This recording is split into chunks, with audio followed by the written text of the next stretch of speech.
This is Jocko podcast number 394 with Carrie Helton and me, Jocko Willink. Good evening, Carrie. Good evening. Self-discipline, the virtue of temperance, is the ability to keep your ass in line. The ability to work hard, to say no, to practice good habits and set boundaries, to train and to prepare, to ignore temptations and provocations, to keep your emotions in check, to endure painful difficulties. Self-discipline is giving you everything you have and knowing what to hold back. Is there some contradiction in this? No, only balance. Some things we resist, some things we pursue. In all things we proceed with moderation, intentionally, reasonably, without being consumed or carried away. Temperance is not deprivation, but command of oneself physically, mentally, spiritually, demanding the best for oneself and of oneself, even when no one is looking, even when allowed less. It takes courage to live this way, not just because it's hard, but because it sets you apart. Discipline, then, is both predictive and deterministic. It makes it more likely you'll be successful and ensures, success or failure, that whatever happens, you are great. The converse is also true. A lack of discipline puts you in danger. It also colors who and what you are.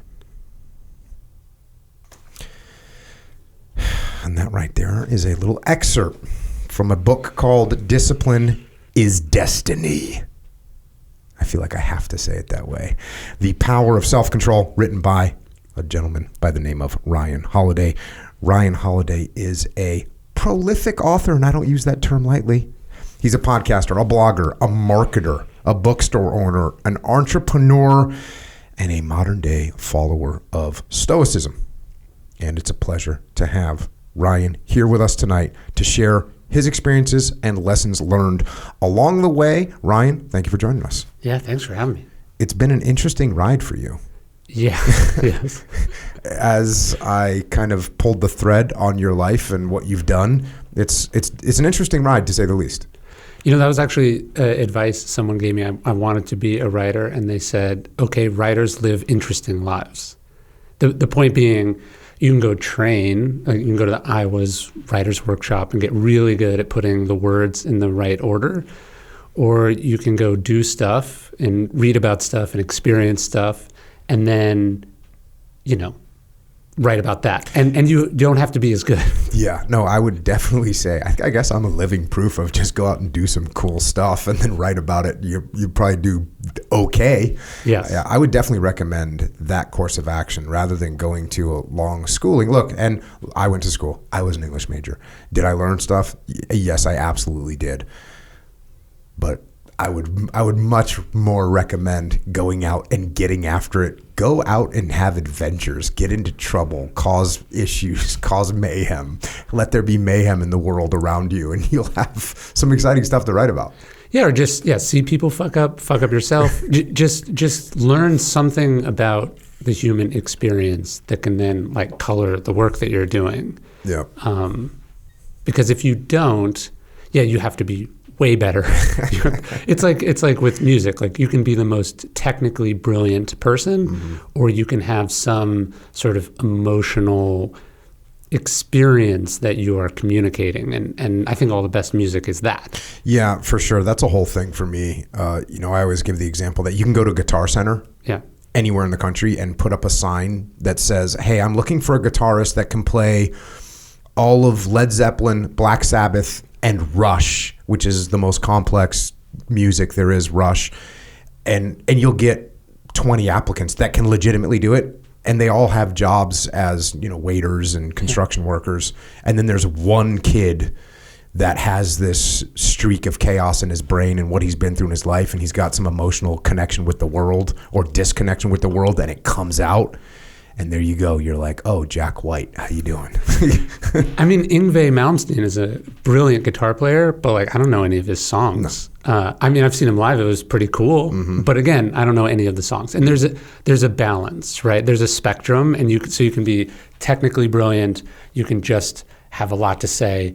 Ideally, you want, the funny thing is temperance, the Stoic virtue, is also rendered as sort of moderation or balance. You want both. Yeah. It's right in the middle that you need the combination of the two. I'm going to try not to do this all day, but I also wrote a book called The Dichotomy of Leadership, and it's all about the balances of everything that you do in life. Yeah. And if you're, hey, ego's bad, but if you have no ego, then you're just sitting around, watching Netflix and doing nothing.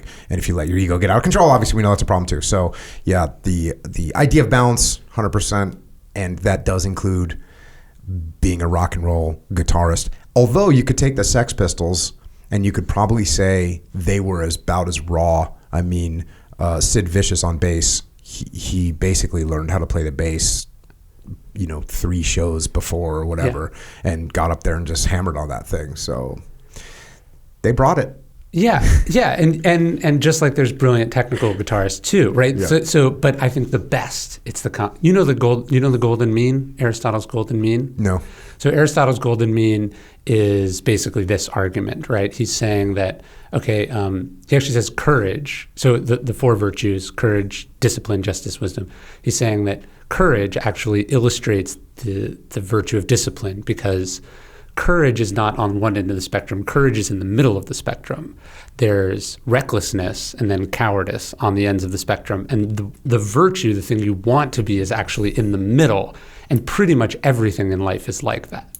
It's in the middle, because there's always an extreme version that's too much. Yep. Most people don't have the too much problem. They're not too good at their thing. Most people are not good enough at their thing or don't have enough of the thing. But actually you want that middle ground. So even 2,000 years ago, they're like, more than 2,000 years ago, they're like, hey, look, it's a balance. Yeah. It's a balance. Yeah, for sure. All right, so let's go through how you ended up here today. Yeah. How did you get here today? Where were you born? Sacramento, California. Sacto. Yes. Sacktown. Yes. And what did your parents do? My dad was a police detective, and then he worked in the EOD unit, and then my mom was a school principal, a vice principal. So very sort of blue-collar, regular people jobs, as pretty much everyone in Sacramento is. I think people think California is all this, and it's much more Sacramento than the other places. Yeah, California is, first of all, it's a bunch of agriculture, massive agriculture. You drive outside of the big cities, and you're just going to run into fields. Yeah. And so, and it's huge blue-collar state, and there's just a few cities that are not very blue collar at all. Yes. I don't know what they are. Yes. So you're growing up, was your dad in the police force his whole career? That was his career? Life, yeah. And your mom, same thing. She's a teacher her whole life and then became a principal at some point. Yeah. And what were they like growing up? They were like regular people, just regular people.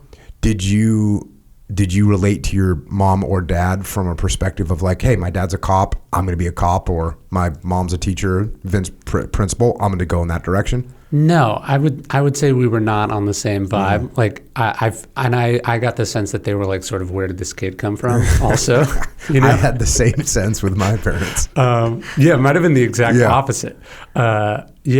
Like I would have loved an English teacher. You know what I mean? Like that's who I was. Like I was into that stuff. Oh. And also I think I've said this before, but wait, hold on. You say you were into so my mom, we were talking before we hit record that my mom was an English teacher. My dad was a history teacher.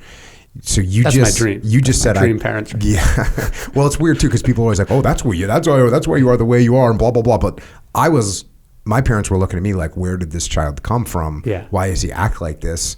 Where's this genetic thing fell apart at some point in our lives? But you just said you were into it. So you're in high school and you were into literature? Yes, books, ideas. Like I was like so excited to go to college because I was like, that's gonna be it. Mm-hmm. And then you get to college and it's like, here's a group project. It's not what you think it is. But what kind of music were you into? Heavy metal. So also they were like, who is this kid? what's going on? Why does he spend so much time on his computer in his room? Why is he growing his hair? How did you get into heavy metal? What was your gateway band? So I got into Iron Maiden. I was trying to illegally download a Metallica album, and I downloaded an Iron Maiden album. And I was like, what is this shit? This is like, I love Metallica too, but Iron Maiden is like a different level. Yeah. And I think for me, being a history person, you're like, wait, these songs are about things. You know what I mean? Like, and then I would go look up what those things were, so I just fell totally down this rabbit hole of heavy metal. That's rad. And so you're into heavy metal, you're reading books. Dude, you're freaking weird at this point. Yes. I'm not like goth or anything, but I was weird. Okay. Yeah. What were your friends? Did you have friends that you were hanging out with? Yeah, so my parents, like having a dad as a cop's like, you got to play sports. Mm-hmm. And I remember we moved when I was in high school. And so I started this new high school and he's like, I want you to play football. And so you go, everyone's in this theater. Of course, all these kids have played football their whole lives. Mm-hmm. I have not. And then the coach just starts like screaming at everyone. And I was just like, this is not me. This is not what I want. And so I ran cross country and track for 4 years. So I was like a runner, a very skinny runner kid who was always getting into trouble. Were you any good? I was pretty good, mm-hmm. but I was afraid of actually trying. I realize in retrospect, like I was pretty good and I would do what I could do on my natural talent. But the idea of really trying, clearly there was some part of me that was reluctant to do that because the same reason why a lot of people don't try is that if you fail, then it's on you. So I just messed around. Like in retrospect, cross country was insane. I don't know how it is anymore, but they'd be like, you don't get to cross country practice. And then they would tell a bunch of 14-year-old boys to go on a 50-minute run and come back, and so we would go to my friend's house and play video games, or we would go steal stuff and then throw it off bridges. We would just do whatever we wanted. So I was that kind of kid. Yeah, there's a whole subculture, I guess, of just stealing stuff and throwing it off of bridges for 14-year-old boys. I mean, yeah, of course, that's the best. It's like, if you throw a computer monitor off a bridge, it implodes. Just like you just find stuff out. That's those little scooters, the bird scooters, yes. And a bunch.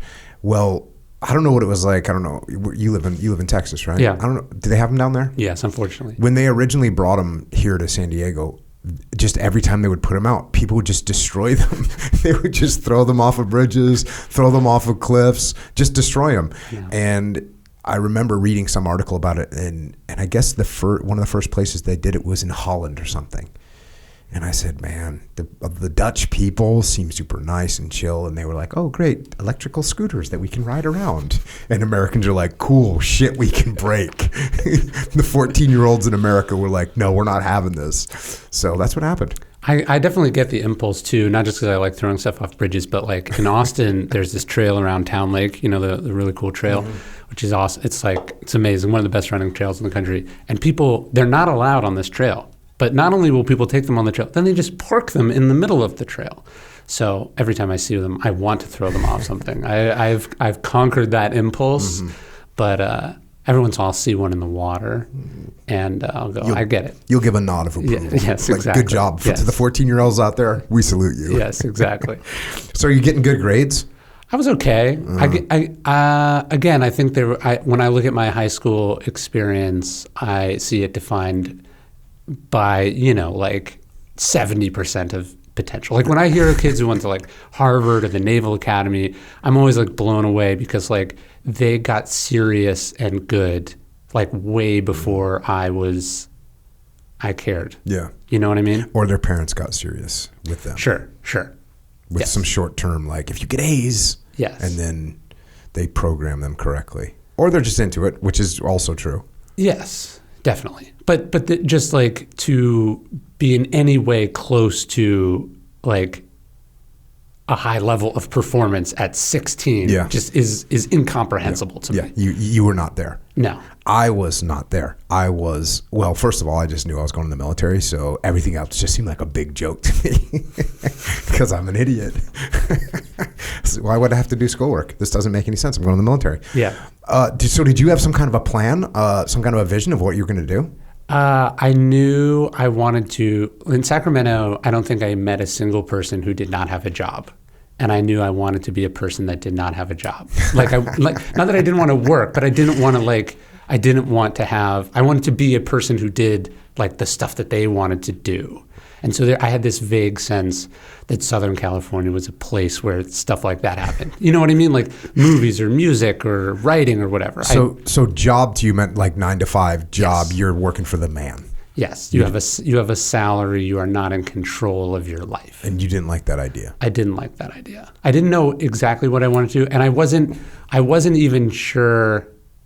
It wasn't until I went to college. I went to Riverside, and like you meet college professors, and they've written books and papers and their works. But you're like, oh, this is like people do. Like I remember we had this seminar. Before I started my freshman year, it was like a summer thing that I did. And there was this novelist, her name is Susan Straight, who I've gotten to know since. But we all had to read this professor's novel that had won like some big prize. And it was like, oh, this is just like a regular lady that wrote it. And so that was the first thing for me where I met someone who did a thing. And I was like, oh, like people do this, like regular people do stuff like that. You don't have to. This isn't, I don't know, it just it suddenly became much more accessible.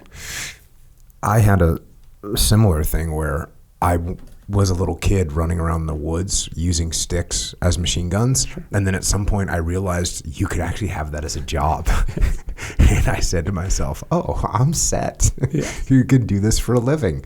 And then I met a guy who was a Marine Corps drill instructor who was like the older brother of a friend of mine. And it was like same thing, like, oh, okay, cool. This is a real thing. Yes. Where do I sign up for this gig? And I can go make this happen. Well, you know what a Nepo baby is? That everyone's talking? A Nepo baby is like an actor whose kid becomes an actor. Okay, got it. They're talking about how many people that are famous you realize actually had like famous or wealthy parents. And so it's kind of been this backlash against Nepo babies. But I don't think, like Steph Curry is not great because his dad was in the NBA and that gave him an unfair advantage. I think it's partly genetics, partly he had access to the best teachers and teams and whatever, but also he saw his dad go to work at a basketball arena and he saw that at an early age. So he had a head start in believing that stuff was possible that's utterly impossible to regular people. Do you know what I mean? Like you realize, oh, just like I was probably more likely to have been a police officer or school police because I saw my parents do it. It's not that they would have opened doors that would have made this thing easier. It's just like that I would have seen that as the family business. Yeah, that's what we're doing. Yes. That's sort of like the path that we're following. But the Hollywood thing is different though, right? Because they're getting gigs when their parents are talking to the director and being like, yo, get my kid in there. I mean, that's got to be happening. I'm sure that's part of it. But if you can't deliver it, you're not getting more of them, right? I think. Yeah, so that's true. I think, sure. Tom Hanks' kid is in Band of Brothers, right? Colin Hanks is in Band of Brothers. But he can also fucking act. Okay. And so, but I think you see someone being a professional at a thing that as a fan you don't understand as being a craft. You just, like, when you're watching a movie, you're just seeing the thing. You get lost in the world. You don't see the process that goes into it. But when you do see the process, I think it's demystified in a way that gives you an advantage. Yeah, and occasionally you see someone that's not a good actor and they look bad and you go, that's the only time you realize maybe it's a little harder than it looks. Because everyone watches an actor and be like, bro, I could go up there and do that. What's up, right? Yeah, sure. Do you not think that? You watch a movie, well, maybe you understand the craft a little bit more. I think a lot of people, they just look at that like, oh, I'll go up there and give me the words to say, I'll say them, we'll be good. Let's go. Give me my money. Or maybe you also see people who are bad, who are successful, and you go, I'm better than that person. Oh, yeah. I can do that. Yeah. It's like you meet someone that's the other thing. Like if you're a kid, you never met someone that graduated from Harvard, you think it's like this, it's like Hogwarts or something. Then you meet a dumb person who's graduated from Harvard and you're like, oh, it's only later in life you go, oh, it's not like unattainable. It could have happened. Right. These are still regular people. There's a process. You figure it out.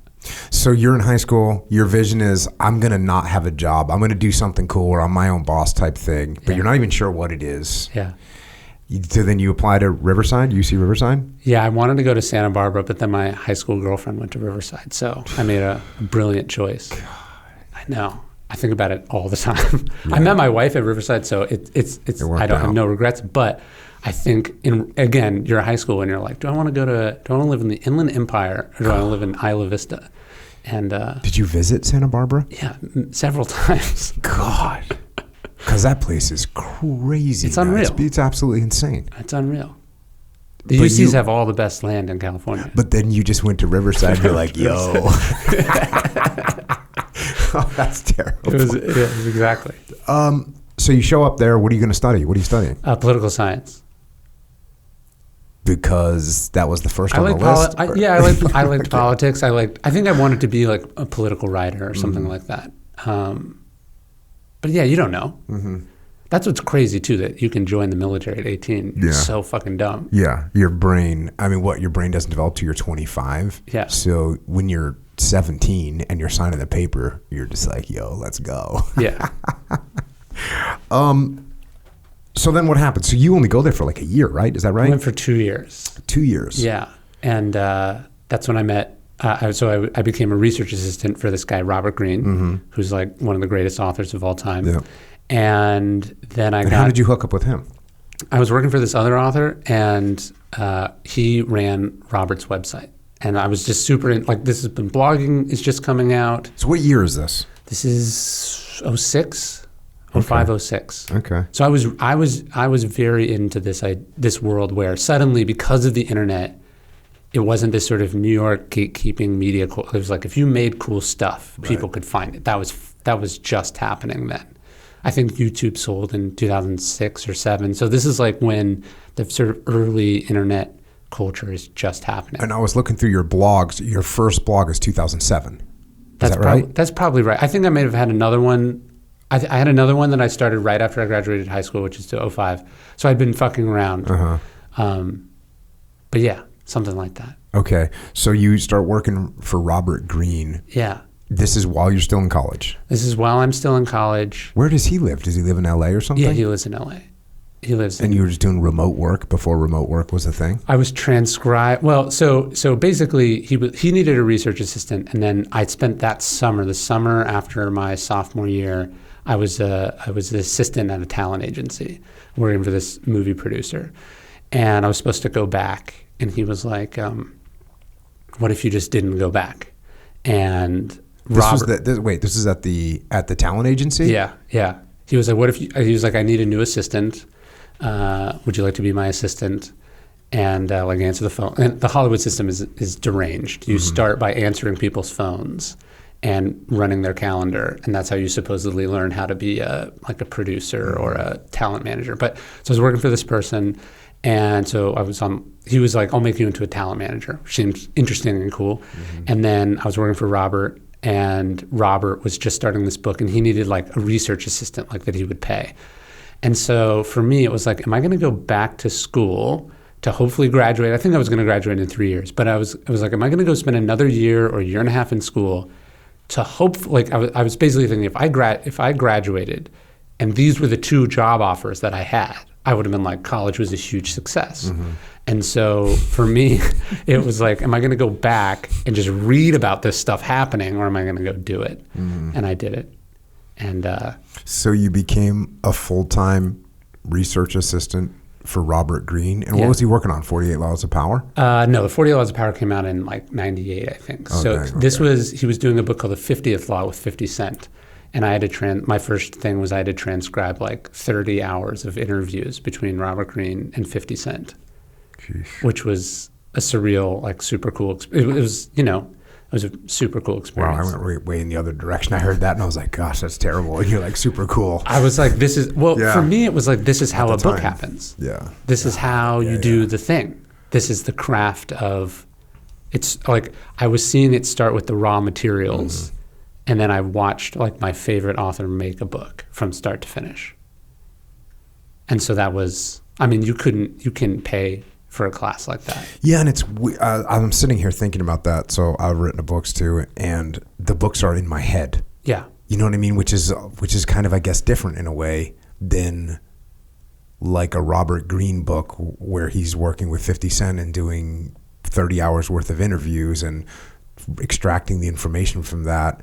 That's like a different process. It's almost like I'm cooking steak and Robert Greene is cooking a 7-course meal, and there's a lot more that goes into it. I think so. I mean, your books are you. So it's what do you think? Yeah. And then his books, and like mine, are research driven. So it's what is the scope of history say? It's like I'm going to tell a story from my life to illustrate this point. And the word I does not, only in my first book does the word I really ever appear. Mm-hmm. So like I'm painting a picture, so I have to go find, and this is what I learned from Robert, is how you go find the stuff. Yeah, because if someone watched me write a book, they would get nothing out of it. They would sit over my shoulder and watch me type. You know what I mean? Like that they wouldn't get it. But the process that you're talking about is actually a process that you could take if you're going to write that type of book. Yeah, like I learned his research system. I learned they would still learn a lot watching you work, just like the discipline of doing it, and then all the editing and all the decisions that you make along the way. I learned a lot there too, but it was really like, first off, it was like going to college, because he was like, I had to read all the books that he didn't want to read, or I had to read. He'd be like, I think there's something in this person's life story, and so I'd have to go read 10 books about Joe Louis or something like that, and then I'd have to present to him what I thought he needed to know about that person to use for the story that he wanted to tell. Yeah, that's very cool, and he really must have seen something in you, because when I read a book.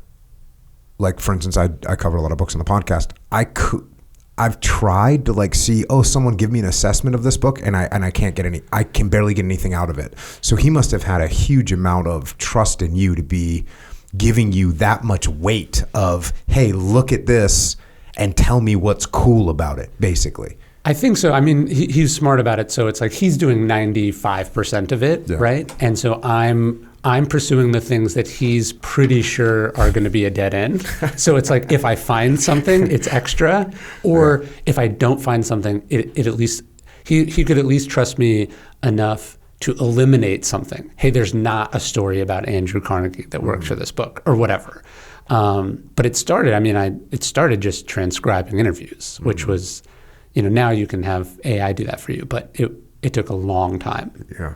When you're reading those books for him, are you just going through the highlighter and pulling out a set of notes and giving him the high points and whatever you thought was interesting? Yeah, so like I would read the book, I would fold and mark everything that was interesting, and then I would give the book, I would write up a report about it, and then I'd give him the book, the copy that I read, and then he would sort of spot check it, and then if he found something interesting, then he would go do more research. So it was more just like probably in the way that you would have someone give you an intelligence report. Like, here are the things I think you should know, and then that's lighting up your sort of intuition for what to write off or look more into or to ask for follow-ups.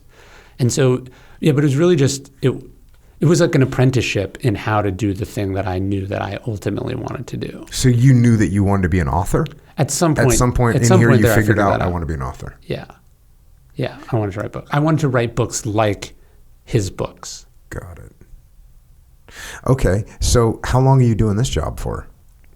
The nice thing about doing it is I could do it on the side, but I mean, probably 6-7 years, something like that. 6 or 7 years you were doing stuff for Robert Greene? I kept doing it even through like my first books coming out. Like at some point he was like, you have to stop. And I was like, but I don't want to. Like, to me, it was like, I remember he would go, like Robert would go, like, remember, you need to send me your hours. And I'd be like, yeah, sure. He'd be like, no, you need to send me your hours.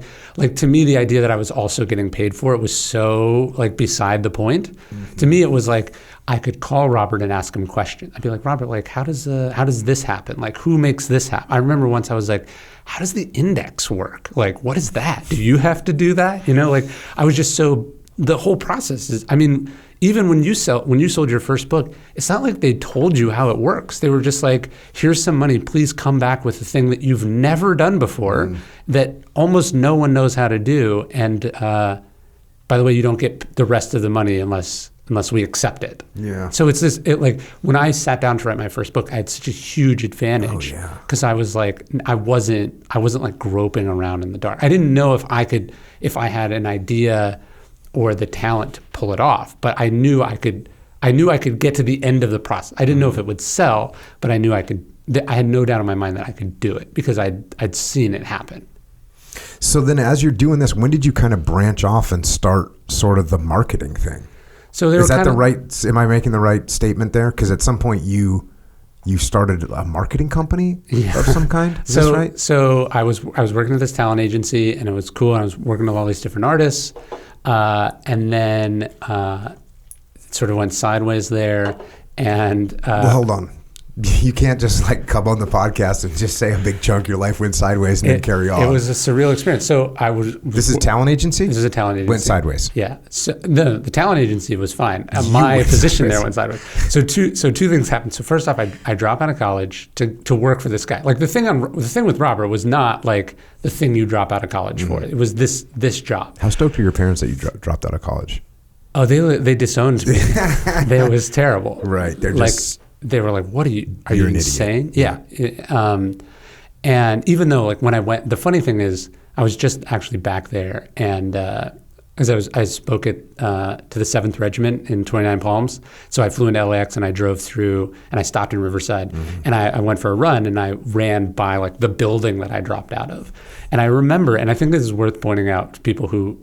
Because before you make a life-changing decision, you think you are literally holding your life in your hands. And it's never that, right? It's never as scary as you think it's going to be. Remember, I walked in, I think it's called Hinderhaker Hall, and I was like, I'm here to drop out of college. Like, I'd already told my parents. They were like, cut me off. I'd already told my girlfriend's parents. Like, it was this terrible thing. And I was so scared. And I go in, and I'm like, I'm here to drop out of college. And they go, what?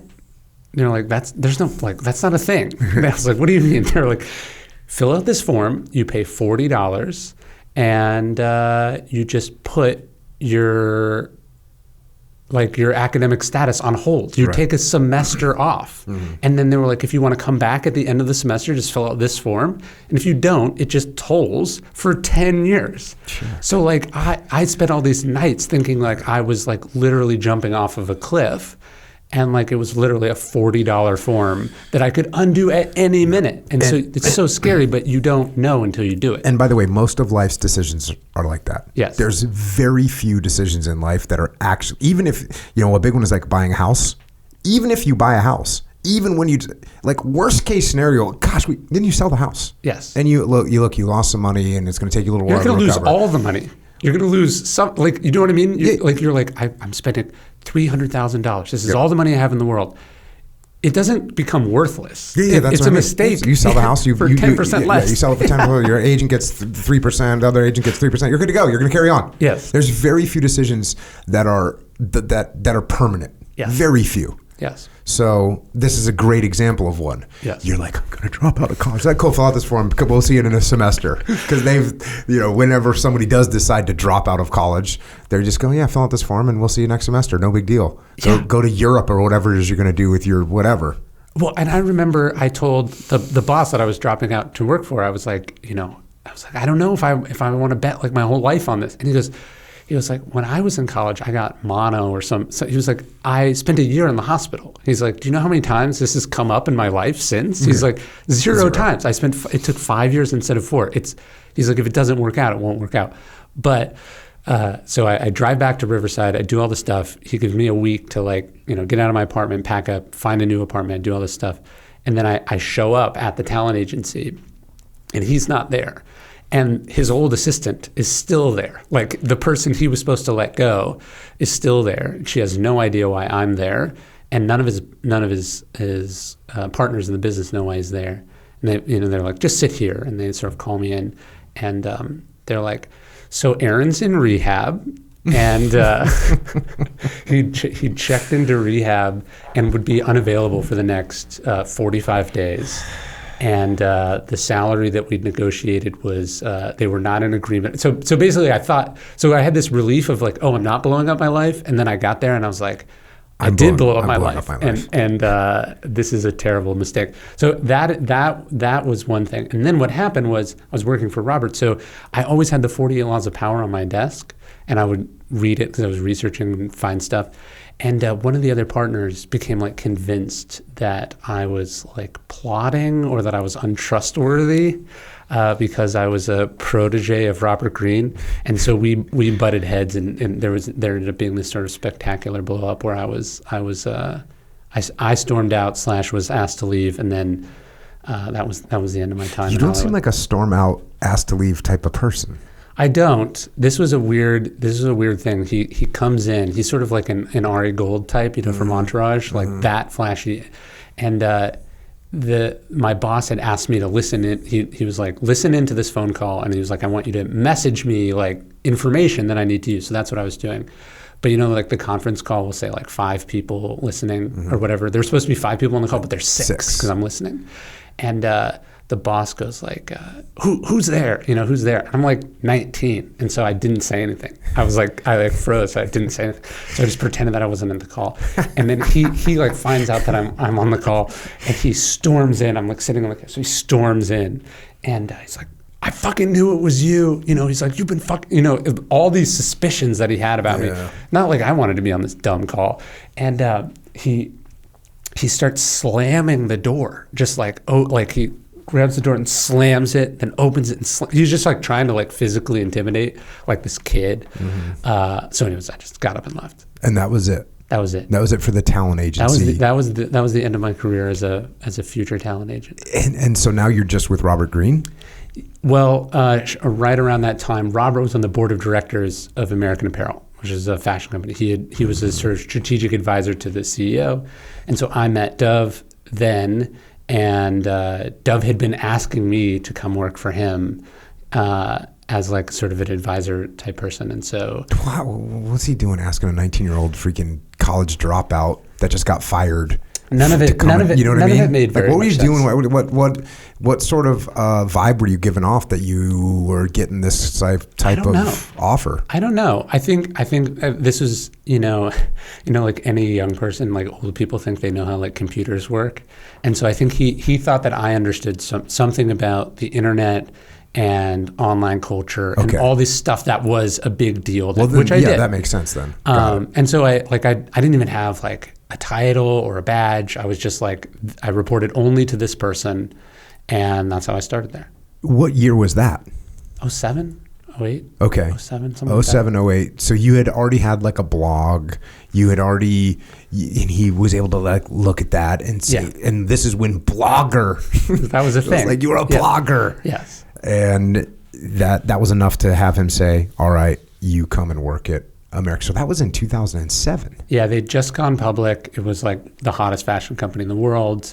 And, but it was also a mess because he hired, random 19-year-olds off the street. Like that's like chaotic places are good if they're good, but then they're also bad, or you wouldn't have an opportunity. They're burning, and they're going to burn out. They're going to explode. They're volatile, and they're making a lot of heat, but they're going to explode. Yeah, and so very soon after, he was like, "Hey, take care of this project, and then take care of this project and this project, and then." Give me an example of like what you're taking care of. I think we're spending too much money on online advertising. Tell me if that's true or not, right? Or I want. People don't know about this that we're doing. Find someone online to write about this. So it'd be like these little things. And then I ended up sort of doing kind of an overhaul of its marketing stuff, and then ended up, it was like, so I did what you said, who do you want to run it? And then he was like, you. And so I ended up running marketing. I was basically the director of marketing in American Apparel by like 21, 22. And what year? So now it's 2009? Yeah, something like that. Dude, so I was in the military. I'm an institutionalized human. That's just been, in very large portions of my life, I have no idea what was happening in the normal world. And I completely missed this whole American Apparel thing. Yeah. And not to mention my connection to the fashion industry, even though I have a clothing company right now, my connection to the fashion industry is next to nothing. So I missed this whole American Apparel thing. I didn't know anything about it. And I started looking at it, and it's kind of wild. It was wild. I went and looked at all the ads, all these controversial. They're amazing ads. They're amazing ads, and totally controversial, borderline, extremely controversial. So that was you running all that. I mean, Dove was a genius, and all of that was him, and he did everything, right? So we have this idea that the leader should do everything, and he did do everything. He was a sort of singular genius. Like, he was the fit model, he was the designer, he was the photographer, he was the CEO. He could sew the clothes, he could do everything. But as the company got bigger and bigger, he lacked the ability to delegate, and your genius can only get you so far. But it's a totally insane idea that he, through sheer brilliance, managed to pull off. I mean, at one point had 250 or 60 stores in 20 countries, revenues of almost $1 billion. It was the largest garment manufacturer in the United States when, especially then, the idea that you could still make clothes in the United States was as close to blasphemy as you could possibly get. And like, I remember the reason I worked there, I didn't give a shit about fashion. I was like a kid who liked books. He was like, come meet me at the factory. And so I go to the factory, and he's like, follow me. I want to show you something. And so I'm following through the factory, like on the fourth floor. It's right in Alameda and the 10 there in downtown LA, in this old, 100-plus-year-old building.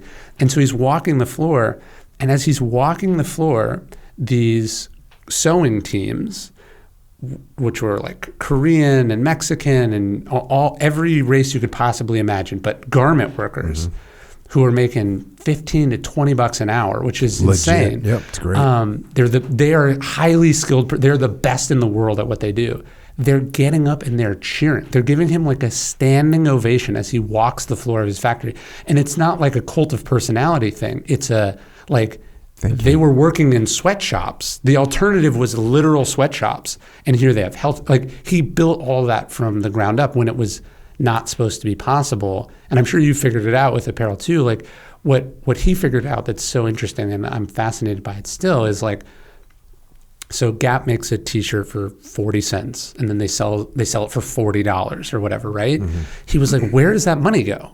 You know what I mean? Like you could, if you pay the workers, instead of 40 cents an hour, you're paying them $14 an hour. That's only changing the cost of making the garment by like $1 or $2 either way. The problem is that most fashion companies are in a race to the bottom as far as price goes. But if you make something cool that people want, where they're not price conscious, suddenly all the ethical compromises. I remember he said once, he's like, if you're buying a swimsuit for $8, he's like, somebody got fucked. Right. His point was like, who are you exploiting to get this thing at the price that consumers are willing? So he, an American Apparel T-shirt was $22 in 2007, which seemed like a lot of money, but it also allowed the company to do cool shit. And so I was really fascinated by that. The whole story is also kind of a Breaking Bad arc where this guy who had this moral purpose and genius ends up imploding. That's what my book on ego is sort of informed by. Also, I watched the rise and the fall of that company, but it was just, I'd never seen anything like it. Yeah, no, it's been awesome. We have probably 450 right now people sewing, and again, I just had a conversation with someone about this the other day. Like, the danger of automation. You can't automate sewing. Cloth is too particular and too unique. Every little piece of cloth is a little bit different. So a human has to do it. They're not going to have a robot that can sew for a long, long, long time, even with all the advances that they're making right now. So it's got to be humans. It's got to be people, and they got to have skill, and they get in there.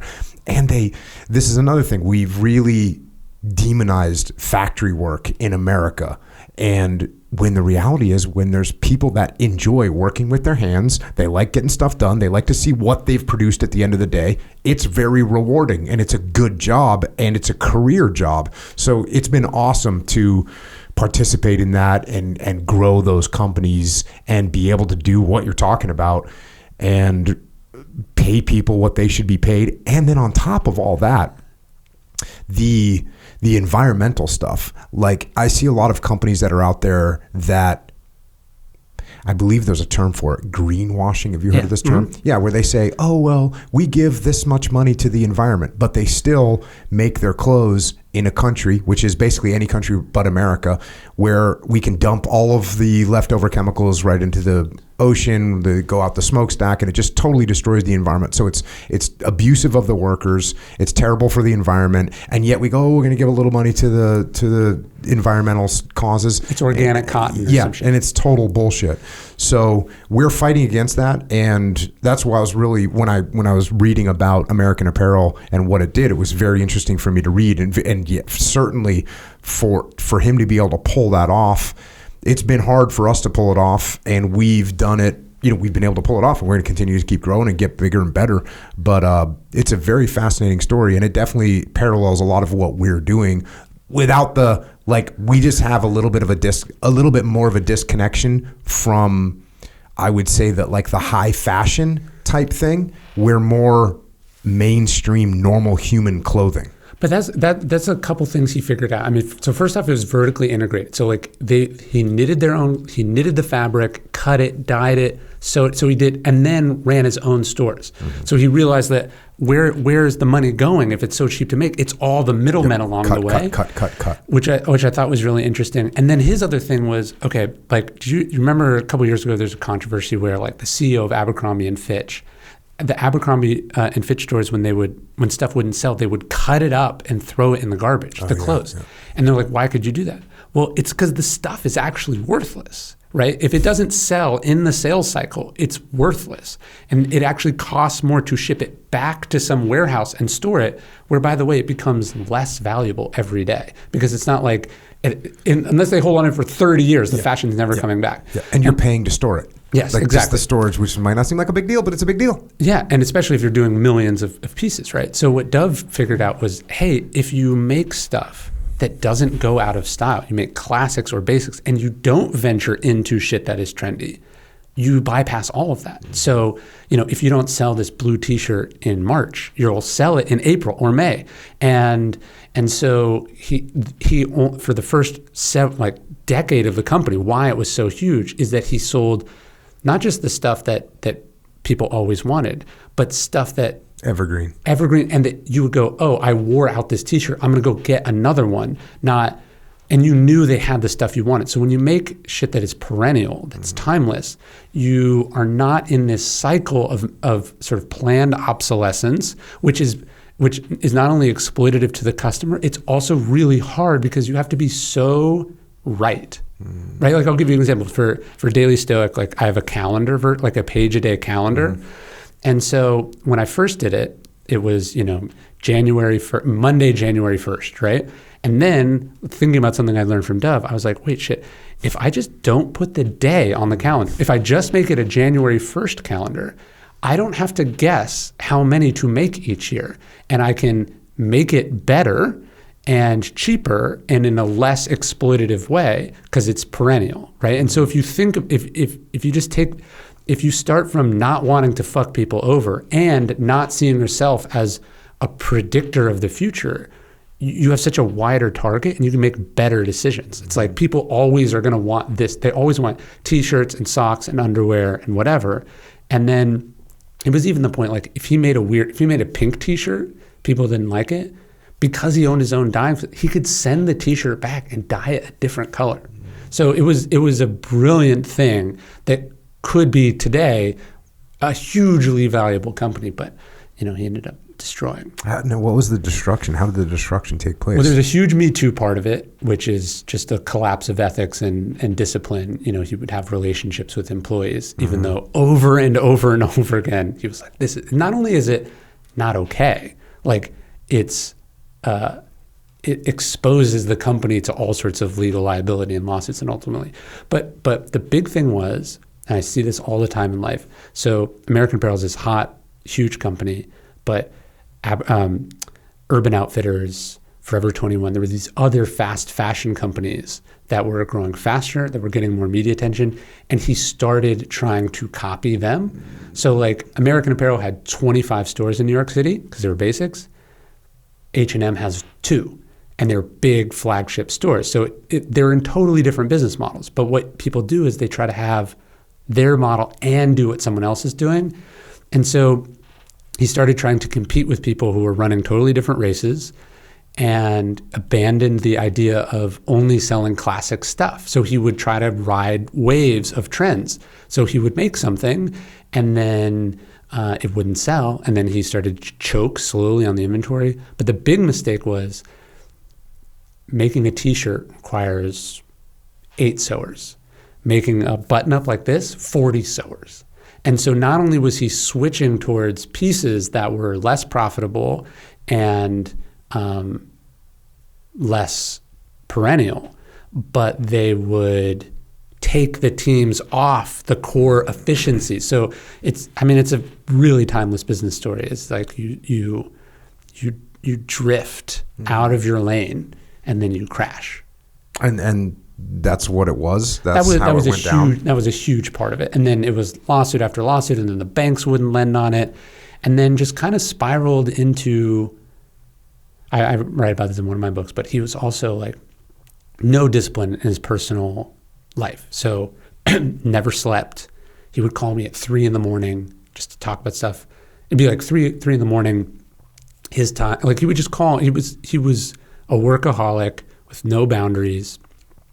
And I think he kind of worked himself almost into like a psychosis, like just like a Howard Hughes kind of state where you're not on this planet anymore. When you would meet with him, did he listen to other people?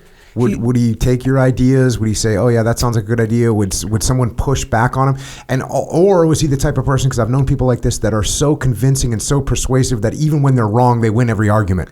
It was exactly that. I remember one time he called a bunch of like the executives into the office, and it was like a 3-hour meeting, where he talked the whole time.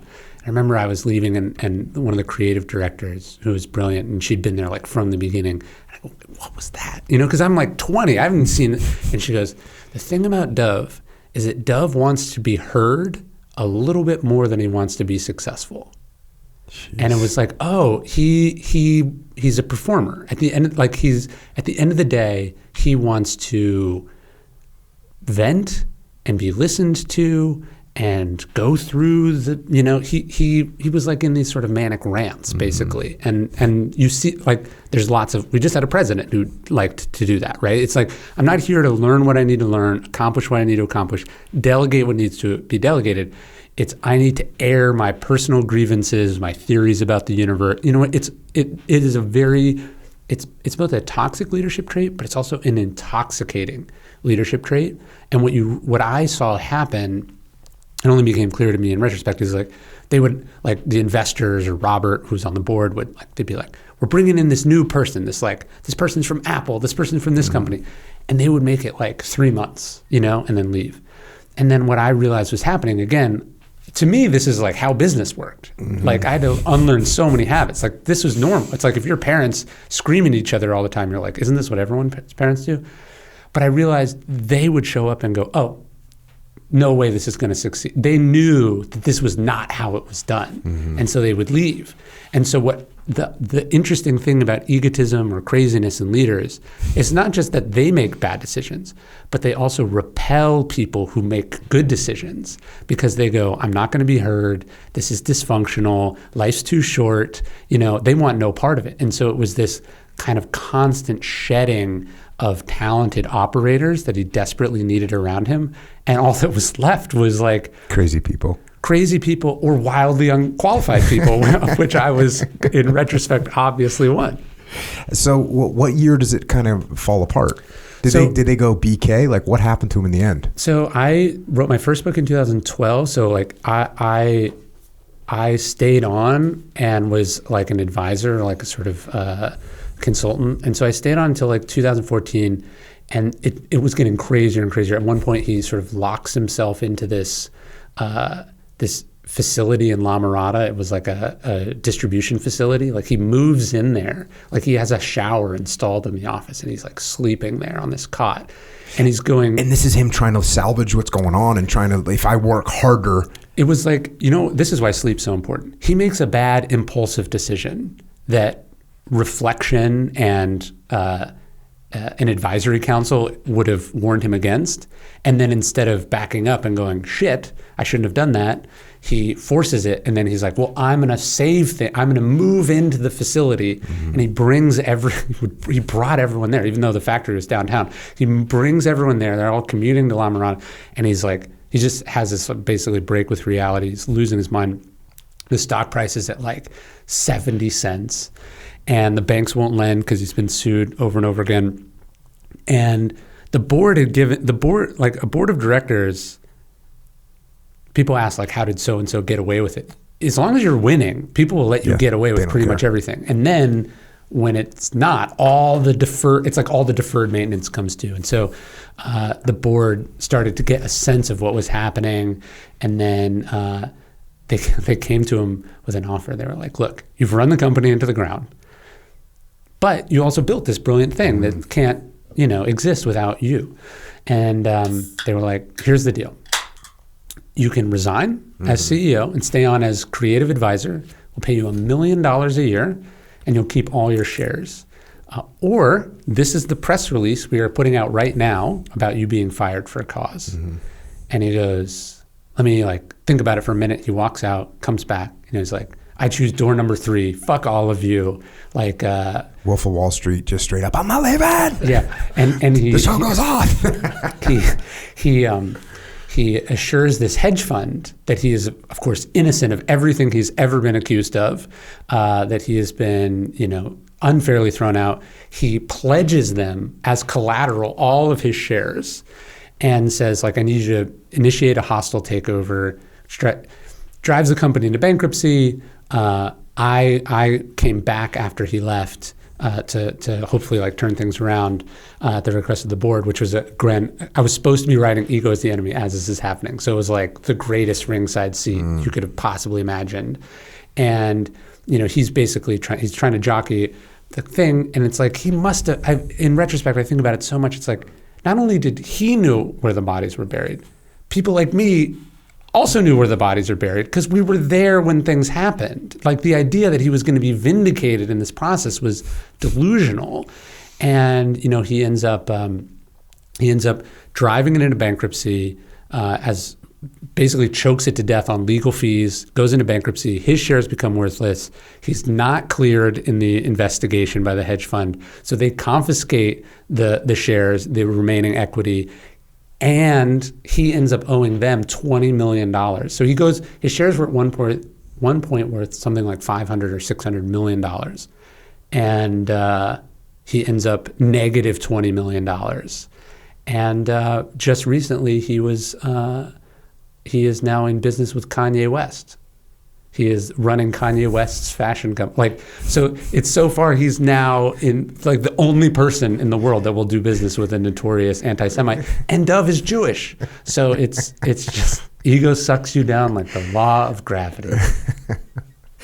Okay, so trust me, I'm lying. Confessions of a Media Manipulator. So this is the book that you wrote in 2012. You say this. My full-time job then was director of marketing for American Apparel, a clothing company known for its provocative imagery and unconventional business practices. And I would go on to found my own marketing company, Brass Check, which would orchestrate stunts and marketing trickery for other high-profile clients, from authors who sell millions of books to entrepreneurs worth hundreds of millions of dollars. I create and shape the news for them. Usually it's a simple hustle. Someone pays me, I manufacture a story for them, and we trade it up the chain. From a tiny blog to a website of a local news network to Reddit to the Huffington Post to the major newspaper to cable news and back again, until the unreal becomes real. Sometimes I start by planting a story. Sometimes I put out a press release or ask a friend to break a story on their blog. Sometimes I leak a document. Sometimes I fabricate a document and leak that. Really, it can be anything from vandalizing a Wikipedia page to producing an expensive viral video. However the play starts, the end is the same. The economics of the internet are exploited to change public perception and sell product.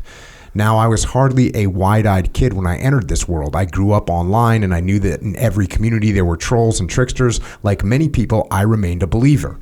I thought the web was a meritocracy and that the good stuff generally rose to the top. But spending serious time in the media underworld, watching as the same outlets who fell for easy marketing stunts seriously report on matters of policy or culture will disabuse you of that naivete. It will turn that hope into cynicism. Though I wish I could pinpoint the moment it fell apart, when I realized that the whole thing was a giant con, I can't. All I know is that eventually I did. It's ultimately what put me on the path to write this book. So as you're doing all this, so that's like a crazy thing to read. Yeah. It must be when I read that right now, are you kind of like? I have a weird relationship with that book, for sure. Because you're sort of a grown man now who talks about stoicism and telling the truth. And this thing is like you were a propagandist to make money for savages. Yeah. And to do that, you become a savage. Yeah. It was weird. The whole thing seems like a fever dream. It kind of had that blogger tone too, a little bit, your writing style in that one. It kind of still feels like that blogger, getting after like a little admission of what's going on behind the scenes. Yeah, I mean, I would have liked to have read that book, but no one had written it. And so I was like, you know what, I think I knew what I wanted to write about, but I also felt like I had this unique perspective on this thing that had happened. And I was like, I'll write about that first. When you look at media, when you look at advertising now, is it all just gross to you? What's funny, like I remember I was writing that book. So I was writing it in 2011. And I remember telling my publisher, like, this has to come out like right now. Like, this is all going to be old news, like if it's not out soon. Mm-hmm. And then basically it was like 10 years early, like all the things I'm talking about in that book are really what we see and are complaining about today, mm-hmm. right? Like the idea of fake news or misinformation or disinformation, all like a big chunk of what I'm talking about is like what foreign actors do now, mm-hmm. how they, like they found, for instance, in the 2016 election and with others, like Russia will create like fake Facebook groups, mm-hmm. get people around certain ideas, and then those Facebook groups will get written about. Or I was talking about that shit then, which you could do to promote a movie or mm-hmm. a fashion launch or whatever. Yeah, like you think what American Apparel would do. I'll give you an example. We noticed like whenever we would do a controversial ad that it would get written about. So we get publicity for the new ad, which is like your dream as a company. Yeah. So I remember this one guy, he was making fake American Apparel ads. Like he would put them up and then people would talk about how American Apparel had this new ad campaign, or was it real or not? And I realized, no one's even checking, right? And then it turned out it wasn't even real. Like he wasn't even making these in real life. He was just photoshopping them onto buildings, and then he would like post them. He would post them on social media, and then websites would write about them. And so I was like, we could do that. I was like, why are we? I was like, if an American Apparel ad is newsworthy, why do we have to pay for it to run somewhere? Why don't we just put it on our website and say this is our new ad, which we would do. So we would put ads on the American Apparel website, and it would be like a major news story. And it literally was not more than a PDF. Mm-hmm. And so that's as a marketer, that's like exciting and right. cool and crazy and interesting and a challenge. And then you go, the reporter who's writing about this ad that does not exist is then the next day writing about a political story or a cultural story or a celebrity gossip or whatever. And you go, they don't have like two sets of standards, right? Like, this is the same person just relying on the same random tip that came in. And so it was this sort of slow awakening process for me of like, hey, look, I can sleep at night with what I'm doing because it's relatively harmless. Although certainly not so harmless people had tried to hire me many times. But realizing like, this is not good. Like this is not the world that this is. If America is a country your leaders are publicly elected, then basically popular opinion is the ruler of the country that you live in, right? Because that's how we find out about people. That's how policies get, thumbs up or thumbs down. And so it was realizing that this whole thing was just like, that I'd peeked behind the curtain in a way that was very hard to unsee. And so I tried to write a book that was compelling and interesting, but the main message was like, this is not how things should be. This is bad. This is like really bad.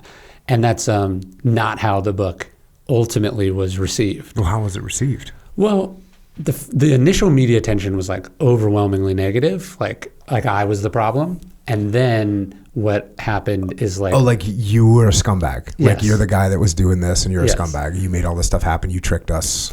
Like I did this thing for the book where there used to be this service. It was called Help a Reporter Out. And the service was like reporters, like let's say they're doing a trend piece on MMA. They'd be like, who's an expert on MMA? And you'd be like, me. And so I was like, well, I'll just pretend to be an expert about a bunch of shit that I don't know anything about. And let's see if they actually check if I'm an expert or not. Was this an online service? Yeah. Helpareporterout.com or something like this? Yes. And so a reporter would put on there, hey, I'm doing a story about MMA. Any experts out there? Yeah. And Ryan Holiday And they'd be like, pops up. whoever answers first, they would talk to. And so, when you read trend pieces and they're like, so-and-so says they love skateboarding or whatever, you think this is like a person they found on the street skateboarding. But as I found out as part of this thing, like they may not even own a skateboard, right? Like they could just say whatever they wanted. So I was quoted in like the New York Times and Good Morning America. I was quoted in every media outlet you can imagine. In what? As an expert in what? About anything Just that they stuff. want. No, anything that they wanted in that story. So if they're like I was quoted in the New York Times, it's about the resurgence of vinyl records, of which I knew nothing about. And I just made up this long answer about vinyl records. And there I am, quoted, the paper of record in the United States. And so this is something I'm doing for the book. Saying like the thing with vinyl records is you get that sound quality that you just don't get on a CD. And also it's something physical that you can hold. And there's a whole bunch of nostalgia that goes along with it. That's why me and my friends are out there buying vinyl once again. Ryan Holiday. You could have been in this story. That's almost exactly what it was. But like I may not have even been a real person. Like this is just an exchange over, lives. And so this is like I'm writing about this going like this is not how the sausage should get made. And the media reaction was look at this guy, he's fucking up how the sausage is made, not like the process is bad. So that's like reaction number one is that. And then reaction number two is the book starts to become really popular with real bad actors. I was going to say, this is like the anarchist cookbook for people that are wanting to figure out how to do guerrilla type marketing. Is that good term? Yeah, guerrilla like marketing? all right people and just not good dudes who are like, this is my favorite book, like, just hear from people you're like, oh, I don't like that. I don't want that to be true. How long did it take for you to realize, like, did you do a book signing where you were with just a bunch of sleazeballs start asking you like, hey, when you do this, like, what's the best way to get people to buy into your scam? Yeah, or it'd be, you just, so here's the weird part. So I wrote the book and it is true that like people's reputation, we call it now cancel culture. That was not a thing then, but people's like reputations will get ruined from like a random rumor or something that's not true or something that's taken out of context. So I talk about that in the book. And Dove was complicated in that Dove was doing shit that he shouldn't have done. And then some of the stuff wasn't true. And so I talked more about the stuff that wasn't true in the book. So the real thing that slowly affected me on the book was just like, I've probably heard from every major person who has been Me Too'd since the book came out, and they're all 100% innocent when they call, you know what I mean? Mm-hmm. Like, and it was this process of, it's probably like what a defense attorney goes through where you start and you're like, everyone's innocent, they're being railroaded, and then you're just like, they can't all be innocent. And then they're all guilty, and you just start to dislike the clients that you're, hired to protect. And so it was kind of just a process for me of like, because that's not how I live my life. And even when I worked at American Apparel, like I was with my now wife the entire time. I wasn't interested in any of the shenanigans or any of the mischief or any of that shit. And so that was also just a process of like people wanting to use the book because They wanted it to like, they were just convinced that they were like the victims when they were really the victimizers. You know what I mean? So I have a weird relationship with the book. And that's been a process. Also, yeah, I wrote it when I was 24. And as you're writing it, though, you kind of think that you're a magician that's like going to tell how the magician tricks work. Yes. And so then you get people that are like, yo, why are you telling how our magician trick works? And you also get people going, oh, I can use these magician tricks to like rip people off. That's basically what you did. Yeah, and you expect if you say how the tricks work, the trick should stop working. Mm-hmm. That was my thinking. Like people were like, "Whoa, why are you talking about it?" Well, I'm like, if I lay it all out, obviously all these loopholes will get closed, right? Like this won't be possible anymore. It'll be a compelling read, but it's the final chapter in a lot of this stuff, and that's just not the case. Like there's very little in that book that's aged. Some of it's aged badly, but it's all true still. And it's accelerated, right? Obviously. Yeah, because now even less people get their, social media is the main news source for most people. So it's not even like when I was talking about how social media would filter into the mainstream media. Now it just is. Yeah. And anyone like you talking about how you had to like get it to a blogger, and nowadays you just make up a Twitter account and just fire something off and keep your fingers crossed. And now you don't even have to do it. It's like now you could write code that does it. You could have a bot. You know what I mean? Like what percentage of tweets or internet comments or these extreme things that we all get mad, is that person even real? Mm-hmm. Probably not. Yeah. Or are they working in some, computer farm in Moscow or something, or North Korea, right? Like foreign actors have realized, hey, like, if we can we can't attack America, but we can pit Americans against each other. And so what is the most extreme shit we can get someone to say from this side? So then people pile on, then people distance. Like, how do we make certain ideas radioactive? How do we pit people against each other? How do we just drive everyone crazy? The more time they're spending on social media is time they're not spending doing actual shit that matters. Yeah, I've been talking a lot lately about when I was running the advanced training for SEAL platoons. You want to put them in under pressure situations. You want to see how they're going to perform. But one of the ways that you could guarantee that they were just going to fall apart and just do a terrible job was to, if there was any kind of like a little friction or a little fault line inside the platoon, and if one of the, let's say it's the platoon chief versus the platoon commander. If one of them couldn't sort of subordinate their ego and be like, okay, fine, we'll just do it your way. If they both just held strong, all of a sudden you'd get this little fracture would just turn into a fault line, would just turn into an earthquake, and everything would fall apart. And they would fight each other and hate each other, and it'd be terrible. Anytime you can get a team to go against itself, the team is going to lose. Yeah. And so it's so clear that so much of that is happening in America right now. And we spend so little time going, Ryan's a pretty good guy. He thinks this, but he seems like a good enough dude. I don't know. We're fine. Instead of going, well, actually, Ryan thinks this. He's an evil person, and he doesn't even understand things. And I know everything, and I'm obviously right about everything. So I hate him. There was a thing that really hit me home after the book came out, because I live in this little town called Bastrop, Texas. Do you remember the Jade Helm 15 conspiracy theory? No. It was one of the first Russian psyops before the election interference and stuff, which is basically through these like Facebook groups, they started this rumor that this is like maybe 2015. Remember there was a series of like army exercises or military exercises in the southern part of the United States where they were practicing for like a Russian invasion. They were practicing for like an invasion. They're doing this broad sort of war game in the U.S. And they spread this conspiracy theory that that the federal government was planning a takeover of the states, which is ironic because that's what the Civil War was about. And it's already been settled. It's like already a settled issue. But they started this conspiracy theory that like starts in social media. Then these blogs start talking about it. then news outlets are reporting on how people are worried about it, and then like citizens are arming, and then Greg Abbott, the governor, sends the National Guard to observe the exercises, right? So they watched as this fake thing. Now suddenly, literally, the National Guard and the actual army are like potentially in a conflict zone, right? And it's like sort of trademark the kinds of stuff that I was talking about in the book. I mean, and this is what I think when people think cyber warfare, they think like hacking, and that can be part of it. Yeah, you fuck up an electrical grid or the launch of a missile. But a big chunk of it is more like in information cyber attacks, where you're spreading out things and getting people riled up about stuff that's not true. Yeah, that's.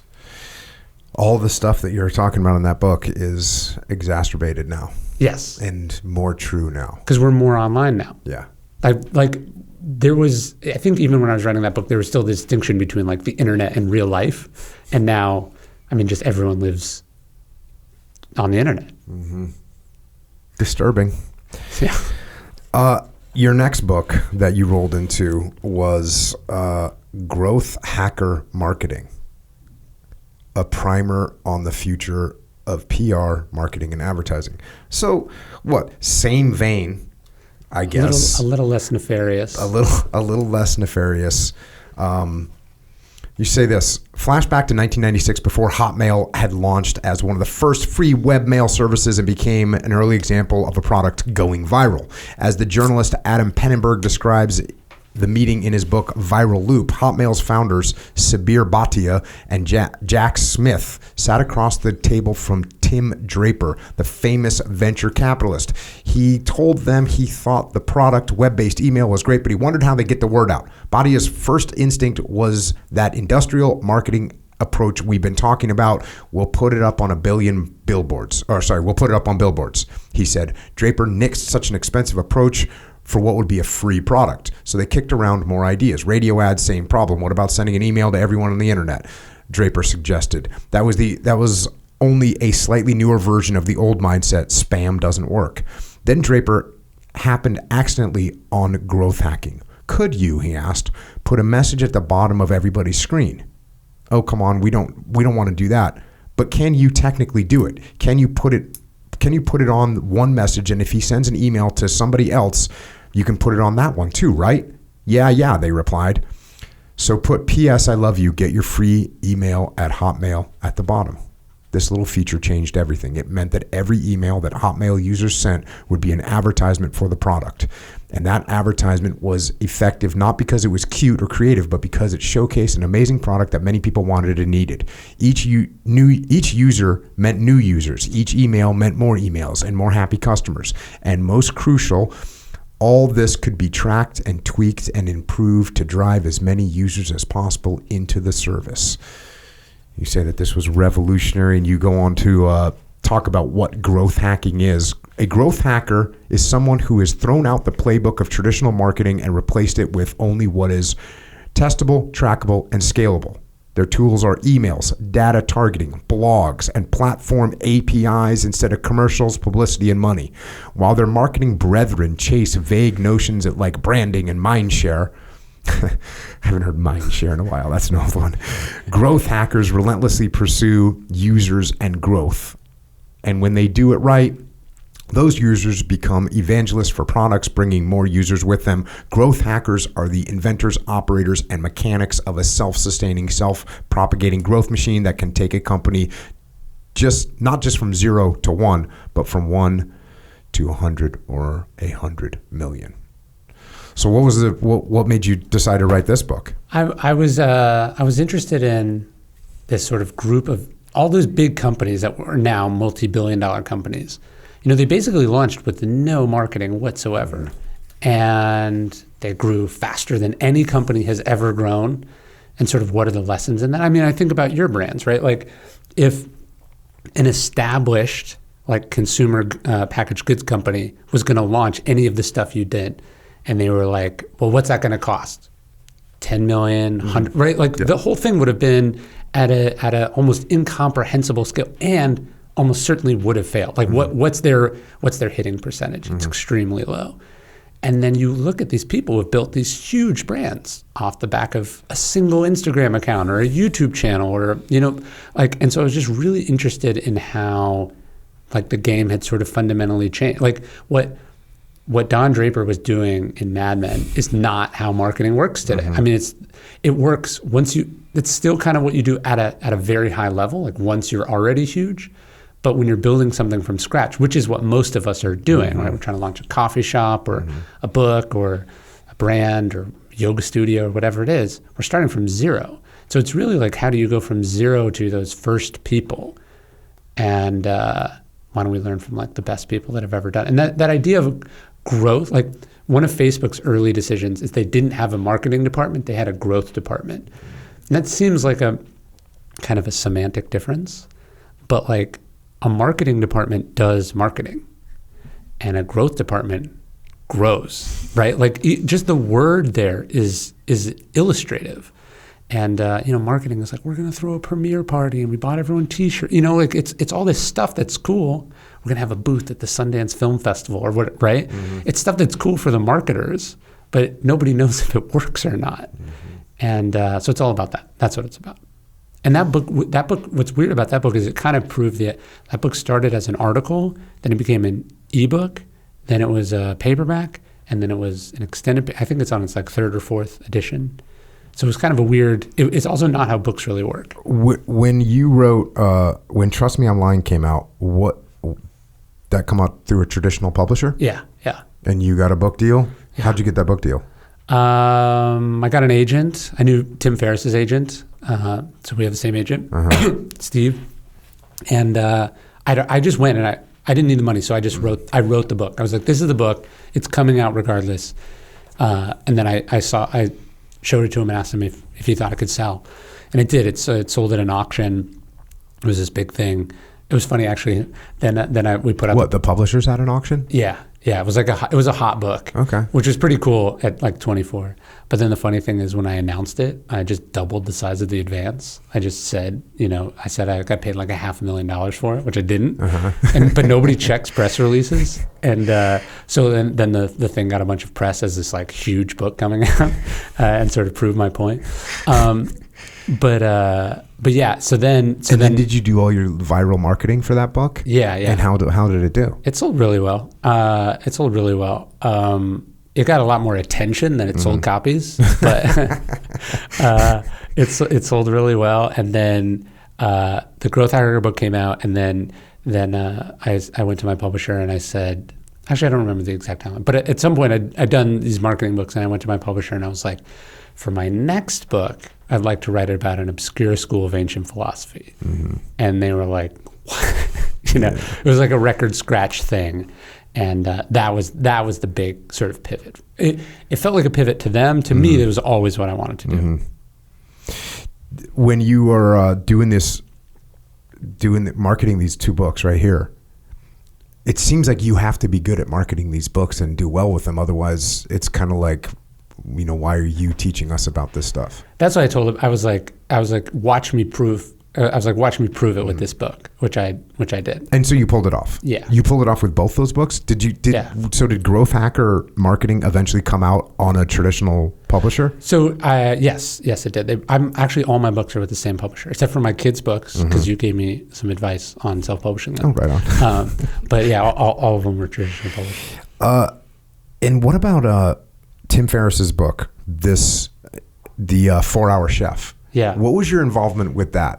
So I met Tim right before I dropped out of college, actually, at 2007 at South by Southwest. And we kind of became friends. And so I worked on the marketing on all of his books. It took that job because I wanted to learn from Tim, which I learned so much from because he's a genius. Yeah. I just watched those things become just absolute monsters. Yeah. But yeah, we did the marketing for But that was a weird book, though, because it was the book that came out on Amazon Publishing, and he got hated by every other normal publisher, and they wouldn't carry it in bookstores. It was mayhem. Yeah, basically all the retailers teamed up and said, why would we carry a book from our biggest existential threat? And so we ended up doing this thing where we gave a huge chunk of it away on BitTorrent, which was like a piracy website. And so like millions of people downloaded it, and the book sold super well. It was weird. So I met Tim, and Tim is to blame for like everything that I do right now. So good job, Tim. Appreciate it. But when I met Tim, my first book hadn't come out yet. And the things that he was saying to me, I was, like thinking, okay, yes, okay, because he'd done really well. And it was so weird that my publisher is now, what has it been, almost 8 years later, they're now more, for lack of a better word, hip to what's going on. Yeah. But at the time, how far ahead strategically Tim Ferriss was in 2015 was crazy. For example, he said, he's like, I'm going to put this podcast. So my book was coming out, Extreme Ownership was coming out October 20th or something like this. And he says, yep. He's like, okay, this is the podcast is because I recorded a podcast, my first ever interview with him. He's like, I'm going to put the podcast out September or whatever, late September. And he said, that way we're going to get a bunch of pre-sales on Amazon. It's going to blah, blah, blah. He had this whole thing. And so I talked to my publisher and they said, can you get him to put the podcast out the week of book launch? And I was like, I'll ask him. And so I said, hey man, they really want you to put this out on the week of the book launch. And he's like, that's because they have no idea what they're talking about. Yeah. And he was just so right, because I've now done it a bunch of times. And he was just so right. And he just knew, he had so much strategic insight as to what was happening compared to what the traditional book publishers. And look, there's some great people. I have a team there that has helped me launch a bunch of books. They've done a great job, but he definitely was ahead of the power curve when it came to how to get this shit done right. I think what Tim's special skill is that he figures out, like, he deconstructs the system before he does anything. So he figures out like what actually moves the needle, what actually works, what the logic of the world that he's operating in. And then he's like, where do I have an advantage? What are people not taking advantage of? And he does all of that. Mm-hmm. So like, I'll give you an example. He's also to blame / the beneficiary for me on all the stuff that I've done. Like my first couple books came out and they did all right. But then I remember we were both at this conference in Amsterdam, and I was working on The Obstacles Way. And I gave him he's like, what are you working on? I'm like, I'm working on this book about Stoic philosophy, because he and I both were really into it. And he was like, let me read it. And so I gave it to him, and he was like, let me buy this. I was like, what do you mean? It's already sold to a publisher. He's like, no, let me buy the audiobook rights. This was in 2013, before audio was before Audible was huge. And Tim was like, let me buy the audiobook rights. And I think he bought the audiobook rights from my publisher for like $5,000. Mm-hmm. And my publisher was like, absolutely not, terrible idea. We want to do it, or it's either that or they didn't even care. But I remember and I was like, just let Tim do whatever he wants. He knows what he's doing. And obviously my agent sort of brokered it all because he works with both of us. Tim buys the audiobook rights. I think I'm the 4th episode on the podcast. I think he launched it to promote this audiobook publishing arm that he did. He basically just went and bought the audiobook rights to a bunch of his favorite books, knowing audiobooks were going to be huge. Mm-hmm. And then more importantly, he also knew that Audible paid like a 50% referral bonus for any new subscriber to Audible.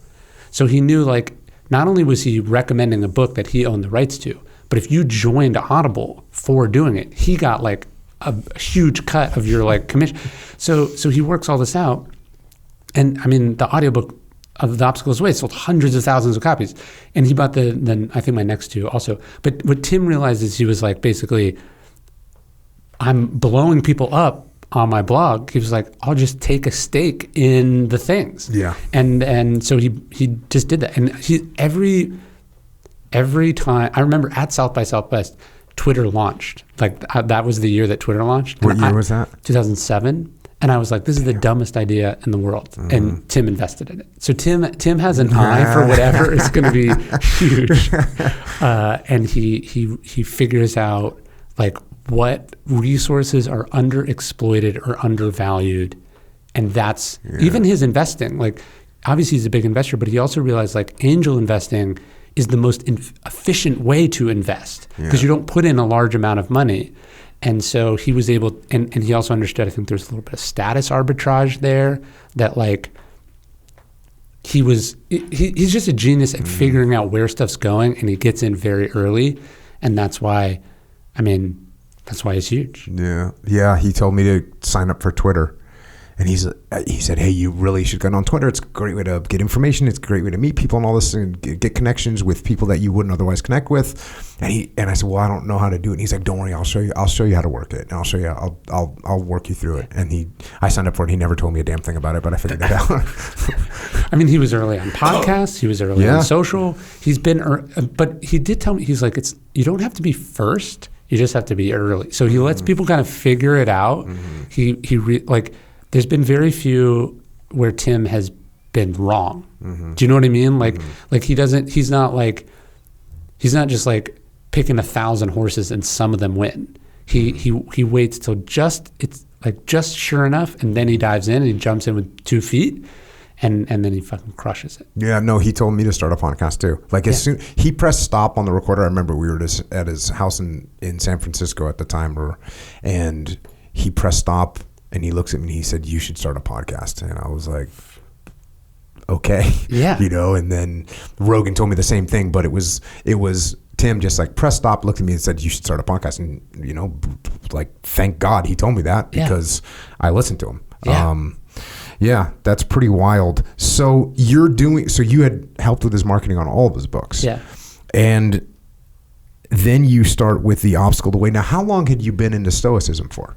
I found Stoicism before I dropped out of college. So when The Obstacle to the Way came out, that would have been 2014. So yeah, a while.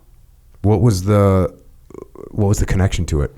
I read Marcus Aurelius' Meditations, which is just, I think, one of the most incredible and unique historical documents to ever exist. Yeah, it's amazing. Right? Like the most powerful man in the world, maybe the wisest man in the world at that time, is writing private notes to himself on campaign with the Roman army about what he needs to do to be better as a human being and as a leader, and to not be corrupted by the power that he holds. And he never intends it for publication. And somehow, against all odds, like 20 centuries later, we can read it. Yeah. It's a miracle. I mean, it's just, and there's nothing in every one of my books and your books, we're writing, there's some performative element for it, right? Like there's some, it's not false, but there is something in it where you're writing for the reader. What's so raw and authentic about Meditations is that it's for him. Yeah. It's interesting. I've been asked since the first probably within 5 podcasts, and I'm on 394 right now. People are like, oh, are you going to cover Marcus Aurelius Meditations? And there's actually what I think is a legitimate reason why I haven't done it. Oh. The legitimate reason is, if you read Meditations, you need no further explanation. I could read them to you, but I have nothing else to say really about every one of the statements, and you go, yeah, that stands on its own, and this stands on its own, and this stands on its own. And that's why I've never taken the time. I suppose I will at some point, just maybe have a conversation around it, but it is so self-evident what he is saying in there. Maybe it's because of what you just said. Maybe because it's not performative. It doesn't take any discussion to uncover anything else. It is what it is. Well, that's what's interesting about Stoicism is, like, Stoicism has been this philosophical tradition for 2,300 or so years that some of the wisest, smartest, most powerful people used. It was wildly popular in the ancient world. Why is it not more popular in academic life, right? And the answer, I think, is that it's hard to specialize in the study of Stoicism as a philosopher at Harvard or whatever, because it's all fucking there. Yeah. There's no theories about what Marcus was thinking, or did he mean this, or it's like he said what he means. Yeah. And it's so boiled down and stripped of artifice or pretension. Like there's no paradoxes or like the only paradox is that sometimes he says this and sometimes he says that, right? And people go, oh, does he contradicting himself? And it's like, to a practical, regular person, you go, sometimes you do this and sometimes you do that, right? Like it's just so simple and accessible and real. Like they weren't like, how do we know if we're not living in a simulation or not? Or like, how do we know if there's such thing as good or evil, right? Like it's just practical, real shit about what it is to be a person in a world where the vast majority of what happens is outside your control. So you read it in high school? I read it my freshman year of college. Did you start to apply them in your own life? Obviously somewhat hit or miss. I think what struck me at 19 was like the passage about getting out of bed early in the morning. You know, like in the opening of book 5 in Meditations, he's like, at dawn when you awake. And then he interrupts himself and he goes, but it's warmer here. And he goes, is this what you were put here on this planet to do, to huddle under the covers and stay warm? Like the most powerful man in the world is having a debate with himself about whether he should get up early or not. And so I think that strikes you if you're a human, right? Like you're like, that's me, you know, maybe not you, but. No, I've said the same thing. And this is another thing that's been interesting for me. So you and I, once again, we were talking before we hit record. I didn't read. Like when I was growing up, I was a knuckle dragger. I was not, you know, my mom was an English teacher. My dad was a history teacher. My mom read all the time. My dad read 7 newspapers a day. They were just very into reading. They were teachers, you know, that's what they did. Sure. And I was not. I don't know. I can't think of any books that I actually read in high school. And I don't think I actually read any books in high school. I might have read 1 or 2, you know, for some English class or something like this. And I apologize to my English teachers that I didn't do it, but I just wasn't into it. I was going to go in the military. I was, you know, it just didn't seem to be something that I needed to get done. In fact, at one point, my mom I was already in the Navy, and it was probably like, you know, like a year into, maybe 2 years into the Navy, and my mom says like, oh, have you read any good books lately? And I said, well, no.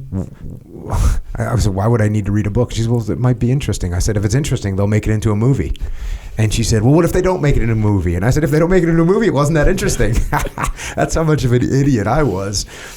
It wasn't until I went to, so then as I was moving up through the ranks in the SEAL teams, and I eventually realized how important writing was, and so I started focusing on it, and I also started reading military history books, like 100% solely, nothing else, because I could relate to it, because I was like, oh, this is about war, this is what my life is supposed to be like. And then when I went to college, I knew that becoming a good writer would really help the guys that worked for me, because you got to write awards for them, you got to write evaluations for them, you got to write concept of operations, like you write all the time if you're an officer in the military. And so I wanted to get good at it, and that's why I studied English. And then I started to read, and then I started to read all the time. And I remember when I was in college, you know, one semester I took 5 English classes because I was an English major. It was horrible, but I mean, that's, you know, I'd be reading for 8 hours. And I also, contrary to high school, when I was in college, and I went to college after I'd been in the Navy for 8 years. So I was a grown adult human. I read every single assignment that I got 100%. Yeah. Like I read every single page of every single assignment that I ever got in college, which is, I don't think there's very many people at all that do that. And I don't even know if it's that smart, but that's what I did. So I started reading all the time then. But like when I started the podcast and I started getting interviewed, and I'd get people asking me about, you know, philosophy. I remember I was on stage one time and a guy said, who is your, you know, of all philosophers, who's your favorite philosopher? And my answer, I said, Lemmy, you know, of Motorhead, because I didn't sure. have it. And as people started saying, oh, Jocko's writing is, you know, it's very stoic writing. And even what you're just talking about, getting out of bed in the morning, I've written about that a ton of times, and it's all the same, but I didn't know. Yeah.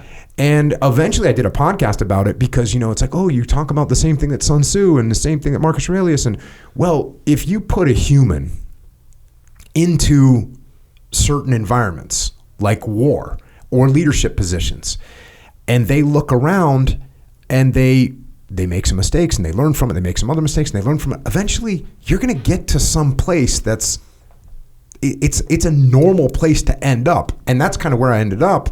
And then I looked around and said, oh my gosh, like these guys have been talking about this for so long. I wish I would have been included on that when I was younger.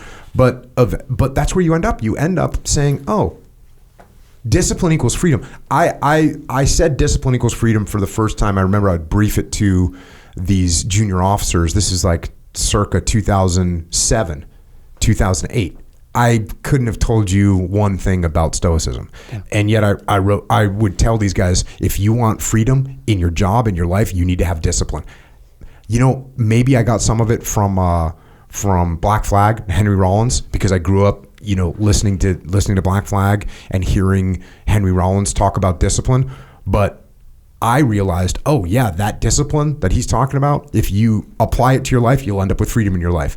And discipline equals freedom. This is so, and then I realized, oh, it applies to your team too. Like if you have a disciplined platoon, they're going to be able to operate with much more hands off, and they can make things happen quicker. Sure. So it was very interesting to me to kind of arrive at a place that it's where you're going to end up. It's where you're going to end up if you get put into war, you get put into leadership positions, you make some mistakes, you learn from them, you make some other mistakes, you learn from them, you live a life. It's where you hopefully end up.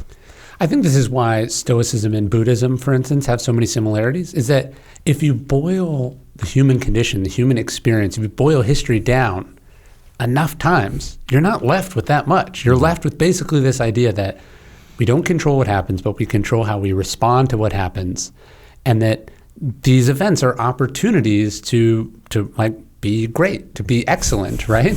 And that's like the core. That's the core of it. And I think that's what struck me reading Marcus Aurelius for the first time is like when people hear philosophy, they think impractical, they think theoretical, they think abstract, they think incomprehensible, right? They think like a college professor talking about interesting ideas, but that don't do anything but confuse you. And then you read Meditations, or you read Seneca, or you read Epictetus, and they're like, life is fucking hard. Here's what you can do about it. Don't lose your temper. Try to be a good person. Epictetus is asked to basically boil all of Stoicism down as simply as possible. And he says, I can do it in 2 words. It's actually 3, but he says I can do it in basically 2 terms. Persist, resist. Some things you need to keep doing and some things you need to stop doing, right? Like that's it. It's not that complicated, right? And this is why the golden rule appears in all the different religious traditions. It's like there's not that much stuff. So it really just comes down to like who can say it the most clearly, and then who or which tradition does a good job of living up to it, right? Like, and that's what I think is so interesting about Marcus Aurelius. You're the most powerful man in the world, literally worshipped as a god, commands the Roman army, has unlimited wealth, and this is supposed to corrupt. Absolutely. He has the absolute power. Like, it's not that power corrupts, it's that absolute power corrupts absolutely. And then you kind of have this exception to the rule. And he writes about it in Meditations. He goes, be careful not to become Caesarified and not to be stained purple, because the Roman emperor wears a purple cloak. And it's like, oh yeah, maybe it didn't happen for him because he was meditating in his journal about making sure that didn't happen. Like he was working on it, and philosophy was a way to do that. He also writes in Meditation, he says, fight to be the person that philosophy tried to make you into. And it's like, oh yeah, this is like a pep talk he's having with himself about living up to his potential as a virtuous person that he's almost certainly struggling to in the midst of frustrating, annoying, obnoxious life. So 2014, you write The Obstacle is the Way. Here's a section from that. In the year 170, at night in his tent on the front lines of the war in Germania, Marcus Aurelius, the emperor of the Roman Empire, sat down to write. Or perhaps it was before dawn at the palace in Rome. Or he stole a few seconds to himself during the games, ignoring the carnage on the floor of the Colosseum below. The exact location is not important. What matters is that this man, known today as the last of the 5 good emperors, sat down to write. Not to an audience for publication, but to himself, for himself. And what he wrote is undoubtedly one of history's most effective formulas for overcoming every negative situation we may encounter in life. A formula for thriving, not just in spite of whatever happens, but because of it. At that moment, he wrote only a paragraph. Only a little of it was original. Almost every thought could, in some form or another, be found in the writings of his mentors and idols. But in a scant 85 words, Marcus Aurelius so clearly defined and articulated a timeless idea that he eclipses the great names of those who came before him. It is more than enough for us. Quote, our actions may be impeded, but there can be no impeding our intentions or dispositions, because we can accommodate and adapt. The mind adapts and converts to its own purposes the obstacle to our acting. And then he concluded with the powerful words destined for Maxim. Quote, the impediment to action advances action. What stands in the way becomes the way. In Marcus's words, the secret to an art unknown as turning obstacles upside down, to act with a reverse clause, so there's always a way out or another route to get where you need to go, so that setbacks or problems are always expected and never permanent, making certain that what impedes us can empower us. And then you go on to say, there are a few things to keep in mind when faced with a seemingly insurmountable obstacle. We must try to be objective, to control emotions and keep an even keel, to choose to see the good in a situation, to steady our nerves, to ignore what disturbs or limits others, to place things in perspective, to revert to the present moment, to focus on what can be controlled. This is how you see opportunity within the obstacle. It does not happen on its own. It is a process, one that results from self-discipline and logic. And that logic is available to you. You just need to deploy it. The obstacle is the way. That was very cool to read, to be honest. This is, one of my, I think it might be the most popular clip I've ever made, is this clip from the podcast called Good, right? And I'm telling a story about, this is something that I was saying, again, before I had any recognition of any of this stuff. I was telling my junior platoon commander, Seth Stone, hey, something's going wrong. Good. Now we have an opportunity to overcome it. And there it is. It's like, there it is.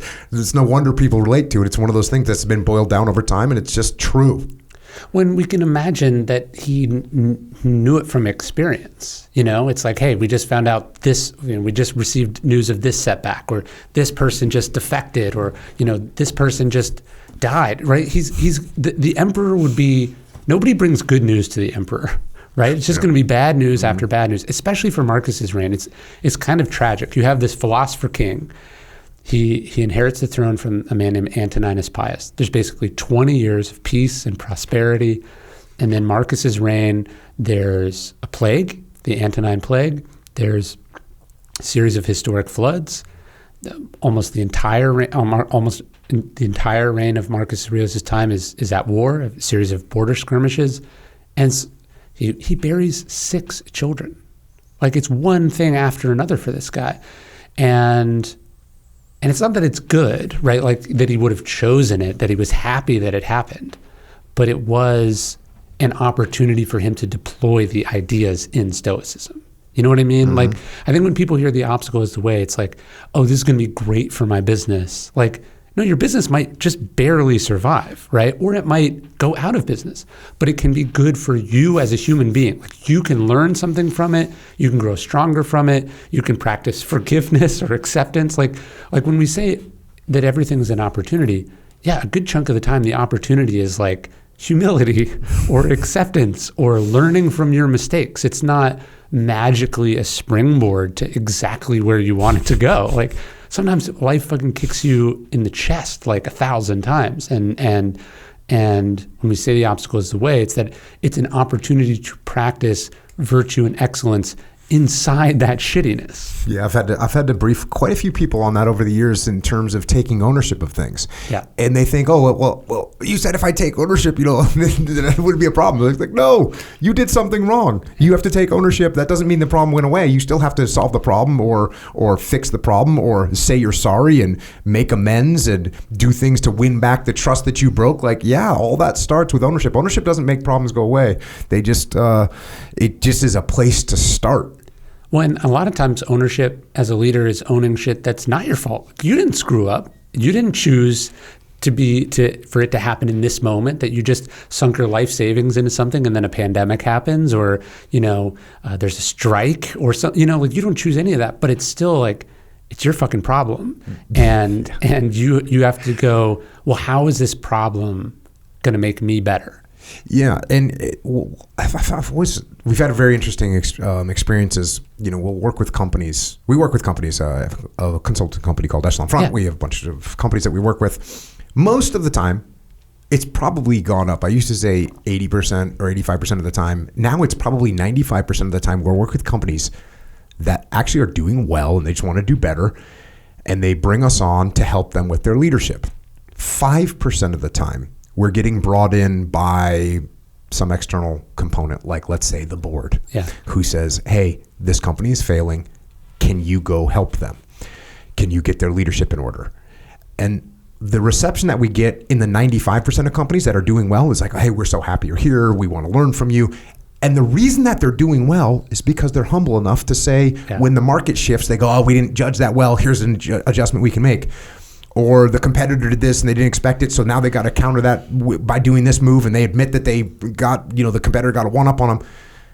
When the board brings us in because the company's failing, their reaction is like, well, we're only failing because the competitor did this, and the market did that, and the union said this, and our investors did that. It's never their fault. That's why they're failing, because they don't change anything, because they don't think it's their fault.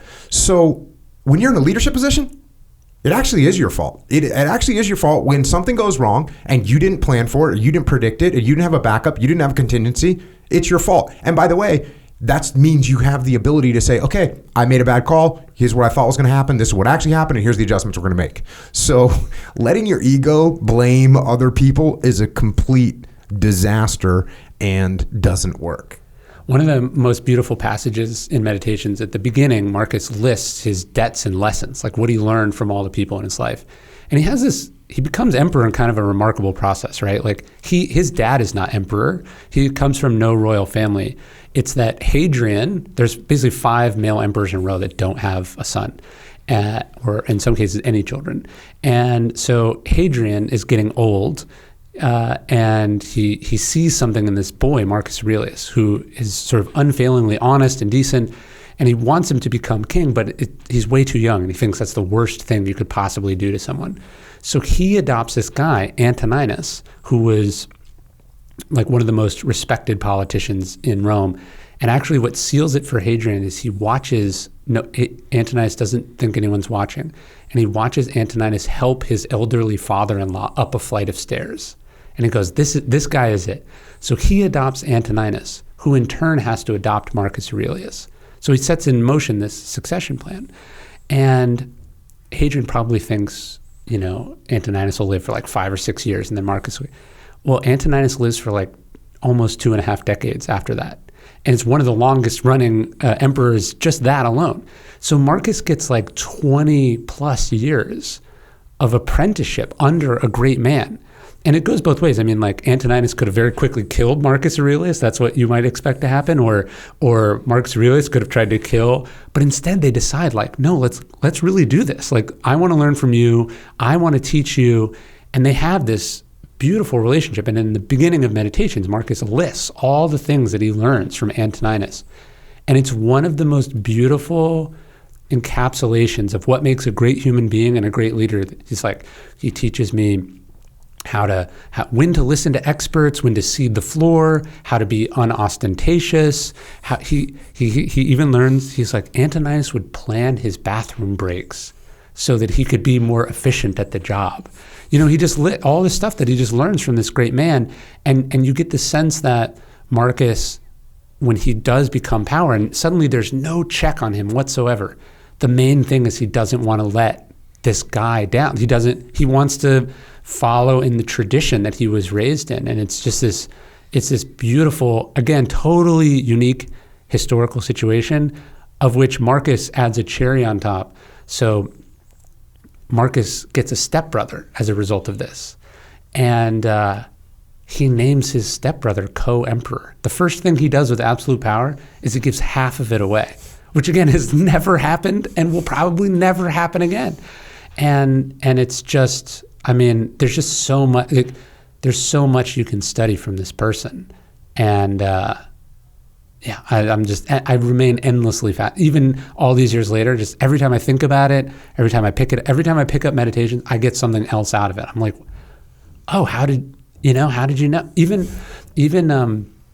during COVID, like I didn't really think of Meditations as a plague book, but he wrote it during a 15-year plague that soldiers brought back from the eastern edges of the empire. So it sounds a little familiar, right?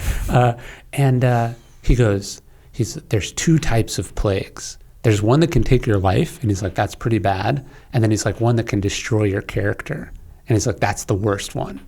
And you just realize like, oh shit, humans were exactly the same during COVID as they were during the Antonine Plague, and always have been and always will be. And that's what's so cool about philosophy, is like the timelessness of it. Or that, ego is basically the plot of every Greek play and tragedy. Flash forward to every superhero movie. Like, it's just ego. That's the main thing. Mm-hmm. What was as you're working at American Apparel, how did your Stoic philosophy line up to like this mayhem that's going on there? Well, I think just generally a philosophy of like discipline, ethics, and like trying to be a decent person. I think that kept me out of trouble. Mm-hmm. So did being effectively married. But I think watching someone who had not absolute power, but just watching the way that wealth and power and busyness and all that, just watching the way that can warp someone's soul, it's pretty timeless and real, and also super scary. You know, to watch someone that picked, like Dove saw me and was like, I see something of myself in you. And then to watch him spin off the planet, that was a real head fuck. When I introduce the topic of ego and I'm talking to companies and people, I talk about what a threat it is. And then I explain that there's countless examples throughout military history where someone's ego drove them to make decisions that got thousands, if not tens of thousands of people killed, and in many cases themselves killed. So they would rather die than admit that they were wrong, rather die than subordinate their ego to someone else, rather die than change their plan because it's the plan they came up with. And I say, listen, if people will die for their ego, trust me, you can like overrule someone because you don't like the way they looked at you, and that's all ego. So that's a scary thing. I mean, MacArthur was this close to World War III, this close. And that's not I mean, he had the same job as so many of the Roman generals who did this exact same thing, right? Like the overreaching is the thing. There's a great Epictetus quote. He says, "Remember, it is impossible to learn that which you think you already know." So on the one hand, there's the ego of the overreach of the like super talented egotist. But we forget all the sort of silent casualties of ego who we never hear of because they just got fired like on their first day, or they never graduated from college. Like they never made it because like nobody could teach them what they thought they already knew. Like we think of the egotistical rock star like destroying their career, but what about the one that blew up the record deal before it was even signed because they're just a dick? I was once again talking about ego. When we would fire a SEAL leader from a leadership position, we would fire a SEAL leader not because they didn't know how to read a map, not because they didn't know how to shoot their weapon. We'd fire them because of their ego, because they lack humility. And when you lack humility, you don't listen to anybody else. You're just gonna implode, and it's absolutely terrible. And I also tell people, look, everyone's got some natural amount of leadership capability. different levels, different skill sets. Some people are good at simplifying things. Some people are very articulate. Some people have a loud voice and a commanding presence. Like, let's get different levels of those. And any of those, you can get better in those categories. You can improve in some way, unless you're an egomaniac or you lack humility. And then I really just can't help you. Like, you're just going to be a terrible person and a terrible leader, and you're never going to get any better because you don't listen to anybody else and you think you're perfect. So going back to Epictetus, I can't teach you anything if you already think you know it. You're just screwed. Well, it's like, if you think you know everything, you're right. Because you can't learn anything else. Yeah. And if you think you're perfect, you also can't get any better. It was so weird to deal with guys with big egos. And look, in the SEAL teams, you got a lot of healthy egos, myself included. Like, sure. You don't sign up and go do the quote hardest training in the world because you don't think you can make it. No, you're like, I'll do this, let's go. But then you roll in with some of these guys and you can just see the look on their face. And it doesn't matter. Sometimes they're senior to you. Sometimes they're junior to you. It doesn't matter. You're looking at them and you can see that what you're saying, they do not think they need this information and they know better than you. And so you go, okay, well, maybe it's my ego. And you say, okay, well, explain your perspective. And you realize that their perspective is the only thing in the world to them. And they end up getting fired. That's the way it works. It's terrible. I've gotten to work with a lot of sports teams. I know you have too. And they all talk about, like, you're the best in the world until you got here.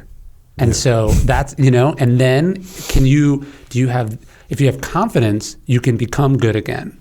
If you have ego, you will get destroyed because now all of a sudden you're getting your ass kicked. You don't know what you're doing. It doesn't feel natural. Like Shaka Smart, he's a great basketball coach at Marquette. He was talking about how people go, like, they always quit. The players always quit because it's not fun anymore. And he's like, the game is the exact same amount of fun. You just don't like not being good, right? Like, you don't like the learning curve. That's right. What you're objecting to. And the realization that, like, life and progress is this constant process of bumping up into your limitations and the things you don't know.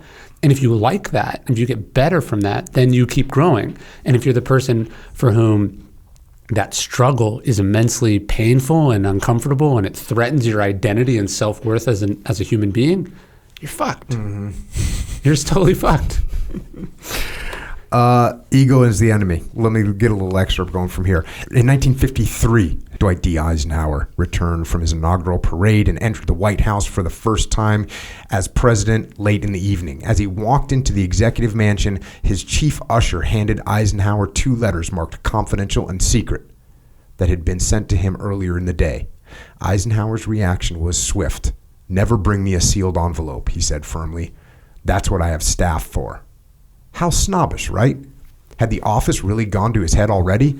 Not at all. Eisenhower recognized the seemingly insignificant event for what it was, a symptom of disorganized, dysfunctional organization. Not everything needed to run through him. Who was to say that the envelope was even important?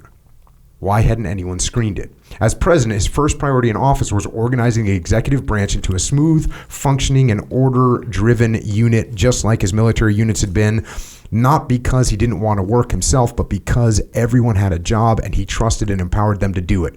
As his chief of staff later put it, the president does the most important things. I do the next most important things. The public image of Eisenhower is of a man playing golf.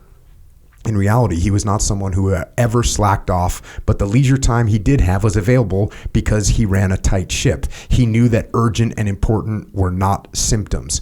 His job was to set the priorities, to think big picture, and then trust the people beneath him to do the jobs they were hired for. Most of us are not the president or even president of a company, but in moving up the ladder in life, the system and work habits that got us where we are won't necessarily keep us there. When we're aspiring or small time, we can be idiosyncratic. We can compensate for disorganization with hard work and a little luck. That's not going to cut it in the majors. In fact, it'll sink you if you can't grow up and organize. We can contrast Eisenhower's system in the White House with the infamous car company created by John DeLorean. when he walked away from GM to produce his brand of futuristic cars. A few decades removed from the company's spectacular implosion, we can be forgiven for thinking the man was just ahead of his time. In fact, his rise and fall is as timeless a story as there is. Power-hungry narcissist undermines his own vision and loses millions of dollars of other people's money in the process. DeLorean was convinced that the culture of order and discipline at GM had held brilliant creatives like himself down. When he set out to found his company, he deliberately did everything differently, flouting conventional wisdom and business practices. The result was not the freewheeling creative sanctuary that DeLorean naively envisioned. It was instead an overbearingly political, dysfunctional, and even corrupt organization that collapsed under its own weight, eventually resorting to criminality and fraud and losses of some $250 million. The DeLorean failed both as a car and as a company because it was mismanaged from top to bottom, with an emphasis on the mismanagement at the top by the top. That is, DeLorean himself was the problem. Compared to Eisenhower, he worked constantly with very different results. As one executive put it, DeLorean had the ability to recognize a good opportunity, but he didn't know how to make it happen. Another executive described his management style as chasing colored balloons. He was constantly distracted and abandoning one project for another. He was a genius. Sadly, that's rarely enough. Though probably not on purpose, DeLorean created a culture in which ego ran free. Convinced that continued success was simply his by right, he seemed to bristle at concepts like discipline, organization, or strategic planning. Employees were not given enough direction, and then at the other times overwhelmed with trivial instructions. DeLorean couldn't delegate except to lackeys whose blind loyalty was prized over competence or skill. On top of all this, he was often late or preoccupied. Executives were allowed to work on extracurricular activities on the company dime, encouraged specifically to chase side projects that benefited their boss at the expense of the company. As CEO, DeLorean often bent the truth to investors, fellow officers, and suppliers, and this habit was contagious throughout the company.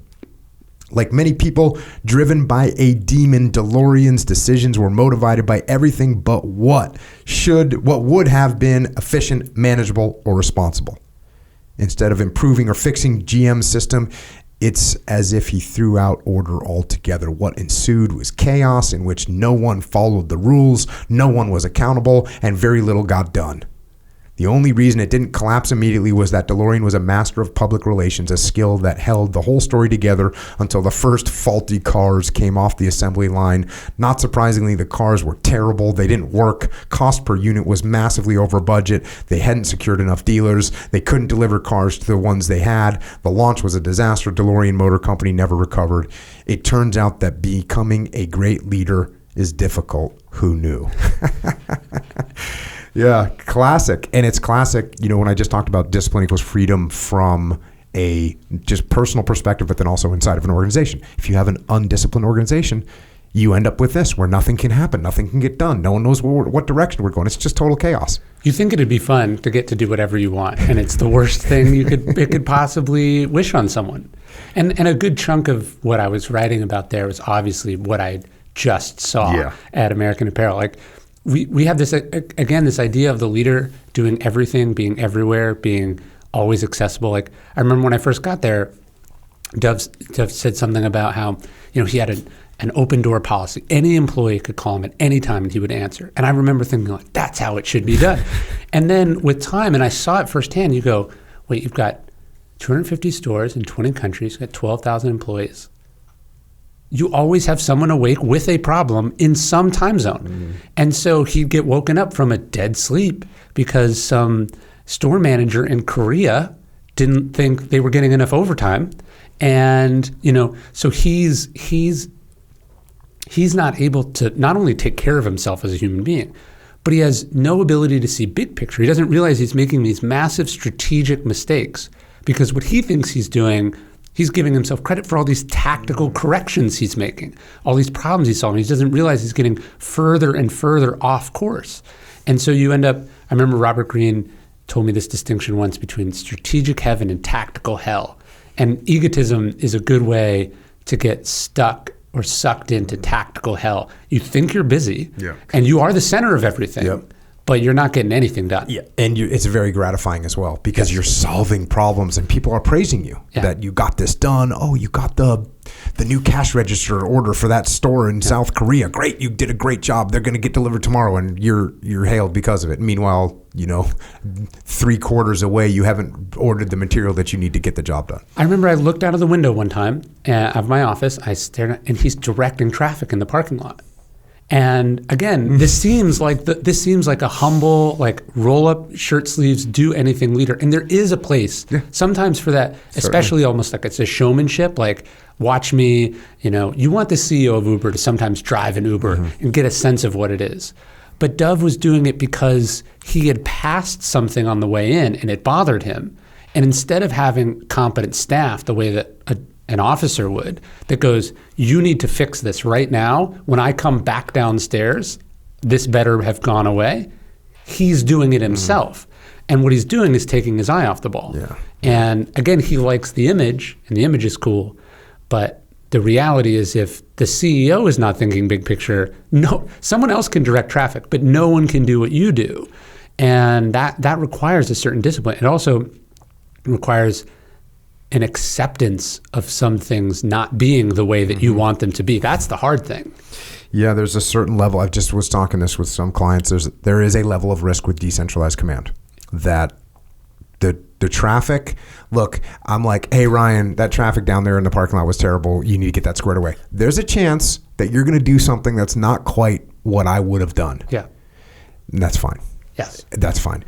I often say that the best operations that we would go on in Iraq, I didn't have to say anything. I don't have to do anything. I'm the overall guy in charge, but I don't have to say anything because everyone knows what they're doing and they just make things happen, which is the way it should be. And I never had to, if a guy did something wrong, I never had to correct that individual. The guys on the team would take care of it, which is exactly the way it should be. Isn't it crazy that a guy like Dove can be so talented and a genius, to use your words, and yet just not see these things which are so obvious right now to just about anybody that watches that arc of destruction unfold? I mean, yeah, you see this in sports all the time. This is the most talented person in the world, and yet that's not why they're getting cut. That's not why Kyrie Irving is going from team to team to team, right? Like, it's obvious in 2 seconds what that dude's problem is, but he can't fix it, or he's not willing to fix it. And so, I think sometimes self-help or personal development stuff gets a bad rap, but the willingness to work on oneself, to look at your problems in the mirror, to focus on where you can, that's important work that not enough people do. And it's not that egotistical people or people like Dove, it's not that they don't become successful. Dove still lives in a very large mansion, lots of successful people were horrible, they were shitty leaders. It's that it prevents them from doing the things that they could have done. And that's the shame of it. You know what I mean? Steve Jobs gets fired by Apple. Deservedly so. His comeback story is a result of his willingness to do work on himself. But you don't always get that second chance. You think about, great people who pissed off their publisher or their record label, or people who couldn't play well with others, and they end up depriving the world and themselves of stuff they could have done. And it's really sad. Again, the invisible graveyard of things that could have been accomplished if people, Shaq has talked about the number of rings that he and Kobe could have won together, right? Or you look at the Brooklyn Nets, that was the greatest super team ever assembled, and they managed to be on the court together 19 times. And again, they're all very rich, all very successful, all clearly performing at an elite level, but there was some ceiling that they bumped into that they could have broken through had they been able to listen to the people around them. A huge part of that is having the ability to detach from yourself and take a look at what's happening. So when you say self-help, what'd you say, gets a bad rap or whatever, but part of what you're going to do in those situations is you're going to take a step back and look at what you're doing. Yeah. Which, if you're in a business and the business isn't going well, and what you do to try and fix it is go deeper into it and close your blinders even more, you don't see the mistakes that you're actually making. I've been saying a lot, the solution to a problem isn't inside the problem. When you're in the problem, you don't see the solution. You have to get outside that problem. And when you're the problem, you have to get outside of yourself. You have to take a step back and look and say, okay, what am I actually doing right now? What mistakes am I making? And if your ego's out of control, this will just never happen. It will just never happen. You have to be humble enough to say, hey, there's some things that don't seem to be going very well right now. And I think I'm the person that's in charge. And this probably indicates that I'm making some mistakes. What can I do better right now? It seems like so obvious, and yet there's countless stories, and this can happen on a large scale, like at American Apparel, or it can happen in a tiny scale, like when someone's in a relationship with another human being and they don't understand why the other person's frustrated, and it must be that other person. Yeah. Without ever looking in the mirror going, maybe you act like an asshole sometimes. I saw this interview with Sean Payton. I'm a Saints fan, so I'm sad that he left. But he was asked, like, what's he going to do about Russell Wilson, who had this terrible season, huge contract in Denver, terrible season. And he's like, what are you guys going to do? And he's like, well, we're going to break down what happened last season. We're going to see the plays that went well, and then we're going to do more of those plays. And then we're going to look at the plays that didn't go well. We're going to run fewer of those. And you're like, that's so basic, but that is, first off, that's getting to the outside of a problem, right? Like, instead of just like forcing it, like, let's just do what we're doing, but we'll try harder, right? Or we'll hope we'll get luckier, or we'll blame, this or that or the other. It's just like, let's step back and let's break down the film. This is why teams break down film. And this is why in the military you debrief. You look at what worked and what didn't work. But then also, this is what coaches and consultants and team members and comrades and spouses, this is what they're like, hey, have you noticed this pattern here? Like, every time this happens, you do X. And then how does X go? Not well? Well, then why don't we try this instead? And the ability, it's very hard to see yourself from the outside by definition. And so you have to cultivate a process, whether it's journaling, like that's what Marcus Aurelius is doing in Meditations, or a therapist that you talk to, or a board of advisors, or a accountability partner, a coach, or whatever, that allows you to go, yeah, I'm getting in my own way here, like a lot. How do I stop doing it? And this is what Dove didn't do, you have to listen to that advice. You have to actually do that stuff, which nobody wants to do.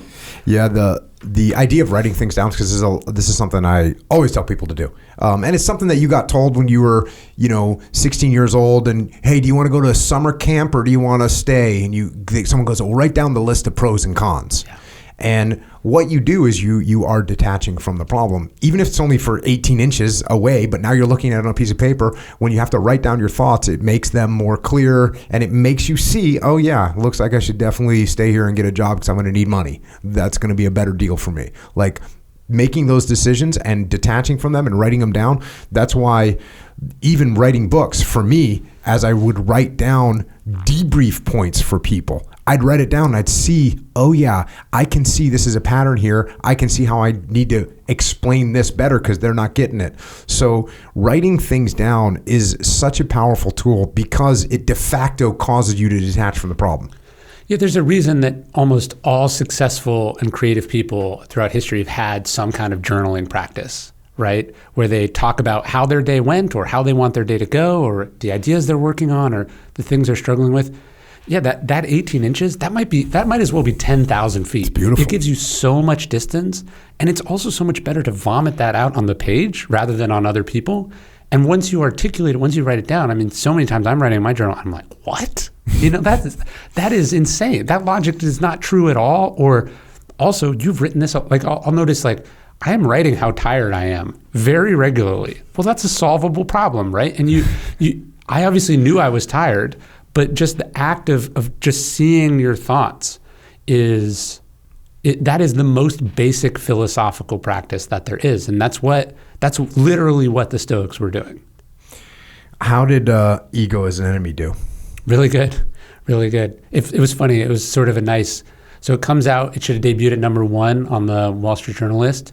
And somebody at my publisher made a mistake. Like they entered it in the wrong category. Like they put it in philosophy, which there is no list for, instead of business, which we'd asked them for. So it would have debuted at #1.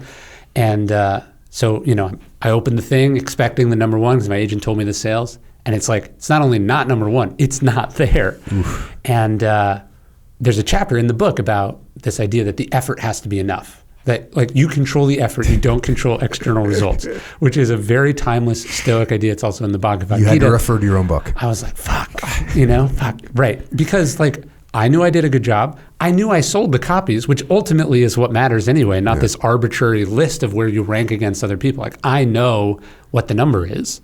And also, who the fuck cares about the first week? Like tell me, is it still, there's a Drake lyric like, tell me who you're checking a decade from now. Like the book is still selling, right? Like that's what matters. It doesn't matter how you do in the first week. But it, again, like what's so cool about Stoicism, about philosophy is that it's for those problems. It's where you're like, someone made a mistake, it cost me something, but did it cost me something? Do I actually care about this thing? What does it actually mean to me? And then how do I process these emotions? Like I think people think Stoicism is like having no emotions. No, Stoicism is having the framework, the understanding of what really is important, what you really believe, and then it allows you to process those emotions. So instead of sending off the angry email or, like putting my foot through the wall, I'm like, oh yeah, this is a chance to practice what I was talking about, which I already knew and I already have practiced, but it's more practice. I had my book, Discipline Equals Freedom, was coming out in 2017 in mid-October of 2017. And so I had gotten the pre-copies, like copies of it at my house, and I had a big box of them, and I had the big media tour thing all scheduled. And my friend Seth died on September 30th, 2017. And so I, canceled everything. But then like I was distraught because my friend died, and I remember I had this book that I had written, and I have a section in the book about death, and I literally had to walk over to my own book and read that section to remind myself of how you get through this. And again, that's like when we talk about writing stuff down to distance yourself from it, but also like what you're saying, you're pissed that you didn't get on the list the way you should have, and like of course you go back and like read this section on that, and it's the same thing. Sometimes you gotta interrupt that emotional cycle that's going on and say, hey, look at this from a distance, here's what's going on. And that's why having books like these it's important to be able to refer back to them. Otherwise, you can get caught in these loops that are not healthy. Yeah, I think first off, writing is like a form of accountability. Publishing is a form of accountability. You're like, I said this and I sold it to people. So if someone catches me not doing it, that's not a good look. So it forces you. I think you're like, this is what I think. But then also when you're writing, it is you, but it's also you channeling something bigger and more timeless than you. Like you didn't invent it. You discovered it and now you're sharing it, or you uncovered it or rediscovered it, right? And so like the process of writing it, and I think almost as I've really studied Stoicism, one of the interesting things as I've gone back and read more of the obscure Stoics, like there's a metaphor in Meditations where Marcus Aurelius talks about like being a wrestler. No, he talks about being a boxer, a pancreationist, like the old form of MMA. And then I realized, oh no, he's cribbing from an earlier Stoic. Like he didn't invent this. This exact paragraph basically appears somewhere else. And you go, oh, he was reminding himself of the act of writing it down, paraphrasing it, putting it in his own language, was a way of kind of putting it in his own muscle memory. And so writing to me is not this generative thing. It's more of this like repetitive meditation. Do you know what I mean? Like writing the Daily Stoic it's reps. Yes. It's reps. It's reps on the squat rack. Yeah. and you're going to get a little bit stronger, and they're going to get a little bit more embedded and ingrained in your head. Yeah. It doesn't make it easy to apply them, but it makes it easier to remember them.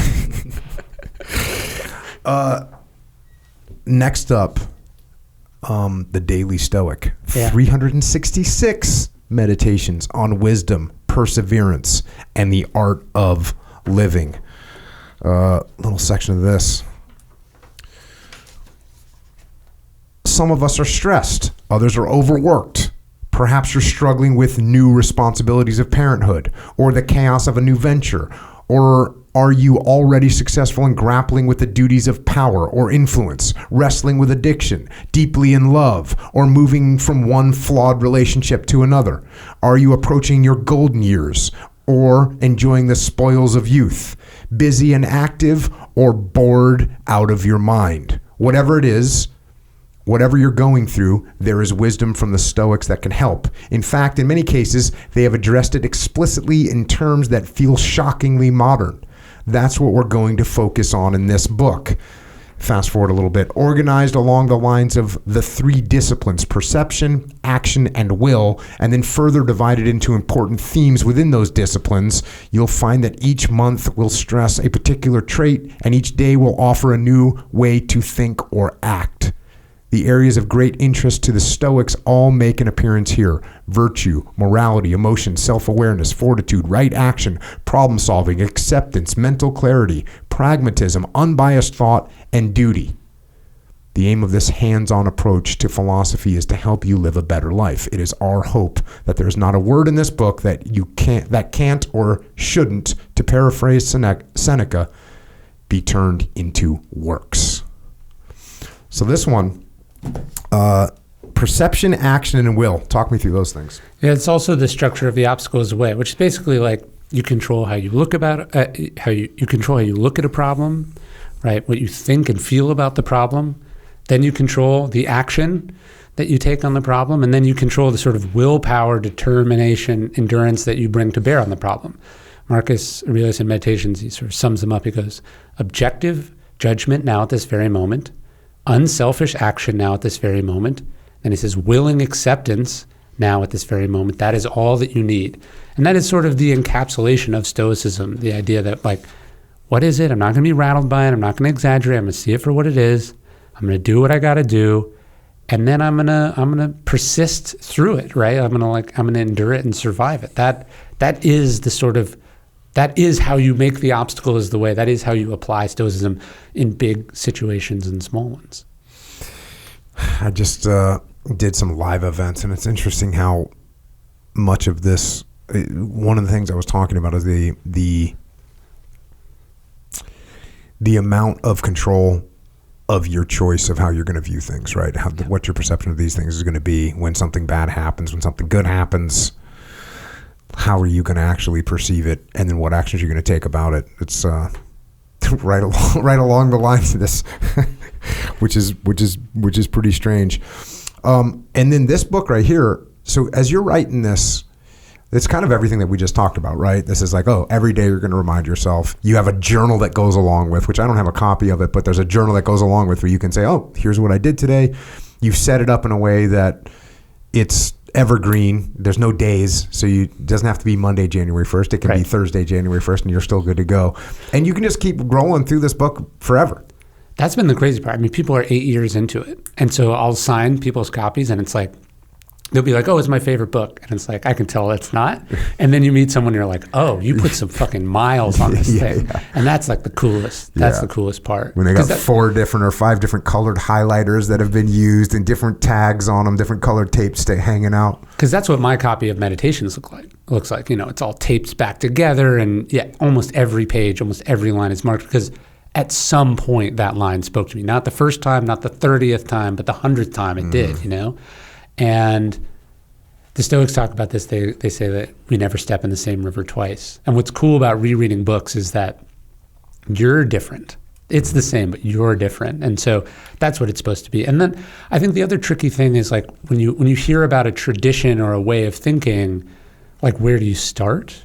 And I think when they suggested the Daily Stoic, which is not it wasn't my idea at all. Actually, my agent who did the translation, Steve, is the one that suggested it. It's like, oh yeah, start with all of them. It's like the greatest hits album. These are the best ideas from the Stoics. It's like all my favorite quotes, and then I just riff on them. But I found that can be hard. Like people go Seneca, Marcus Aurelius, Epictetus. Which Stoic should I start with? And it's like I need to know so much more about you before I can tell you that. Mm-hmm. And this is like kind of a survey course of the Stoics. And a daily reminder of what you're doing.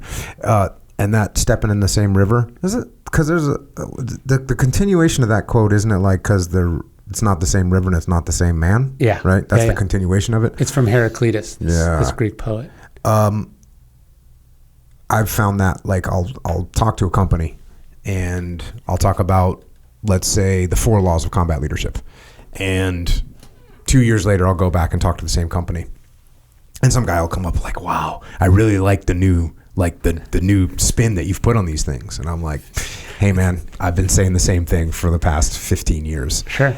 I won't say that, but I'll say, hey, you're seeing it differently now. Yes. Remember last time I was here, you had a team of 4 and now you got a team of 42. Yeah. And you were not publicly traded company and now you're publicly traded. So it's totally different. It's a different river, different man. Yeah. There's another line, like when the student is ready, the teacher appears. And it's like, it was all in the book, but it wasn't unlocked for you. You didn't understand all that went into it. And so you understood it on a surface level, and now you understand it to mean something totally different. And that's to me what like great, timeless, amazing work is. There's even movies. You watch movies or you read books and you're like, first time they were the hero, now they're the villain, now they're the hero again, The Civil War is like that for me. The more you study the Civil War, everyone has an arc, and that's what moral complexity and reality is all about. Give me an example from the Civil War. Well, Grant is fascinating because he's flawed, brilliant. Should he have been president? Was he a good president, bad president? Is it impossible to tell because of the lost cause mythology? Is Robert E. Lee this sort of tragic figure, or is he a monstrous villain, right? Or my thing on the Civil War is like, you learn as a kid, you're like, it was all about slavery, right? And then you study the Civil War and you're like, it was way more complicated than just being about slavery. Then you really study the Civil War and you're like, it was 100% about slavery. And you know what I mean? It becomes, I think when you study things or you study people, it's very simple, then it gets complicated, and then wisdom is the ability for that complication to then become a kind of simplicity again. Mm-hmm. You know what I mean? And so, that's why every time I pick up a book about the Civil War, I'm like, I do not need to read another book about the Civil War. I have so many things I don't know about. I should read about something new. And then I just get something totally new out of it. And I'm like, okay, fine. Have you been to battlefields? A billion of them. Yeah. What's your favorite? Gettysburg. Okay. And I haven't been to a billion of them, but I've been to Gettysburg, I think 7 times now. So we do like a battlefield tour at Gettysburg, and it's just awesome. It's just awesome. See, I'm a Vicksburg guy. Yeah. I think Vicksburg is more important. We've talked about going to Vicksburg as well. And yeah, you could certainly argue that it's more important for sure. The South should have surrendered the day after Vicksburg. It was done. Yeah. It's done. Yeah, it's such a crazy war, and one of the things that's interesting about it is, and I forget, there's some sort of statistic you can get, but the soldiers were really, really literate, and they were really, really good writers. Yes, and you read what they're writing about the Civil War, and they're like private soldiers on the front line, and they're super articulate. It's just awesome to read, and you have all these accounts of all these people that wrote all these letter homes or kept these journals, and you can get a really close ground truth to what they were thinking and what they were feeling. Oh, it's so fascinating. And then, you read like Grant's memoirs, and you're like, this is like one of the greatest books ever written, and it's just this, like, how did he write this? I like Sherman the best, but it's wild too. The Gettysburg battlefield. That just the whole, when I explained people that haven't been there before, and I was like, hey, here's how they set it up. On the one side of the battlefield, you've got General Lee on a horse standing, looking across the battlefield from where his troops were arrayed. And on the other side of the battlefield, you've got General Meade on a horse, and he's looking from where his troops were arrayed. Like, you can't, it's almost too good. It's like the perfect memorial battlefield. They're showing you how this thing went down. Yeah. You want to know why I love Vicksburg? Because Vicksburg is the perfect obstacle is the way story. So Lincoln sends Grant, because Grant's like the only guy in the West with momentum. And they send Grant. But he also sends, was it McClernand? He sends his replacement at the same time, his political replacement, because Grant's going to fail, you'll take over. So Grant goes, Vicksburg now is like this nothing city, but it's the only stronghold left on the river. It's the most important city in America because it controls the navigation in the most important river in the country that splits it in half. So it's this citadel on the bluffs there of the Mississippi. And so Grant's like, we'll attack. Doesn't work. He's like, okay, we'll go above it. Doesn't work. He's like, well, we'll dig a canal. We'll just move the river. Doesn't work. He's trying everything, right? And then he finally has this idea. First off, my other favorite thing is Sherman gets there. Sherman technically outranks Grant. And he just says, no, you're in charge. Like, surrenders superiority in this moment. So I'll do whatever you want. And Sherman gets like the worst job. He's like running a feint. He gets like the least sexy job in the whole thing. But anyways, Grant and Porter and Farragut, they run the gunboats, and they skip Vicksburg altogether, right? This a thing that once you do, you cannot undo. So they run the gunboats, they make it, and they cross like 300 miles south, 100 miles south, something like that, at Hard Times, Louisiana, like the perfectly named city. He crosses, and then Grant goes, now we're talking. He's like, boots on the ground on the right side of the enemy, you know? And then, so you think, okay, he's crossed the river, and now he's going to head up to Vicksburg. Instead, he says, forget about Vicksburg, and he heads to Jackson. And he basically takes Jackson, burns it to the ground, which is what was supplying the citadel in Vicksburg. And then, months later, now he's in this thing for like a year. Mm-hmm. Now he heads back towards Vicksburg. And now suddenly all the advantages of being a fortress on a bluff on the Mississippi River are a disadvantage. Now they are trapped in said city, right? And he lays siege. He doesn't give in. It takes like 2 months. They finally surrender. They surrender on the 4th of July, thinking that he'll be merciful, which of course he is not. And then Vicksburg does not celebrate the 4th of July till 1945 in protest of this. But basically all the lessons that Grant and Sherman use or learn there are how they win the war. Sherman cutting the supply lines, being on the right side of the river, taking the war to the enemy. Sherman's march is learned there at Hard Times. And for Grant, he was like, I've got more men, I've got more time, I've got more money. He's like, if I just don't quit, we win. And so when Grant goes east and takes over the Army of the Potomac, it is from Vicksburg. So not only does he take all the advantages of the enemy and flip them on its head, but also in trying all these different things, he because it wasn't easy, because it didn't go his way the first time, he learns everything that he then uses to win the Civil War, the Battle of the Wilderness, the siege of Richmond and Petersburg. All that is from Vicksburg. Yeah, which, by the way, you can never figure out if you're not humble. Yes. Because you just stick with the same plan. Interestingly, my last deployment to Iraq, we were in the city of Ramadi, and we were working very closely with the Army, with the 11 AD, and they had a great colonel who became a general. And we were doing a big operation, and so Vicksburg was the first joint, what we call in the military, a joint operation between the Army and the Navy. Yeah, because the Navy's in the rivers. Right. People don't see that now. Yeah, so we did this big operation and took down a big chunk of the city, and he named the operation Vicksburg because it was, Army, Navy working together. Even though there's only 40 SEALs out there that were working from the Navy side, but we were doing our best to have an impact, and he was appreciative of it, so he named it Vicksburg. I love that because it is this remarkable story of collaboration and egolessness, in that Porter and Farragut and Grant and Sherman all work together. And my favorite moment, I'm actually just writing about this now as I'm doing this series on the 4 virtues, and writing about justice, which isn't the legal justice. It's like, how do you comport yourself as a person? Well, when Grant comes up with this plan to run the gunboats and do all this stuff, Sherman's like, it is a terrible idea. This will not work. Do not do it. And Grant's like, I hear you, but here's why I think I'm right. And Sherman's like, I think you're wrong. And he goes back and he's like, I think you're so wrong. I'm going to memorialize it in a letter. He's like, I have to write. He was so worked up about what a terrible mistake he thinks he's making. He's like, I want to put it in writing. So he puts it in writing, sends it to Grant. Of course, it works out. Once Sherman's overruled, he plays along, does everything he's supposed to without a complaint. And then after it's a success, Grant's like giving Sherman all this credit. The reporters are there. And Sherman walks up and he's like, it needs to be on the record that I oppose this, right? And he's like, I thought it was a bad idea. All the credit goes to this guy.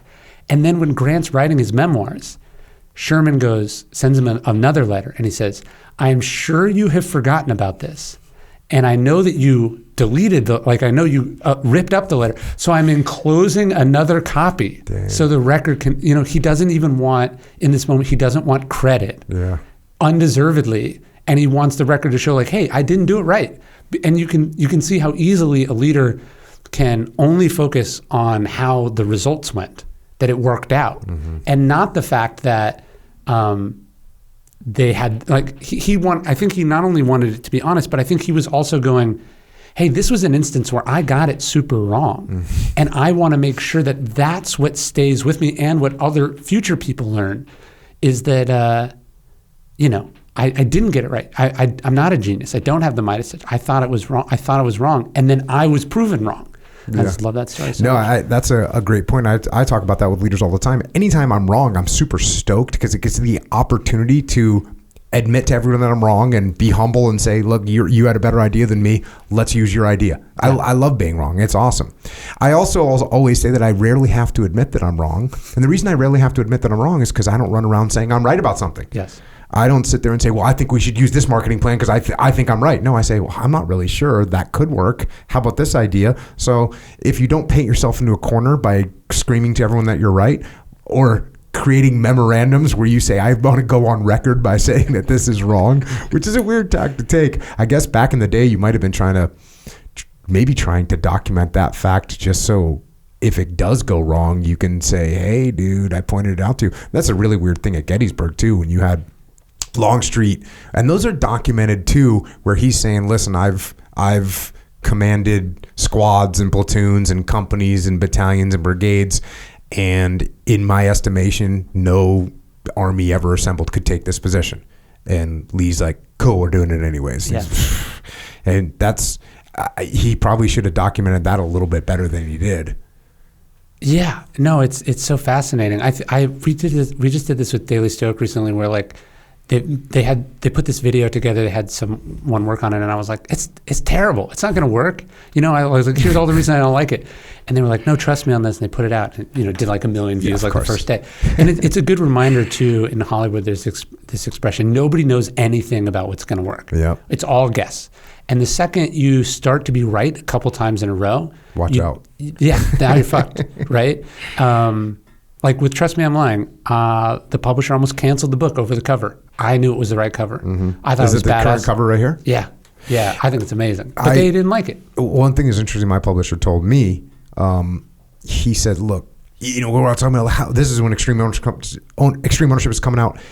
We don't know anything about. Like, we weren't you going into this. Leif and I were just knuckleheads that wrote a book, and we're like, well, how do you think it's going to do?" And our publisher Mark was like, "Listen, nobody knows." Yeah. Nobody knows how good a book is going to do. He had some example of some book that Oprah Winfrey was on her show at Oprah Winfrey's peak of her show saying, this is an incredible book, buy this book. And they sold 3,000 copies and that was that. Done.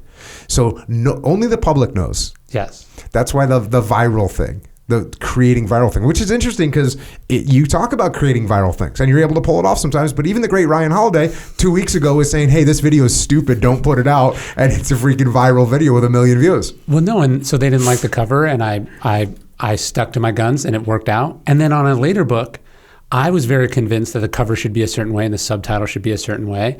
And it didn't work. It didn't fail, but it didn't work. And in the paperback, we fixed it all.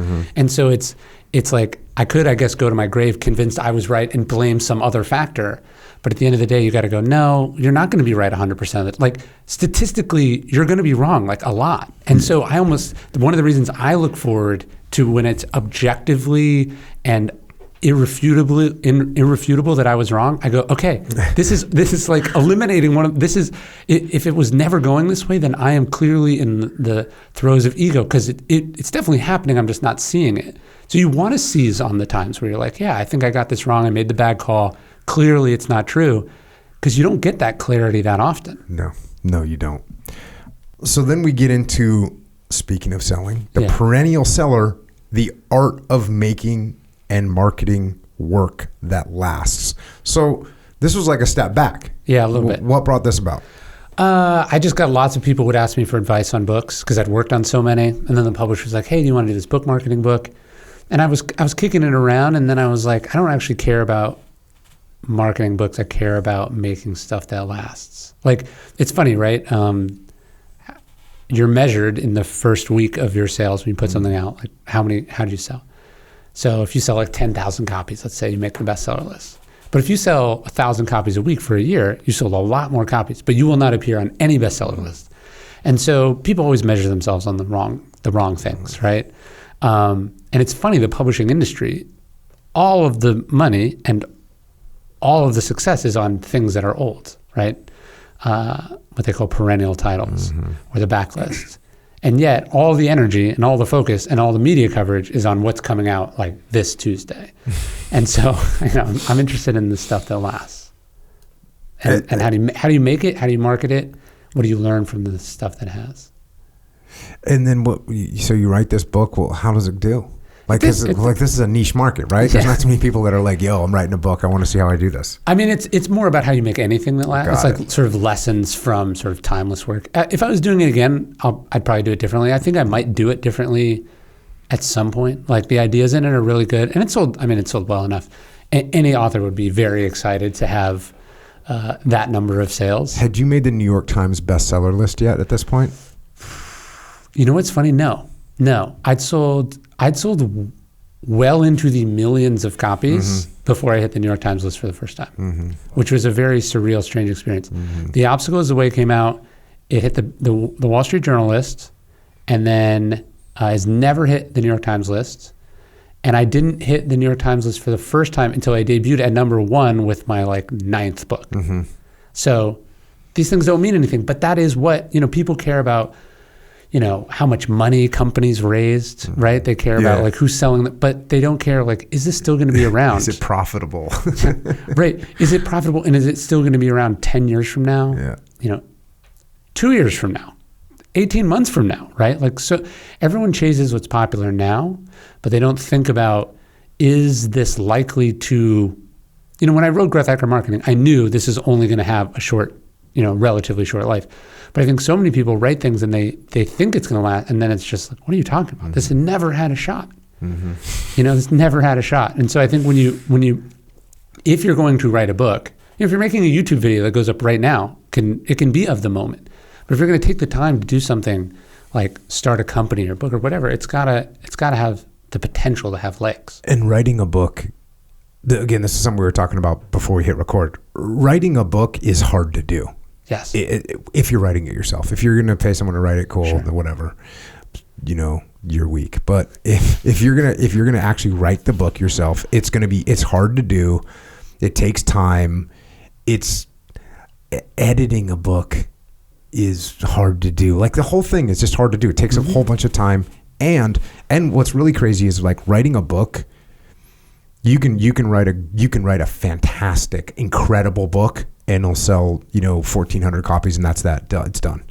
And you can write another book that happens to get in some people's heads, and all of a sudden it can sell like crazy. You can write some of your books that have not done very well according to the market out of the gate, and yet now they're selling hundreds of thousands of copies over time. So it's a wild thing to get into. It's not a very stable thing to get into. No. If you're out there thinking, well, I'm going to become an author and sell a bunch of books, that's a rough game to get into. Well, one of the funny things is, since the books have worked, people go, oh, Ryan's just writing about Stoicism to make money. And I was like, I couldn't think of a worse thing to do to make money. First off, because I remember the conversations with my publisher when I was like, I want to write about Stoicism. They were like, what's the least amount of money we can offer this person? And it was a not large amount of money. And they told me later that they were just hoping I would like get it out of my system. But then when something works, obviously it seems like obviously that was your plan all along. But the reality is books are a terrible way to make money. Yes, they are. Right? And they take an incredible amount of time and energy, and they torture you. And so like when I talk to people and they go, I think I'm thinking about writing a book, I go, good, don't. Right? Like if you cannot do it, don't do it, right? Like only write a book if you can't not do it. Right. Right? That's good advice. Like it has to be something that you would be happy with if it sold 7 copies, right? Yeah. I had the same thing happen when Extreme Ownership came out. I immediately was going to write a kid's book. And I wish I could have recorded the conversation with my editor. And this guy's a friend of mine. He's a great dude, but he's like, hey, like he's trying 15 different ways to talk me out of doing this. It's just like crazy that you're just going to get put in this pigeonhole, and then that's that. And we don't want to hear anything else from you. The other thing that this reminds me of, this is more advice from Tim Ferriss. When you're done writing a book, you're 50% there. Yes. Like when you're done with the labor of writing a book, you now have 50% more to do that's just as hard as the first 50% that you just did when you thought you were done. I've described it to people, it's you finish running a marathon and then, you come through the gate and you're like, oh, you can barely stand. and you're staggering across the finish line. You had this last burst of adrenaline that got you through it. You're like, I'm done. And they grab you and they pull you through the chute and you think they're taking you to like the tent where you get to relax. They put that metal blanket on you or whatever, or the medal stand, and they're actually just taking you to the starting line of the second marathon that you have to start right now. Yeah. And it's a less fulfilling marathon. It's less in your control, and it's also more embarrassing and awkward and all the things that you didn't want to do to begin with. But if you don't do it, no one else is going to do it for you. And what does it say about, like when people are like, oh, I don't do that marketing sales stuff. I'm just like a writer or a creative. I'm an inventor, whatever. I'm a purist. It's like, well, what you're saying is that your shit sucks and that you don't believe in it enough to want to go on podcasts and talk about it, or that you don't know it well enough to confidently sell it or market it. And so, yeah, it has to be a huge part of the equation. Otherwise, why did you do it? Like, why did you do it? Because like getting your thoughts down on paper, there's something valuable in that. But why did you slave over every sentence and the packaging? And like you did all that because it's for people. And now that the fear of them potentially not liking it and the potential audience being crickets, now you're trying to back out of it going, well, that was never important to me. I don't care. And so it's this tension of like, you have to be pure and do it for only the right reasons. And then once you decide to put it out, you have to become a marketer and a hustler, and you have to work just as creatively and committedly to selling it to people. And it's a long fucking hard slog. The Obstacles Away sold millions of copies, but at the first week it sold 3,100 copies, maybe, and that seemed like a lot, but in retrospect is, not even a fraction of a percent. Right. And so everything that succeeds comes to dwarf what it did at the beginning, hopefully. And that's because you didn't quit on it and you kept pounding the pavement and doing the work. Yeah. So speaking of why did you do it, next you roll into conspiracy. Peter Thiel, Hulk Hogan, Gawker, and the Anatomy of Intrigue. Yeah. So this is out of left field book. Yeah, wrong subtitle. I forget what the new subtitle is. Oh, is there a new one? No, one? I'm saying like that was the subtitle. I was like, this is the subtitle. And fought so much about it. And then now it's like sex, power, and a billionaire's vendetta to crush a media empire. Something that's like actually sounds compelling to read in retrospect. Like I thought, and the cover. That's funny too, because I bought into that. Like I was like, dude, it's like, pickles. No, like get a sandwich here. Pickles, barbecue sauce, and fried fish. And you're like, whoa, what is this? I want to try it. So when I see Peter Thiel, Hulk Hogan, and Gawker, I'm like, whoa, what's going on here? And I kind of vaguely remembered the whole story thing, but well, that's what I thought. And you're probably like a nerd like me, so you're like intrigue. You like think it's gonna be a spy, but that's not what the market thought at all. It's my least selling book, but the one I am most proud of because it was the hardest to do and it was the most outside my comfort zone. But basically, I happened to know Peter Thiel a little bit, and I knew Nick Denton, who was the creator of this company called Gawker. And these two basically... So you knew them both? Yeah, I'd met them both before. I knew Nick from my American Apparel days, and I'd been to a party at Peter's house many years. So I knew them both. Mm-hmm. Then these two guys get locked in this 10-year campaign to destroy each other. And and somehow, like, basically the book starts with one afternoon I had... like lunch at one of their houses and like dinner at the like I was in both houses on the same day. And did they know that? Yeah, and they were like, "Well, what's it gonna?" And so I was like, "I got to tell it because it's an insane story." For people who don't know, basically, in 2007, this tech website called Gawker outs Peter Thiel as gay, which he was, but he was private about it. And then he decides to destroy them for this, but what they did wasn't illegal. So he spends 10 years plotting in secret, waiting for them to fuck up.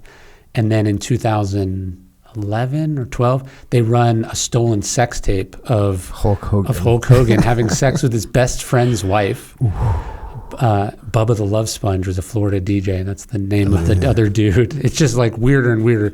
And so they run this stolen sex tape, and Peter Thiel hires a legal team to secretly... Hulk Hogan never knows that Peter's a part of it, to secretly fund a $100 million lawsuit, which they ultimately win and bankrupt Gawker. And then Peter ends up bidding in the auction, like almost gets the assets of the company in the end of it. So it's this. Wait, he almost gets the assets or he gets them? He destroys the company. Somebody else ends up buying it. Like the judge wouldn't sell it to him. But it's almost do you know a spolio optima? So in Roman combat, the ultimate victory for a general to get, it's only happened like 3 times, is you defeat the other general on the field of battle, hand to hand, and then you strip their armor from them. And so he's as close to that as you could possibly get in like the business world. So it's this insane story, which I use as a way of just talking about strategy. Was your book a post-mortem, or were you in it as it was happening? This is all post-mortem, but I had I had to read 20,000 pages of legal documents, and I interviewed all the people, including Hulk Hogan, who showed up.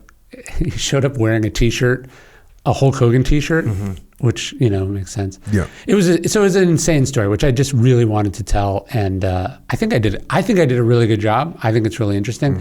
I know there's a way I could have done it differently. It would have sold more copies, but that wasn't what the story that I wanted to tell. How could you have sold more copies? I could have made Peter Thiel the villain, and instead I saw him as like the sort of fascinating anti-hero of the story, if that makes sense. Yeah. Because even if you don't agree with what he did, I was fascinated with how he did it. It's kind of cool, right? Yeah. I'm like, there's something bad. Even if it's bad, it's still badass. And so I wanted to tell that story, which ended up being really, I was fascinated by it. Hulk Hogan, I met him at the UFC one time. He's huge. Yeah. Well, and he's a massive dude. His life is very sad. His life was very sad. And this moment. What's up with him right now? Give us an update. No, I don't know what's up with him now. At the but moment. In the moment that this happens, his life is, his life is falling apart. His wife has left him. One of his kids is about to go to jail. What's his kid going to jail for? I killed a guy in a car accident. Just like all the things that fame and success can do to a person. It happens to him. And then this most private moment is leaked on the internet. And then, he wins this, ends up winning 5 years later, wins this insane lawsuit that's been secretly funded. And I'm also just they go, revenge is a dish best served cold, but nobody can do it. And nobody can wait, And except for Peter Thiel. The patience and the Machiavellianness of it is just, I just nerded out about it. He knew that you were writing the book and it was coming out? Yeah, he talked to me. So he let me, he gave me all the, so he hired this kid. And this kid pretended to be this kid pretended to have a wealthy benefactor who was funding lawsuits, but that was his intermediary between Hogan's legal team and Thiel. So nobody knew Thiel. Thiel's involvement was revealed like 3 weeks after the verdict. So he pulled off complete and total secrecy. That's freaking legit. It was What crazy. What did you uncover in the story that like surprised even you? What was some of the? Well, I mean, just I was the first one to break that this dude was there. That there was this character, Intermediary, the deep throat, if you will. You know, like the guy with the secret identity. That was pretty nuts. There's like this whole FBI sting that happened that was pretty crazy. Here's the funny. So why does this all happen?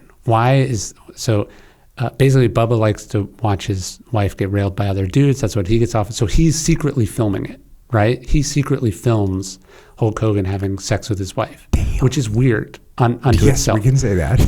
But the reason it gets out is that a rival DJ in Florida who wants Bubba's spot on the radio breaks into Bubba's office and rummages through his desk and finds the tape. And he's the one that leaks the tape.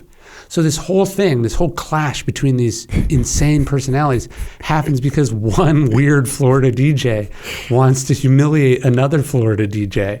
And it's just the weirdest, craziest story that I've ever You can't make this up. You couldn't. No, you couldn't. Like, it's unreal. the Coen brothers couldn't come up with this.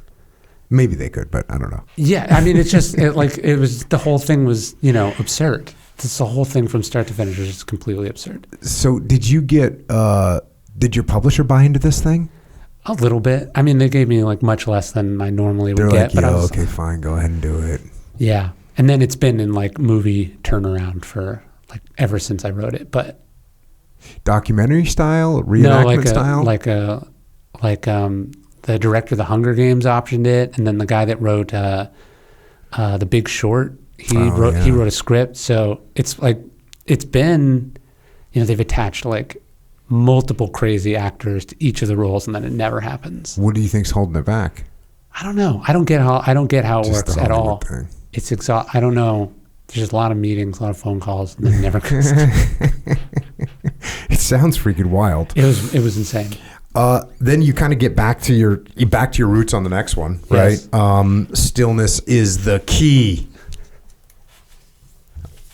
You commented on me reading this thing right now, so I'm going to go hot on this one. Sweet. In our own lives, we face a seemingly equal number of problems and are pulled in countless directions by competing priorities and beliefs. In the way of everything we hope to accomplish, personally and professionally, sit obstacles and enemies. Martin Luther King Jr. observed that there was a violent civil war raging within each and every person, between our good and bad impulses, between our ambitions and our principles, between what can be and how hard it is to actually get there. In those battles, in that war, stillness is the river and the railroad junction through which so much depends. It is the key to thinking clearly, to seeing the whole chessboard, to making tough decisions, to managing our emotions, to identifying the right goals, to handling high-pressure situations, to maintaining relationships, to building good habits, to being productive, to physical excellence, to feeling fulfilled, to capturing moments of laughter and joy. Stillness is the key to just about everything, to being a better parent, a better artist, a better investor, a better athlete, a better scientist, a better human being, to unlocking all that we are capable of in this life. That's about as hard as I can go on that one. Love it. No, it's funny. I forgot, but I actually tell the story of Vicksburg in the introduction of that book. Lincoln calls all the generals in. Everyone from the War Department has this big map of the United States. There's a million plans for how to win the Civil War. The Anaconda plan. We're going to do this, all these different. And he points at Vicksburg and he goes, Vicksburg is the key. He knew, like in the earliest days of the Civil War, that was the city that mattered. And the ability to sort of tune everything out and lock in on what is the strategic objective that matters more than anything else is the main, it's the main thing. Like, how do you quiet the noise, internal, external, avoid the distractions, avoid the short term, avoid the tactical stuff, and go to like the essence of what matters? That's like the rarest skill of all. And that's the one that leaders have to have. And, athletes have to have. Like, the game's on the line, you're shooting free throws, everyone's screaming at you. Can you do what you've done 1,000 times, but now it actually counts? Not get in your own head about it. That's everything. Mm-hmm. What other word could you use besides stillness? What I like about stillness is it's one of those words that's like, you can't exactly define it, but you know exactly what it means. And that seems to be shared across all the traditions. Like the Stoics had this word apatheia, the Epicureans had this word ataraxia, but basically it just means like a freedom from disturbance, right? Like even if you are moving, you are still, right? And in Zen Buddhism, they talk about, you have a cup of muddy water, you let it sit still, it becomes clear. So the idea, is there in almost all the spiritual and religious traditions of some idea of peace and tranquility and calmness. And if you can get there, that's what unlocks whatever it is that you need to do, whether it's like being present with your kids or it's some high stress, high stakes scenario, or your life is on the line. If you're everywhere, you're nowhere. How do you get in the moment that you're in to do what you need to do? That, to me, that's what stillness is. What are your protocols for finding that? I mean, on a day-to-day basis, which is weirdly both the easiest and the hardest way to do it, to me, it's all about routine and structure. Like, what do you do? When do you get up? What do you do first? What do you do second? What do you not do? So I'm like a big routine guy. Wake up at the same time. Don't do the phone, right? My thing is I don't do the phone for the first 30 minutes, 1 hour I'm awake. I try to take my kids outside. We usually go on a long walk.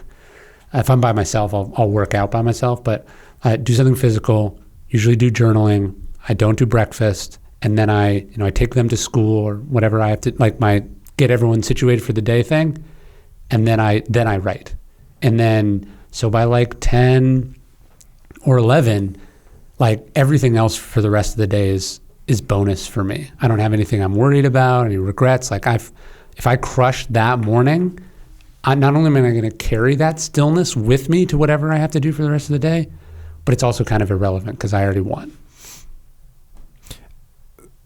That's cool. I got a question. I think I actually have an idea for your next book. Oh yeah? It's the other path that Ryan Holiday took at American Apparel. Okay. Where like whatever was going on there, you just got caught up.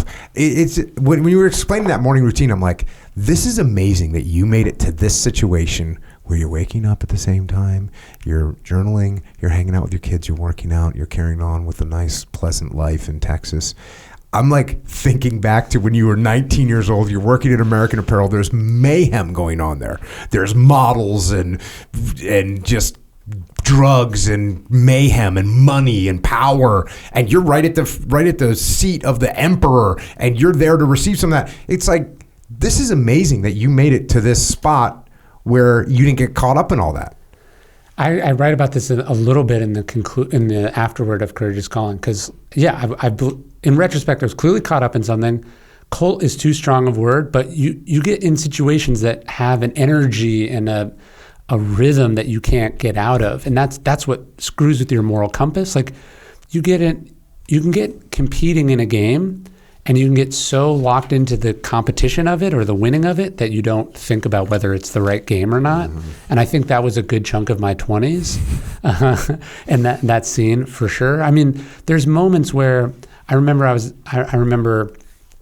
asked to do something that I didn't want to do, and so I didn't do it. I said I wasn't going to do it, but I should have spoken up more about it. Mm-hmm.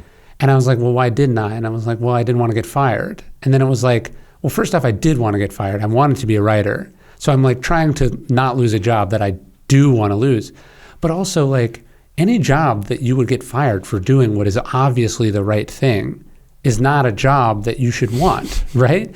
And so, I think I look back at that time and I was, one, very young, two, still figuring out who I was. But I was also just so overwhelmed and busy that I couldn't get to the outside of it. Like we were talking about, I couldn't get to the outside of it and go, this is insane. This is not healthy. This is also not what you want to do with your life. You got to get out. But we always have our reasons. We have our reasons. And those reasons what I have found is they don't age well. The reason that you didn't do the brave or the right or the obvious thing, like it doesn't age well. Is it a good assessment to say that you were kind of like the it kid? I was the kid going places. Sure. You were 20 years old. Were you getting written about in magazines and stuff like this? Yeah. And I was also just doing stuff that like no one in my family had ever done. I didn't even know you could do. I was running marketing for a publicly traded company. That's freaking crazy. When I could barely legally This is a job for drive. like a 53-year-old seasoned person that's been through the ringer, and you're freaking 20 years old. Yeah, it was insane. It was totally insane. And were you totally making a shit ton of money too? No, not really. That was sort of his thing, is he would give you the keys to the kingdom, but not really pay you. I mean, I was definitely getting paid, but I wasn't making. Did you buy a house in $400,000 LA? a year. Did you buy a house in LA? No, I bought my first house in Austin after I left and walked away. Did you have a kick-ass apartment or whatever? Yeah, it was pretty cool. I mean, it was a good life. It was crazy, and you were married at this time. I was with my wife. We got married after, but basically, yeah. And I sort of had this moment. I open ego is the enemy with it, but basically, like at one point, my wife is like, "Fuck this, I'm out." And I realized, like, I'd already written 2 books. I was like, I have my dream. Mm-hmm. Like, all I wanted to do is be a writer, and I'm destroying myself. I'm compromising myself. I'm compromising my relationship to do what? To go to a staff meeting at a company that the former owner is literally trying to destroy? This is insane. And this is insane. You mentioned moral compass, right? Where did you develop that? Where did that come from? Was it from the Stoics? Was it from your mom and dad? Like something like you put a normal 20-year-old freaking kid in this position, and they're going off the rails. Like there's no turning back. Like it's going to get crazy, and it's going to get real crazy, and they're probably not going to come back. Yeah, I should have spun off the planet. It was too much temptation, too much access, too dysfunctional of an environment. I don't really know. I mean, I think I think you credit the Stoics there that it stopped the slide at a certain point. I don't want to make it sound like I was some choir boy or something. Do you know what I mean? Like, because I write about shit that I did that I shouldn't have done. But the Stoic virtues are courage, discipline, justice, and wisdom. And I think, it's very easy to think of Stoicism as this productivity system, and this personal resiliency system, which is what I think I was most excited about, particularly when I was young. It's like, this makes me better, this makes me faster, this makes me stronger. But it's like, it's not supposed to make you a better sociopath. Like the justice is the most important of the virtues, because what is the courage for, right? What are you doing it for? Courage in pursuit of a cause, of the wrong cause, is empty and hollow. Now, I forget which one of your books you say this, but you basically say that there's no eureka moment. Yeah. But was there anything close to a eureka moment where you looked across the room and you saw something and you're just like, what am I doing here? There was some, it's funny. I read this book while I was there. It's this book called The Harder They Fall by this guy named Bud Schulberg, who wrote On the Waterfront. And a great screenwriter, interesting guy. And it's about this corrupt boxing promoter who works with the mob. He's like a publicist. And so I'm reading this, and he has this section in there. He's like, I deluded myself. He says that I could deal in filth and not become the thing I touched. And I was like, fuck, I wrote this down. And I wrote this like little essay to myself, like, this is you. I wrote this all down in the book. And so I remember that as like a pivotal moment, where I realized I was heading down the road and that I needed to make changes and whatever. And that's why it's really important when you hear people's stories that you fact check them a little bit, right? Because it's never as clean and immediate as you want it to be. So I remember that being part of what, leads to my departure. So a couple of years ago, I was thinking about this. I told the story or something. And so I'm going to go look when I bought that book, because I bought it on Amazon. I pull up when I bought it. I bought it in 2009. I read it in 2009. I left 5 years later. I stayed for 5 more years. So knowing something and then acting on it, right? Like knowing what you're meant to do and acting on it, it can take you a long time. You can know in your heart what you're supposed to do or not supposed to do, but working up the courage to do it is especially when there's money on the line or status on the line or just inertia and the status quo on the line. Mm-hmm. So it took me a long time. That you were talking about the game too, the game that you're playing. It seems like the marketing game must have been fun too, in a fun kind of way, like an immediate gratification kind of way, in a like, hey, we pulled this off kind of way, and a look what we did. It seems like that would be a fun kind of thing to do as well. Yeah, to pull up a newspaper online and see people talking about something that you willed into reality, that like the sort of puppet masterness of it's very exciting. Mm-hmm. It's very exciting. And then just anything that you're good at is exciting. You just have to go, just because you're good at it doesn't mean it's a good thing to spend your life on. In fact, it might not be the thing to spend your life on. Yeah, you can get wrapped up in that short-term gratification, I'm sure. That's got to feel good. Yeah. And then it's scary to walk away and do other stuff. But because I dropped out of college, to go like, hey, I am going to walk away from this. I was ready to quit. Like I was like, hey, I quit basically. And they were like, let's keep you on. But I was ready to quit to go write that first book. And so that seemed equally crazy to people at that time. At 24, I could have left and gotten a job at any other. I probably could have got a job at a startup that then would have been worth billions of dollars, right? Yeah. So my options would have been worth I had a lot of marketing options. Guy at Uber. Yeah, I had a lot. I mean, actually, I remember Tim was like, "Hey, I need you to talk to my friend Travis. He's starting this startup, and he needs some marketing." And it's like, I had all those sort of opportunities, but I knew that wasn't really what I wanted to do. I'm glad you did get involved in that, because it sounds like it didn't work out. Yeah. Next up was Lives of the Stoics. The Art of Living from Zeno to Marcus Aurelius. This is you go into history mode. Yeah. And so you're, again, writing these books for you. For me, writing books is just what's in my head. It comes out. Yeah. It seems so much easier. I'm sorry that you have to write these kind of books, bro. No, it's what I love. But what you dig. Yeah. It's like, well, who were they? Not like what. So the idea for the book is not what did they say, but who were they? And where did they live up to the ideas, and where did they fall short of the ideas? Seneca being the most interesting. Why was he the most interesting? Seneca writes the most beautifully. He was so famous as a playwright in Roman times. There's a line from one of his plays as graffiti in Pompeii. So he's like the most famous writer in Rome. And he ends up getting exiled. He's exiled under these false charges.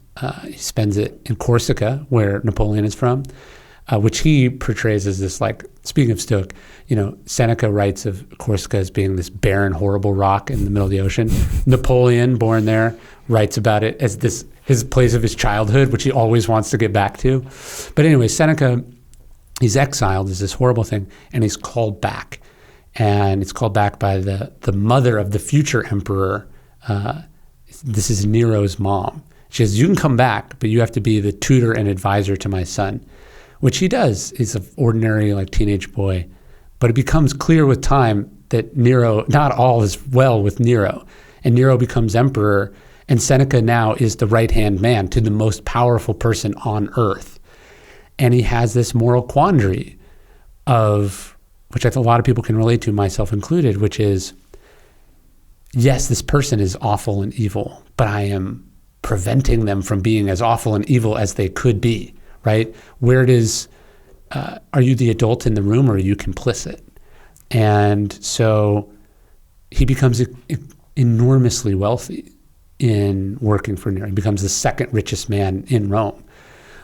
You just became complicit, as far as I'm concerned. Exactly. That's how they get you, right? The gifts that you can't give back.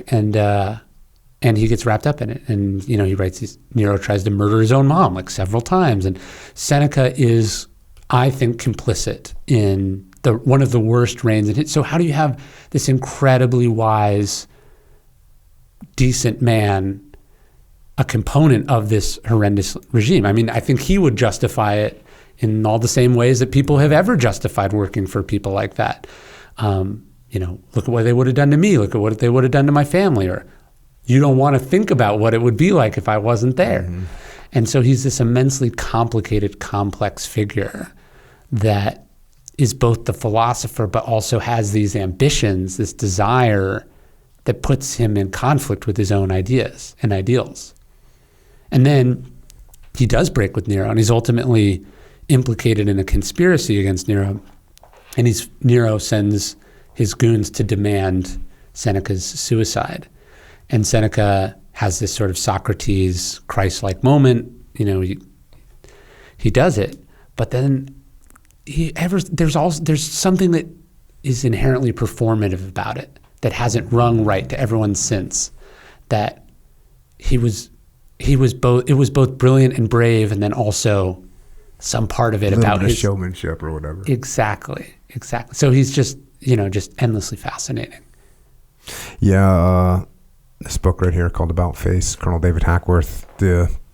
He's one of the uprising stars in the army, and he just can't take it anymore. And he feels like he's complicit in this war that is being fought in the wrong way, and we're not going to win it if we keep fighting it this way. And he ends up speaking out in the press, and they drum him out of the army. But this is something that I talk about a lot, and it's that exact same thing. Like, you're here.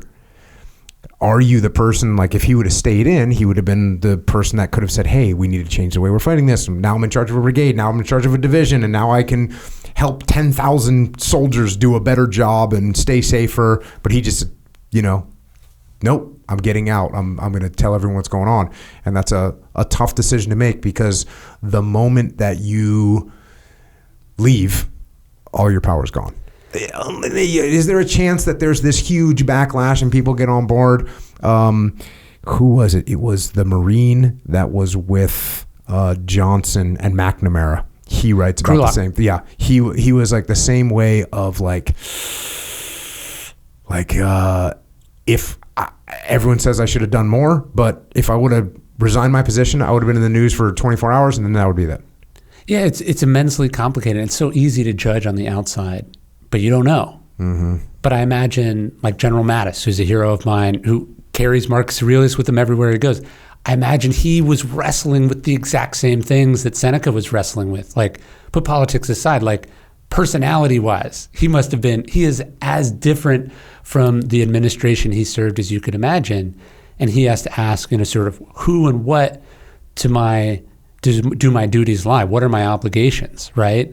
And then who comes after me? Mm-hmm. These are incredibly morally complex questions. Yeah, and who comes after me? And once I'm gone, I'm gone. And even like General Mattis, as immensely popular as he is, I mean, just as a popular human figure, sure. General Mattis is one of the most famous kind of modern military humans.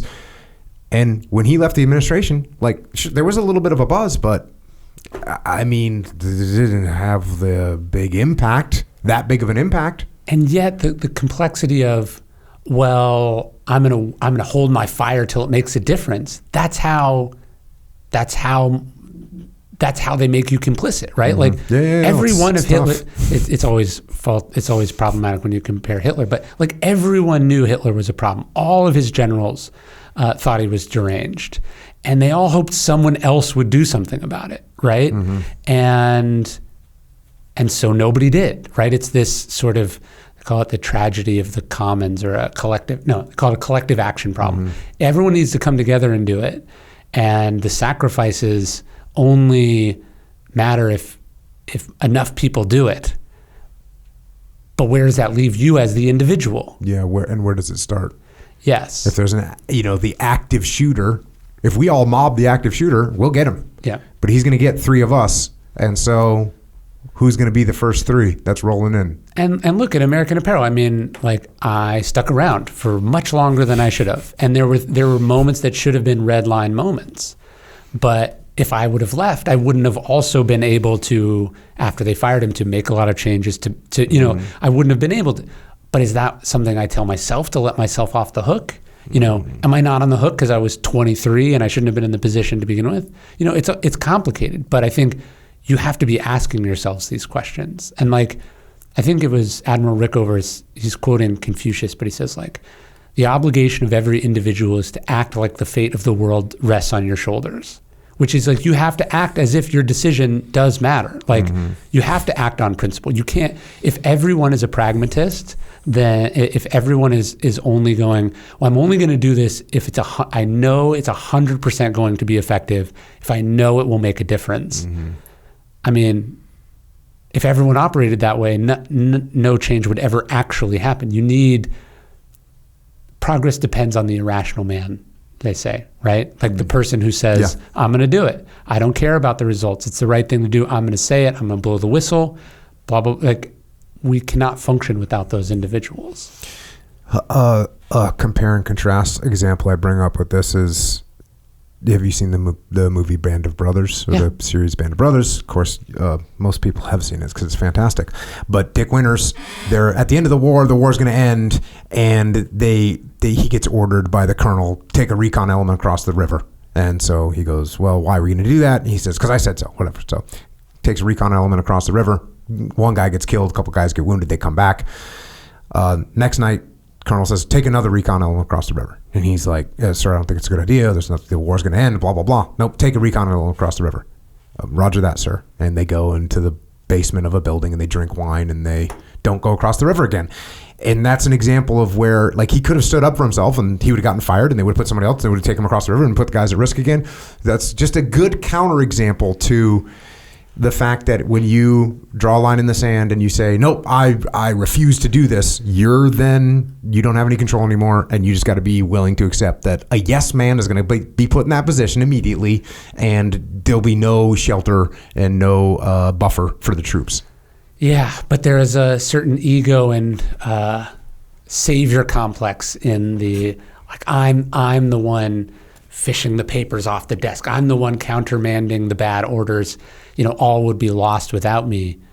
That's what bad leaders exploit. That sense of that's what they need. That's what sustains bad regimes and bad leadership, right? So it's a tension.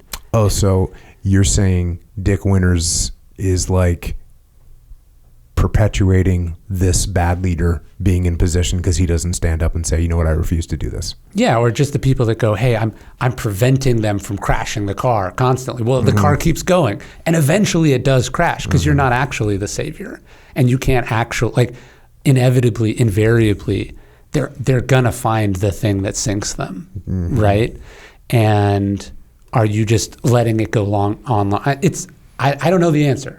But I don't think it's one of those situations where you can say, here's the right answer, because you'd have to be able to run both those courses out infinitely to find out where it actually leads. Yeah. And even when people talk about telling the truth, right? This is a discussion I have. People say, for example, oh, your wife doesn't cook. My wife cooks dry chicken, right? Yeah. This is the big joke. And, well, why don't you tell her? Why don't you tell her the truth? Wouldn't it be better just to tell her the truth? And so I can tell you that that's not a great option, right? If you tell your wife she spends all day making you chicken and going to the store and buying everything and squaring it away and cooking it, and she overcooks a little bit so it's a little bit dry.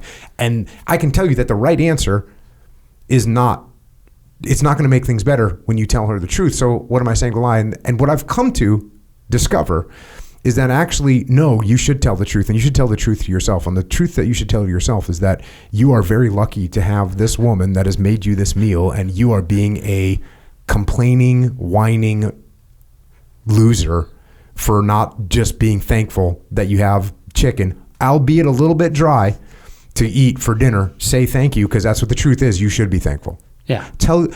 Aim the weapon of truth at yourself. Sure. Same thing with radical candor, right? Yeah. Radical candor, like, Ryan, you didn't get this project done on time. Hey, I don't accept that you are failing with your timelines. What I should do is aim that radical candor at myself, which is, hey, have I given Ryan the support that he needs? Have I explained to him why this timeline is important? Is he the right person for the job? Did I place him in the job just because I didn't take the effort to? So if you aim the truth at yourself, it's going to be a much more powerful tool, and it actually will be the best course of action. Yeah, and so much I think radical candor and honesty or whatever. This is really just an excuse for being a dick, and that doesn't really help anyone or anything. No. That's why if you aim it at yourself, it doesn't. You won't be a dick. You'll be actually. It'll come across the way it should, which is the truth. The truth about the situation is you're the problem. Well, whether it's true or not is a separate question from whether this is important or not. Whether it's worth talking about or not, is this the hill you want to die on or not, you know? And that discretion is super important. Oh, yeah. I got a section in leadership strategy and tactics called Don't Care. Yeah. And it's like, oh, well, Ryan wants to do it this way, but I think we should do it this way. And I actually don't care how we're doing it. Yeah. Well, you said this, and that's fine. I don't care. Well, like, believe me, I care, but I don't care about these little things that don't matter. Well, it doesn't. My wife said this to me, too. It's like, what matters, being right or the relationship? Or is this more important than the relationship? And so often it's very easy to want to be right or to want to voice your opinion or whatever. And you don't realize that these are Pyrrhic victories. Yeah. And the truth is the relationship is more important. Yeah. So why are you talking about something that doesn't? Because the real truth is the relationship is more important. Yeah. Than who took out the garbage, right? So get on with it. Next one we're jumping into. I wrote too many books. You wrote a lot of books. I had known. I had to make a conscious decision like, okay, what are we doing? Are we going to do 14 different podcasts? Because I don't know how many books you got, but you're giving me a run for the money. Actually, no, I think you got me beat.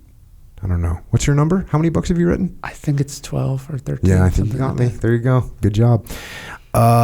Speaking of General Mattis, this is from the book Courage is Calling. And this is what, 2020? Courage is Calling.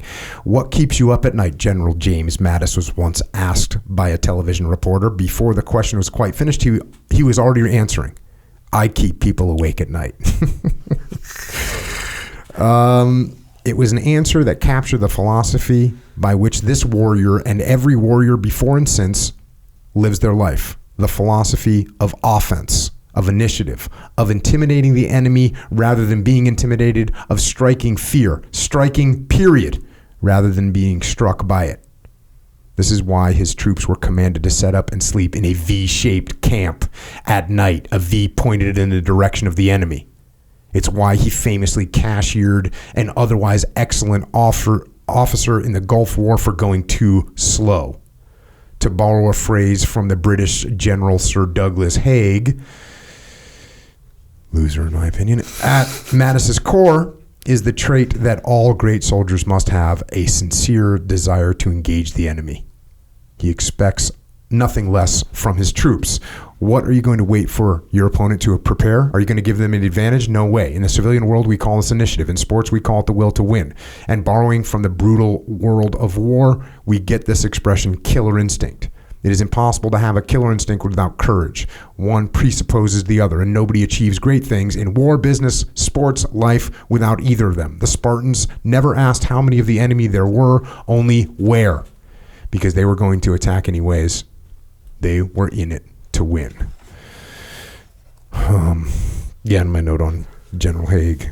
I actually I loathe all the World War I generals. They're horrible. He was even the American ones. Yeah, some of the Americans were okay. I mean, the Marine Corps went in there and actually were like, "Hey, hold on a second, this is freaking stupid." But Haig, Butcher, they called him, just terrible. Just carnage and futility, and it's so disgusting to me that he's like, you're quoting here from him as like a sincere desire to engage the enemy, and all he did was like send 2 million British to their death. It's just awful. No, never said, hey, maybe this is the thing that we're doing. Maybe the way we're doing it's not working well. Well, having an offensive mindset and then running into a brick wall are different things. But I think that's what makes Grant great, right? That's what defines and tips the balance in the Civil War. Is Grant realizes, oh yeah, if we're on the defensive, we're going to lose. Mm-hmm. But we have more men, more manpower, more money, the greatest industrial might in the world. We have to take the war to the enemy. We have to win. Yeah. And he didn't. All my favorite Grant stories are about that. There's that. I did a 6-part series on the Civil War. It's called the Civil War Excursion. We owe 6 more to my friend JD and I. He's a freaking Civil War maniac. Just the Civil War in general. It's just an incredible thing to contemplate. Going back to the book here, you say, it's been long held that there are 2 kinds of courage, physical and moral. Physical courage is a knight riding into battle. It's a firefighter rushing into a burning building. It's an explorer setting out for the Arctic, defying the elements. Moral courage is a whistleblower taking on powerful interests. It's the truth teller who says what no one else will say. It's the entrepreneur going into business for themselves against all odds. The martial courage of the soldier and the mental courage of the scientist. But it doesn't take a philosopher to see that these are actually the same thing. There aren't 2 kinds of courage. There's only one, the kind where you put your ass on the line. In some cases, literally, perhaps fatally. In other cases, it's figuratively or financially. Courage is risk. It's sacrifice, commitment, perseverance, truth, determination.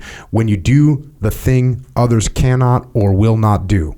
When you do the thing that people think you shouldn't or can't do. Otherwise, it's not courage. You have to be braving something or someone. Courage is calling. What made this the next of the virtues that you wanted to hit on? So I'm doing this series. This is a Stoic virtue series. So it's courage, discipline, justice, and wisdom. And I felt like courage is the most accessible and the most exciting and the most inspiring. So I started there. I know you can't start with justice. I knew discipline was the one I was most excited. The discipline was the one that I felt like I have the clearest hook on. I got a lot of texts when people, it must have been when it actually came out, Discipline is Destiny. I got all kinds of texts like, yo, what's up with this?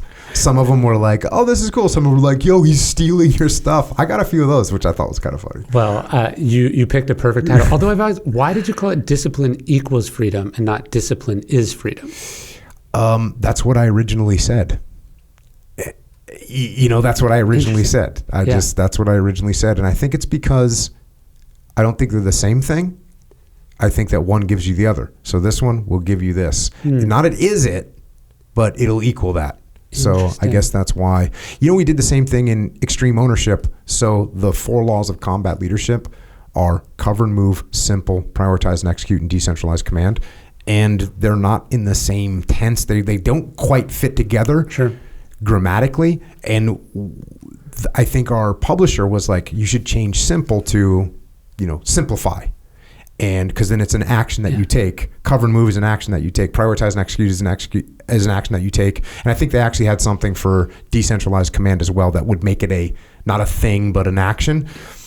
And Leif and I talked about it, and we kind of came to the fact that, like, dude, this is what I wrote. Like, this is the stuff that I was saying. Sure. So let's just stay with what we wrote, and you just kind of have to deal with it. So it's the same thing with discipline equals freedom. That's what I originally said when I was trying to explain to these young SEAL officers, like, this is what you need to do. If you have discipline, it's going to equal freedom for you. And your physical life, your cognitive life, your platoons, like, the more discipline you have, it's going to equal more freedom. And that's what I originally said. I really struggled with the title of that book because it's often rendered by the ancients as temperance. Like, that's what the name of the virtue. But I was like, I'm obviously not calling it that. Nobody knows what that means. Or if they do know what it means, they think of the temperance movement, which is what banned alcohol in America. So it's like already super unpopular. So I was like, I wasn't going to call it temperance. And then one of the working titles was Only the Disciplined Are Free. And then and then I really didn't want to use discipline because I didn't want it to be anywhere near what you did because you so perfectly titled it. So it was going to be called Self-Discipline is Salvation. Mm-hmm. And then I found salvation kind of has this religious connotation, but also salvation wasn't the right word.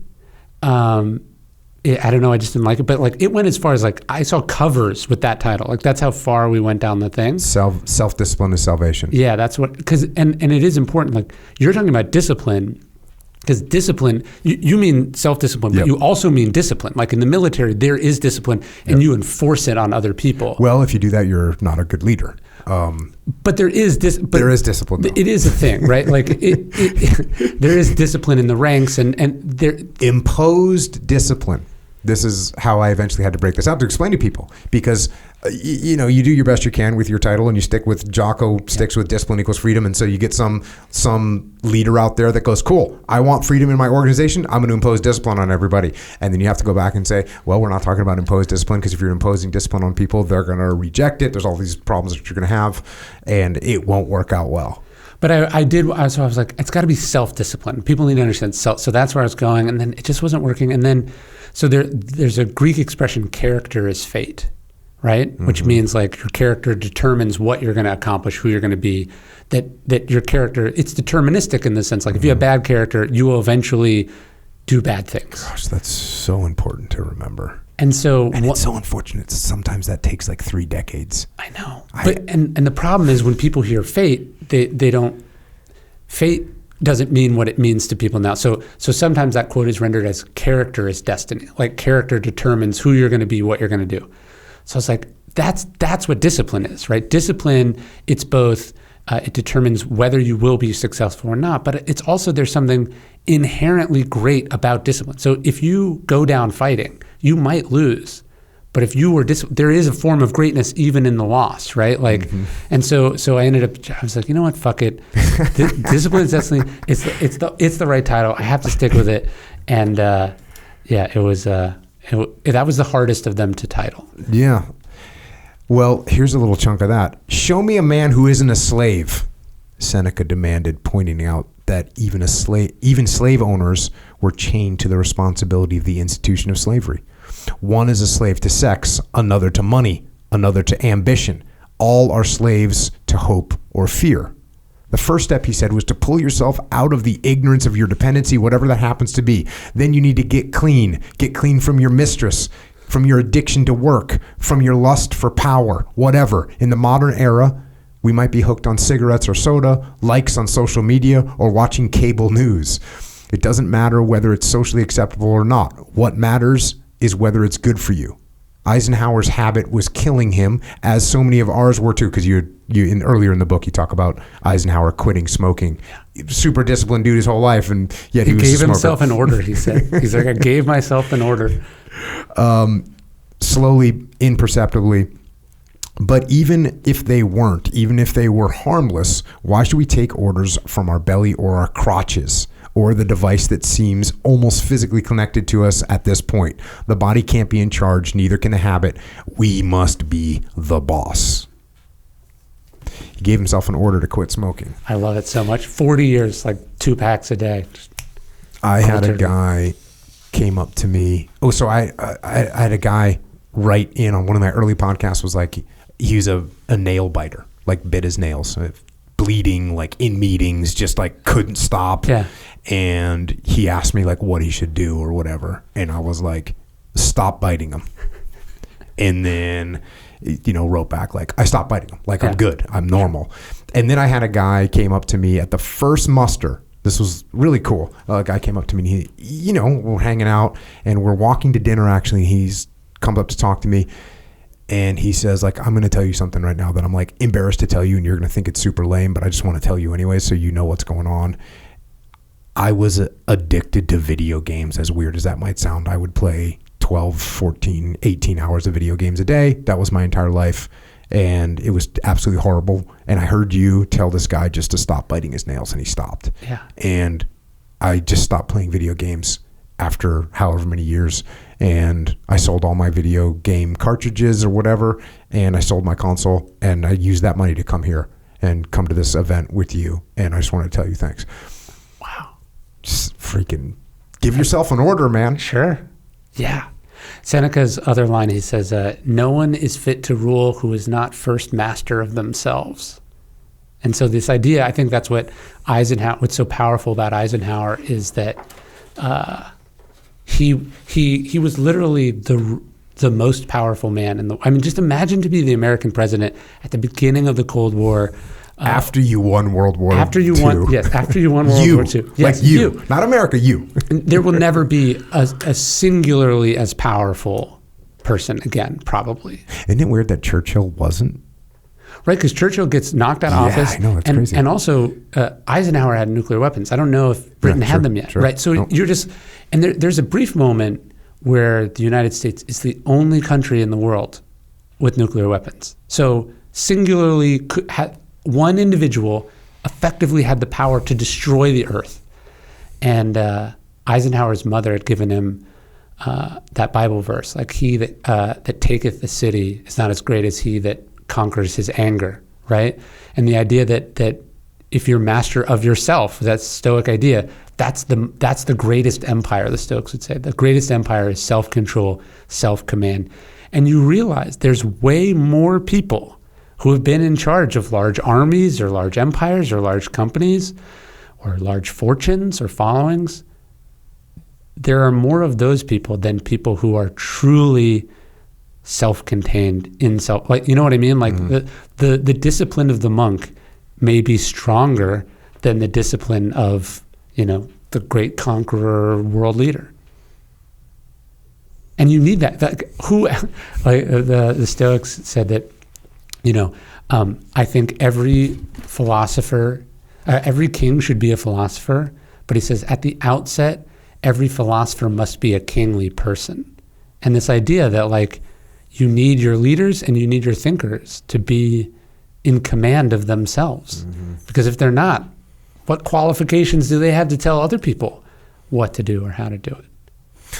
It's so bizarre that people get into these positions when they don't have control over themselves. Yeah, how do you think it was so freaking crazy? When you go character as fate, how do you think it was going to go?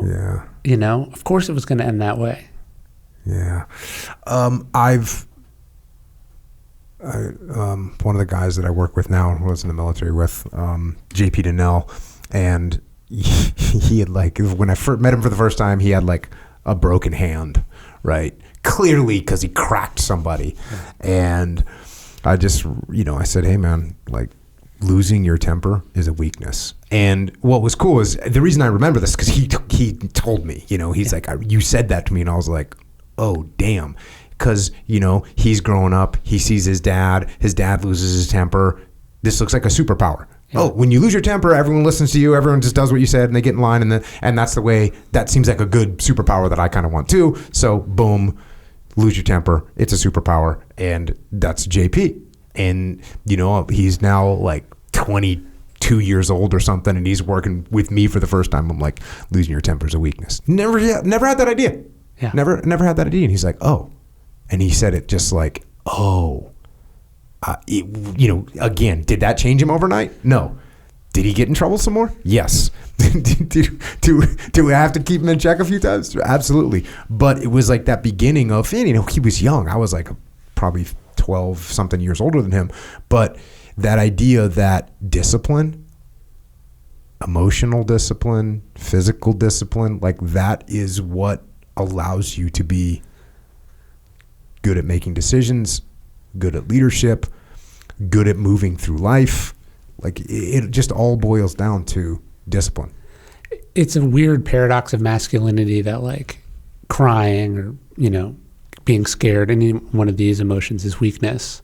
But then getting so angry that you punch a wall or you break something, that's strength. But they're fundamentally the same thing. It's a baby. Yeah, right. I can't handle what I'm feeling right now.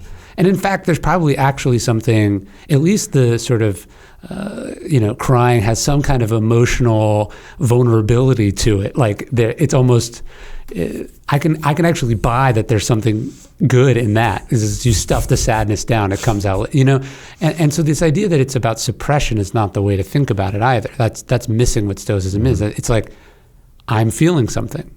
Is this a good feeling to act on or not? Why am I feeling this? How can I process this feeling? That's what we're doing, right? It's having the emotional awareness to go, this is triggering for me. I don't like this, but it's not appropriate for me to do X, Y, or Z. Mm-hmm. That's what Stoicism is. It's the maturity and the self-discipline and the self-awareness to not be the victim of those emotions. I think there's a huge difference between being angry and then doing something out of anger. Mm-hmm. Just as being sad is totally fine, or being grief-stricken is totally fine. if 5 years later you still can't get out of bed, like you need to get some help, you know, like that. If you're so depressed, you don't want to be alive. You got to talk to someone about that. Yeah. I went through a whole string on one podcast a long time ago that may have caused a little bit of backlash, but basically I was talking about emotions, and what is a baby? A baby can't control their emotions. They get mad, they get sad, like that's what happens. And so as you get older, you control your emotions more. Now, there are going to be times where you can't control your emotions. For instance, someone that you care about dies, and now you're getting hit with these waves of emotions, and that's what makes it so scary to grown people, because for the past 32 years they've been able to control their emotions, and all of a sudden their dad dies and they can't control their emotions, and it's hitting them at these weird times, and so they feel like they can't get themselves together. They feel like there's something wrong with them. Yeah. And what I am happy to be able to tell them is that over time you will regain control of those, and that will start to dissipate, and those waves of emotion will become weaker over time, and that's not a bad thing. It's actually a good thing, and you're processing it. Never caught any crap about that. But on some other podcast, I was like, oh, you got to stifle those emotions. And there's like a whole category of emotions that you should freaking stifle. You know, when you get pissed off at your wife because she did take out the garbage or whatever the thing is, and you should stifle those emotions. That's what you need to do. And boy, did I get a bunch of people saying, if you stifle all your emotions, you're going to like, no, there's a category of emotions that you should stifle. And there's other emotions that are going to come out. And that's perfectly fine. And in fact, it's healthy. Yeah, of course. And yeah, if you're stuffing them down, you're pretending they don't exist. It's just like putting them on a credit card. They're going to pop out at a different time. Yeah. But if you act on every urge and impulse, if you share every thought that you have, or you allow yourself to be overwhelmed by every temptation or opportunity you have, you're going to blow up your life, and you're going to hurt other people, you know? So the ability to go, I am feeling this. That's a dumb feeling or an inappropriate feeling. Or the Stoics say, you know, you got to think about how you're going to feel the morning after, right? Mm-hmm. Like drinking is fine on the way down. The problem is the hangover. And you have to, as you're contemplating an emotion or a thought or an action, you have to go, how's this going to age? You know, how's this going to age? And the ability to go, oh yeah, like here's what I feel. I'm right to feel this way. But if I type this all out in an email and I hit send, it's going to be fucking awkward 3 days from now when I have to see that person, where they're going to hold this against me forever, right? Mm-hmm. Or if I quit in a flurry, where does that leave me?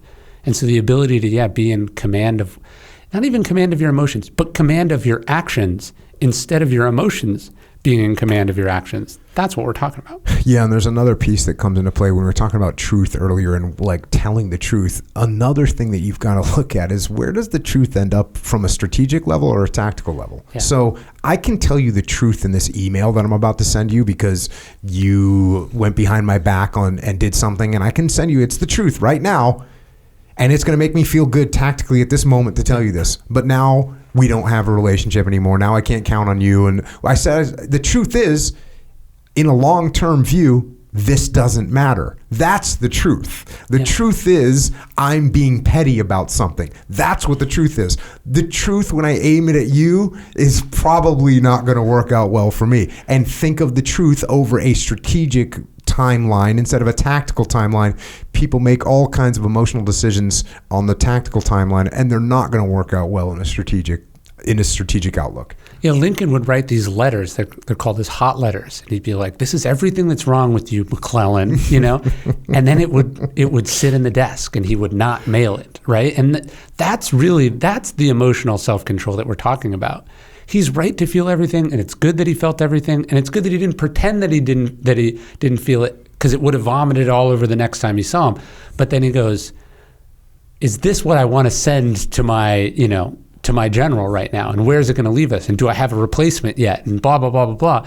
And so the ability to just not take the action on the emotion, no one's asking you to be a saint. Just don't do that stuff. You know what I mean? Feel it all. Just try not to act on it. Good lessons. And speaking of good lessons, eventually, what is this, 2022, you roll into some kids' books. I did, yeah. I think this is the first book you sent me. Is it? It's not the copy. I couldn't find the actual copy that you sent me. But you sent me this book, The Boy Who Would Be King. And then you wrote another one called The Girl Who Would Be Free. So The Boy Who Would Be King is about Marcus Aurelius. Yes. And it's cool. It's really cool the way that you wrote it. It's basically a lot of stoicism in these little events and, lessons being taught to him along the way. Great, simple read for kids to learn lessons. Was this because you had kids? I did, yes. I wrote it in March of 2020 during the pandemic, where I was like, I'm stuck here. How can I teach my kids about Stoicism knowing that they have zero interest in philosophy whatsoever? And so Marcus Aurelius' story is so incredible. You have a boy selected to be the emperor of Rome, and somehow it doesn't end in tragedy and disaster.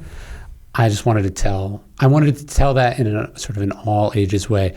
And because it's really, Marcus's life is a parable of leadership. Like, what does it mean to be selected for greatness and to prove yourself worthy of it? That's what Marcus's story is.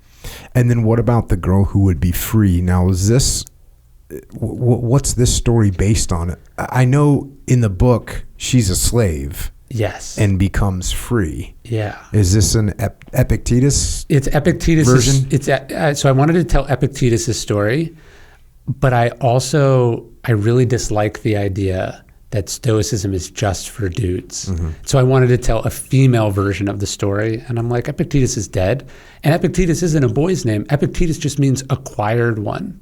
So I was like, you know what? I'll just render Epictetus as a girl, which is interesting because Musonius Rufus, who's Epictetus' teacher, writes this essay, right around the turn of the millennium about how philosophy should be taught for boys and girls. He says virtue doesn't have a gender. He's like, you don't care what sex your horse is or your hunting dog. You just care if they can do the job, right? And he says that's what virtue is. It's like the job of a human being. So I just decided to tell Epictetus as a girl. So people who wanted to teach Stoicism to their girl, like seeing yourself in stuff is really important. And so I just didn't want to do another male version. And then some people were really upset about it. It was controversial, as if it was this sort of gender ideology thing, when really it's just saying like, doesn't matter if you're a boy or a girl. This is what it means to be a good person, to be in command of oneself, which Epictetus' story is so perfect with. Like, Marcus has been nerding out about Marcus. He's powerful and rich and has all this access. But Epictetus is following the same philosophy and has nothing. Mm-hmm. As shitty of a life as you could imagine for a person, that's what Epictetus is born into. A slave in the Roman Empire. He's owned by someone in Nero's court. And he basically looks around one day and goes, I'm freer than all of these people, because he's in command of himself and they're not. He watches a man suck up to Nero's cobbler, like to get access, and he goes, my life is way better than that guy's life. And I think this is what ultimately resonates with Stockdale. Stockdale is introduced to Epictetus in college. He's walking the halls of Stanford. The Navy sends him to Stanford, and this fighter pilot who's a professor there goes, have you ever read Epictetus? And he's like, what the fuck are you talking about? And it changes his life. Mm-hmm. I have a good Epictetus story. You want this one? Yeah, absolutely. Have you interviewed Dave Carey? No. He was a PO, he's like 80 now. He was one of the POWs with Stockdale. Mm-hmm. He flew off the Oriskany, shot down a couple months after, and he told me he's sitting in his cell, and they would tap messages to each other. And the message is like, Stockdale says, remember Epictetus' teachings. And he just goes, what are you talking about? Like the idea that this like 20-year-old fighter pilot would be familiar with, like Stockdale had so steeped himself in the Stoics that's like if I was in the prison with him, they'd be like, Jocko, remember Epictetus. I was like, who the hell are you talking about? Exactly. And then he comes to understand it means Epictetus says, in every situation, we have some freedom of choice, some things that are up to us and some things that are not up to us. And he was saying, focus on what part of this is up to you, right? Which is the essence of, I think, what Stoic philosophy is and what made Stockdale so great. That's what the Stockdale paradox is. Yeah. But I just love the idea. He'd so nerded out about it that he just assumed everyone was familiar with an obscure philosopher slave from 2,000 years ago. Yeah, that's one of the probably best lessons that I've reinforced on myself with this podcast was, you know Captain Charlie Plum, another guy that was in the Hanoi Hilton, and that one of the rules that he told me about was if you were with your cellmates and your cellmate, because they would usually have a cellmate for like 3 months, maybe 6 months, maybe a year, and then they'd get someone new or they'd get rotated out. And every time a new cellmate would come in, it was like the newest issue of a movie, a new book, and like they just got to learn everything about this person, what their favorite food was, how they grew up. They would know everything about each other's lives. But also, you're living in a cell with some other human being, and they had a rule, and the rule was if your cellmate does something that annoys you, it's your fault. And to me, that is the ultimate like ownership. Yeah. It's stoicism very clearly. Oh, Ryan is my cellmate. He's above me in the bunk and he's picking his toenails as I'm trying to go to sleep, and it's annoying me. That's my fault, and I need to readjust my thought pattern and be okay and not allow his actions to annoy me. That's on me. I wonder if that came through Stockdale via Epictetus, because one of my favorite quotes from Epictetus, he says, "Remember when you take offense that you are complicit in being offended." There you go. Because they just said it. You chose to see it as mean or directed at you or hurtful. Like at the essence of Stoicism is this idea that like things are objective, right? Epictetus says it's just our opinions about them that are not. And so like them picking their toes, it's not annoying. My wife has said this to me. She goes, "I can't frustrate you." And that was very frustrating to hear. But it's true, right? Like they're doing the thing. And then I am saying it is frustrating, right? Yeah. It is like the frustration is it's in you. me. Yeah. Their thing is that, because it's not frustrating to me when I pick my nails, right? Like when I do it, it's not annoying. Yeah. So because the event is the event, and we say, "I don't like that. It's gross." What we make up, hurtful, politically incorrect, whatever. This is all on us. Yeah. Yeah. It is what it is. It is all on us in the end. We should take ownership of it, one might say. That sounds like a brilliant idea, man. Does this get us up to present time? I think so. This is where we're at? I'm finishing Justice now. I was just working on it this morning When's it coming out? 24. Fall of 24. How many hours a day do you write? Like this morning, 30 minutes. My thing is like, I make a positive contribution every day. I do 1,000 words a day, and it takes an hour. Okay. And that's not every day, but that's when I'm working a book. That's what I'm doing. And I think I could go down to a half an hour a day. I've never thought of just positive contribution. That's a low bar. I like it though. That low bar can really make it easy to, belly up to the computer. Well, Tim Ferriss told me once, he said, just a couple crappy pages a day. Yeah. And so if you make it, because like right now I'm actually not writing. I'm more editing and finalizing. I started a new chapter that wasn't there before. But I think word count can be hard because right now it's more important that I'm eliminating words than writing words. Yeah. So it's just like, did it get better today?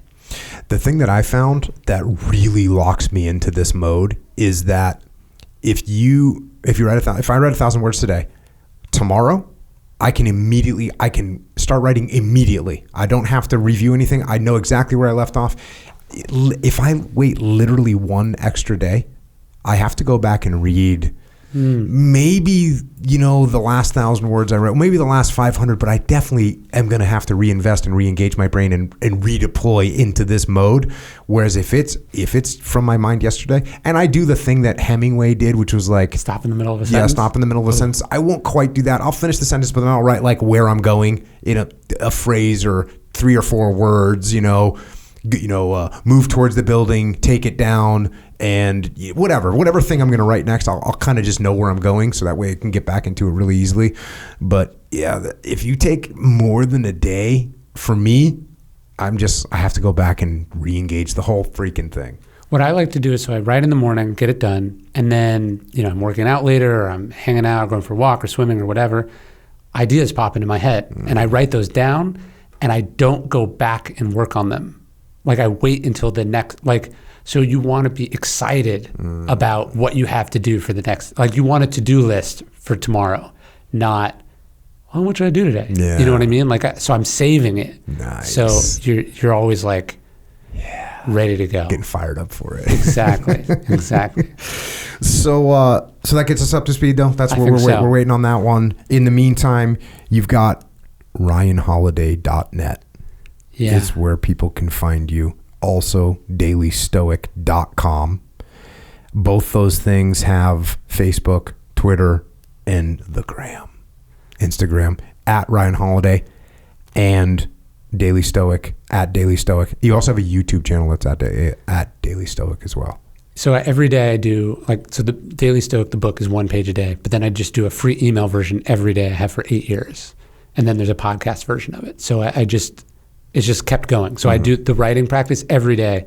I have the email. So that's totally free. Do you make a new YouTube every day? A couple a week, but I don't do like a video version of the email. Okay. But you can listen to the email or read the email for free. It's 1 dose of Stoicism every day. Oh, you can listen to the email? On the that's what the podcast is. Yeah. Check. But you do longer podcasts too. I do interviews too. Because you've interviewed me before. I know. You came on right in the middle of COVID. Oh, yeah, that's right. We were getting after it. Yeah. So that's where people can find you. You got freaking 84 books that they can read. You got books for kids, books for adults, calendar books, journal books. You've got some freaking books, which is outstanding. And I think that gets us up to speed, does it? We good? Yeah, man. Thanks. This was crazy. Carrie. Sir. You got any questions?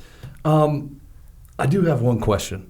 So we talk a lot about open-mindedness versus closed-mindedness, and I was just trying to figure out, I'm a fan of Stoic philosophy, and I've followed your stuff for a long time, Ryan. So I'm just curious, is there kind of a direct corollary to that open mind versus closed mind, where open-minded, you're practicing humility, you're being open to others' ideas, closed-minded, you're kind of using judgment and shutting down as opposed to hearing somebody else out?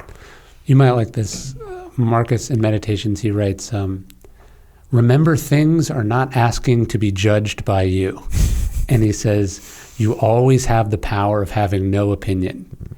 And I think about that a lot. I think politically, culturally, with my kids. Like, so much of the conflict I had with my parents growing up was them having opinions about shit that just didn't matter. And those conflicts pulled us apart, right? Because they didn't like my hair or my music or whatever.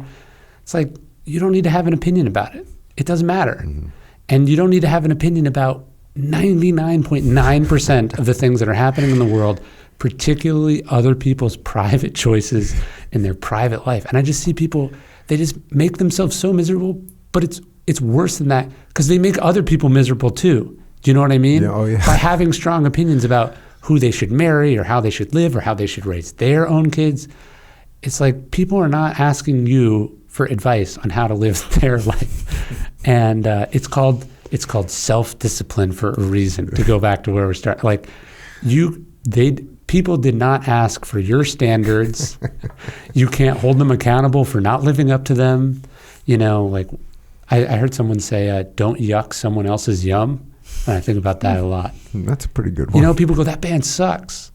Okay? You know, like why does it bother me that they like that? But that's hard. It's hard. I'm trying to get you become a writer because you like having opinions about shit. Mm-hmm. And I'm trying to have less opinions about shit. Yeah, that open-minded thing, I mean, for me, there's a constant battle of your mind trying to close because it's safer, it's easier. I don't have to listen to you. My ego wants to be closed. My ego doesn't want to hear your opinion. My ego thinks my opinion's better than yours. So we're constantly closing our mind, and the goal is to constantly pry that thing open, be open to other people's ideas, be open to other people's perspectives, and it's going to make you it's just going to give you a better understanding of what's going on in the world. And a lot of that is driven through humility, obviously, but keep that mind open. Ryan, any closing thoughts? No, man, I think I said everything. I don't know if I've ever talked this much in my life except for doing an audiobook. Right on. Well, that's what we're doing. I guess we're setting records. Thanks for joining us, man. Thanks for getting down here. Thanks for sharing your lessons learned, of course. And thanks for capturing these lessons for people and getting them out there in a way that they're digestible and accessible to people that need them. It will help them He'll help them stay on the path of discipline. Well, it's a total honor for me. I've loved your stuff for a long time, since I heard about it from Tim. So this is really cool for me. Right on, man. Appreciate it. And with that, Ryan Holiday has left the building. Carrie, you went a little fanboy at the end there. After we hit stopping the mics, you want the picture. Of course, man. I'm a Ryan Holiday fan. Yeah. And just Stoic philosophy in general. But he's been pushing this stuff for a long time, and he definitely popularized for sure this in the modern day. Yeah. I picked up Life of the Stoics when it first came out in 22, I think. And I've had Marcus Aurelius Meditations for a long time. Yeah.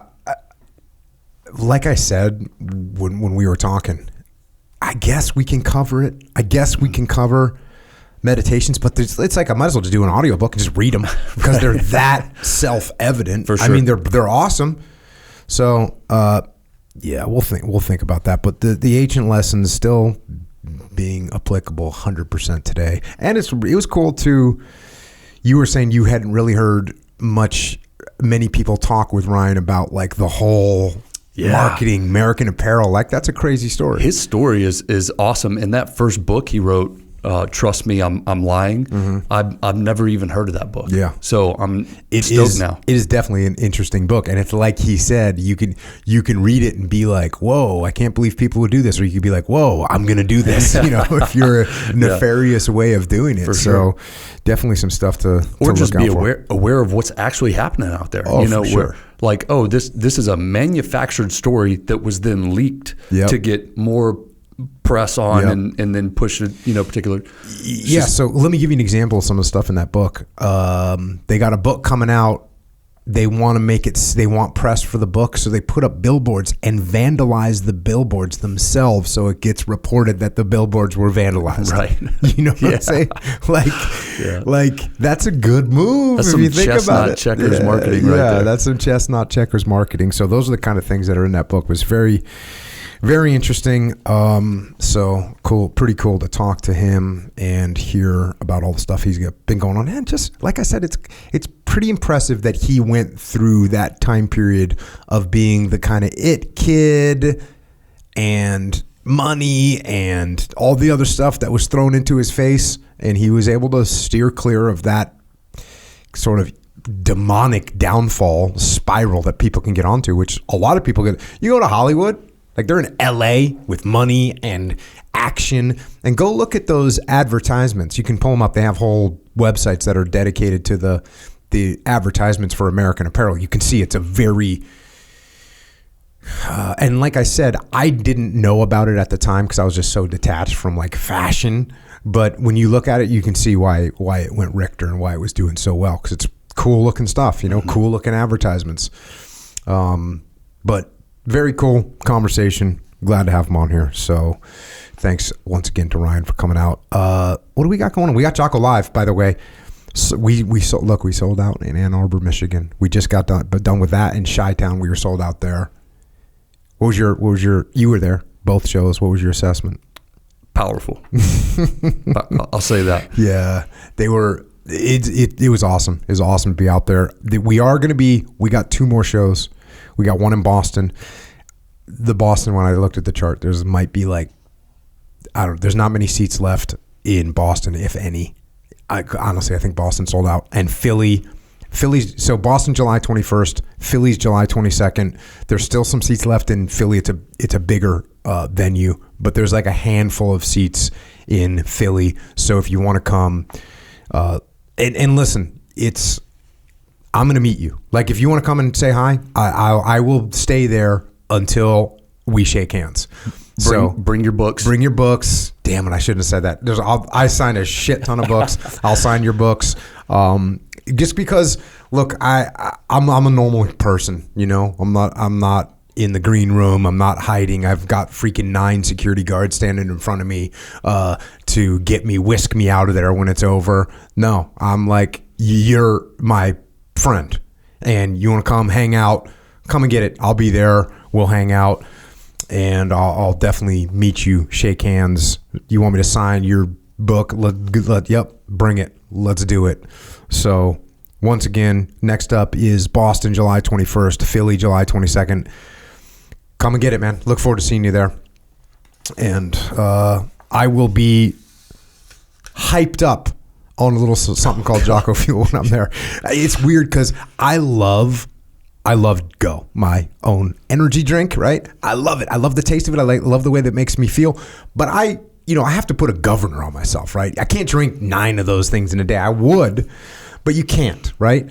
But at that, I'll drink in the matter of 2 hours, I'll put down 3 because I've just cleared hot, and it's just awesome. So Jocko Fuel. The Jocko Lives are fueled by Jocko Fuel. 100%. So come and get some of that.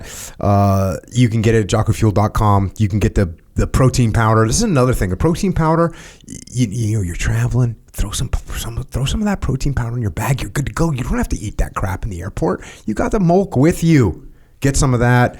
The ready to drink stuff is going Richter. I don't know if I haven't told you that, but the ready to drink stuff, it's just going, the Molk protein shakes are going Richter wherever they are. People are consuming them at an incredible rate. 30 grams of protein, just freaking tasty as can be. So check that out. We got this stuff available at the Vitamin Shop. It's at Wawa. Look, you can get the drinks at Wawa. You got to look at the bottom right corner because they're trying to, the big companies are trying to do their thing to us. They're trying to push us out. They see a threat. They know what's up. But we're there. Wawa, Vitamin Shop, GNC, the military commissaries, AFES. We're in AFES now. Hannaford, Dash Stores, Wakefern, ShopRite, HEB. Everyone in Texas, thank you. Meyer. I was just up in Meyer Country in Michigan. Everyone that's up there, thank you, because you all are getting in there and clearing shelves in Texas and at Meyer, at HEB and Meyer. Harris Teeter, Lifetime Fitness, we're in there. We're at Shields. And by the way, we're in little gyms and little places. Also, we just went heavy into Tennessee. We're in all kinds of stores in Tennessee. If you're in Tennessee, go into your local convenience store and see what's up. If you want to sell in your CrossFit gym, if you want to sell in your jiu-jitsu studio, email jfsales@jockofuel.com. Get it in there. Take care of your people. Take care of your clients. Get them in better shape. That's what we're doing. That's jockofuel.com. We got it going on. Also, we got Origin USA. You heard us talking about the apparel thing. You heard us talking about other companies making a t-shirt for 40 cents and who is getting exploited in order to do that. Someone is getting exploited when that happens. When you can buy a t-shirt for $7, someone's getting exploited. And it's national security is being exploited as well. And the environment is being exploited. It's just destructive. So don't buy into it. Go to originusa.com and get yourself something that's made in America. That's what we're doing. T-shirts, boots, jeans, gis for that jiu-jitsu, boy. Rash guards. We got the whole RTX line, which is roll, train, execute. That's what it is. You can do whatever you got to do. And we also have hunt gear. So look, we got it going on and we're making it all in America. We are taking care of our workers. We are taking care of national security. We're taking care of our supply chain. We're taking care of the farmers that grow this stuff. And we're taking care of you because we're making you the best possible product. OriginUSA.com. Go get it. That's what I'm saying. We also got JockoStore.com. Check. Where you can get your podcast Discipline Equals Freedom gear. Yeah. You can get your Stay on the Path gear. Yeah. T-shirts, trucker hats, beanies, hoodies. The way Echo Charles says this is you can represent while you're on the path. 100%. And this is what was cool. At the lives, people were representing on the path. Hard. It was freaking legit. So that was awesome to see. Everyone was showing up representing that shirt locker. Yeah, that shirt locker. Yeah. It's just awesome. So thanks for this. Shirt Locker is a subscription t-shirt. Make new t-shirts all the time, like new designs. Some of them are a little edgy, a little bit risky, a little bit layers. There's layers on all of them. In fact, sure. One of the questions at the Jocko Live was about a Shirt Locker Which shirt. one? The Everybody must get stoned. Yep. They asked about the T-shirt. Yep. So there's layers there. Layers are always worthwhile. JockoStore.com. Also subscribe to this podcast. Also subscribe to Jocko Underground. Also subscribe to the YouTube channel for Jocko Podcast and Origin USA and Jocko Fuel. We got YouTube channels for all those. Check those out. Subscribe to them. Click subscribe. Smash the like and subscribe button. Flipside Canvas, Dakota Myers making awesome stuff to hang on your wall. Books. We got a ton of books. Freaking Ryan Holiday writing books like a boss, dude. Just turning them out. So check out all his books. He's got I think he said 13 of them. Pretty ridiculous, but they're all freaking good to go. So check those out. And then of course I've written a bunch of books as well. I guess I need to get busy if I want to go and freaking trump old Ryan Holiday, because I don't like getting beat because my ego's in the way. But bunch of books, man. Reading, as we were talking about, reading's how you learn. You can learn from other people's experiences. You can refresh your memory. You can be detached. You can do assessments. Like all these things are through reading. So get yourself some books. We also have Echelon Front. It's our leadership consultancy. We solve problems through leadership. Go to echelonfront.com for details. We have August 8th through the 10th. I think we got a couple spots open for the Little Bighorn Battlefield Review. Come and check that out. We got an FTX, like back-to-back FTX is taking place in Texas. When's that? September, I think. We got in October. Then is the next muster, October 18th through the 20th. Listen, we sell out of everything. So if you want to come, please just go register. We also have the Women's Assembly. That's September 14th through 16th. Jamie Cochran, the COO at Echelon Front, and an incredible leader in her own right. She is running that event for women. So you can check that out as well. We also have the Extreme Ownership Academy, where all these little lessons that give you the skills to make better decisions, to maneuver properly, to build good relationships, all these things that make up life itself.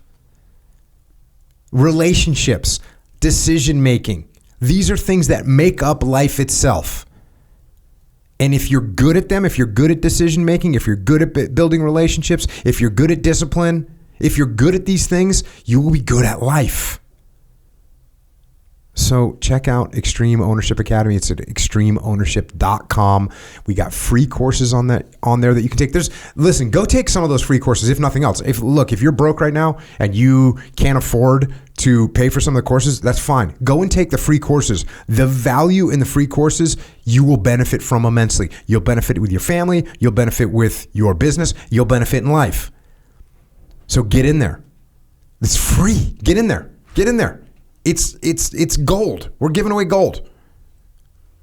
If I could have had these lessons when I was 23 years old or 27 years old or 32 years old, my whole life would be better. I had to learn them the hard way. Now I want you to have them the easy way. Go to extremeownership.com. And if you want to help service members, active and retired, you want to help their families, Gold Star families, check out Mark Lee's mom, Mama Lee. She's got a charity organization. She helps so many veterans get into a better place in life through the therapies that she offers and pays for. So go to americasmightywarriors.org if you want to help out Mark Lee's mom, Mama Lee. Just an amazing woman. And also don't forget about Micah Fink.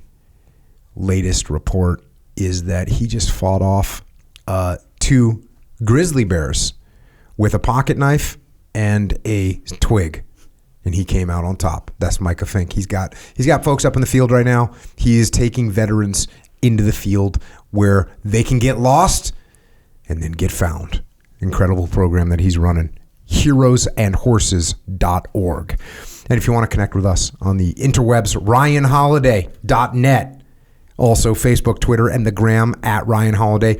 DailyStoic.com. Facebook, Twitter, the gram, and the YouTube channel at Daily Stoic. And of course, Carrie is at Carrie_Helton. Guess what? He missed the boat. He had to throw that underscore in there. Too slow. Underscore. Have you tried to get that? You tried to get that, Carrie Helton? Yes, sir. No, nothing. Nothing. Just didn't response. Nothing. No response. Zero movement. Is Carrie Helton active? No. So it's just somebody just sitting on it. Somebody parked it. Somebody parked it. I got some connections. Let's see what's up. Let's go. Let's go. And I am at Jocko Willink. Of course, please just watch your back, because the algorithm sneak up on you, put you in a chokehold. You'll wake up and you wasted 48 minutes of time. So just be careful. That's the algorithm. And of course, thanks to all our military folks on watch around the globe right now, protecting us and our way of life. Thank you for what you do every single day. And of course, the same goes to our police, law enforcement, firefighters, paramedics, EMTs, dispatchers, correctional officers, Border Patrol, Secret Service, and all you first responders. You sacrifice to keep us safe here at home, and we thank you for that. And to everyone else out there, from Marcus Aurelius, warrior, emperor, stoic, we should discipline ourselves in small things, and from these progress to things of greater value. As we say on the podcast here, unmitigated daily discipline in all things. Also from Marcus Aurelius, stop allowing your mind to be a slave, to be jerked about by selfish impulses. What does that mean? Do what you're supposed to do. And finally, from Epictetus, freedom isn't secured by filling up on your heart's desire, but by removing your heart's desire. Or, as we like to say, discipline equals freedom. And that's what we've got. Until next time, this is Carrie and Jocko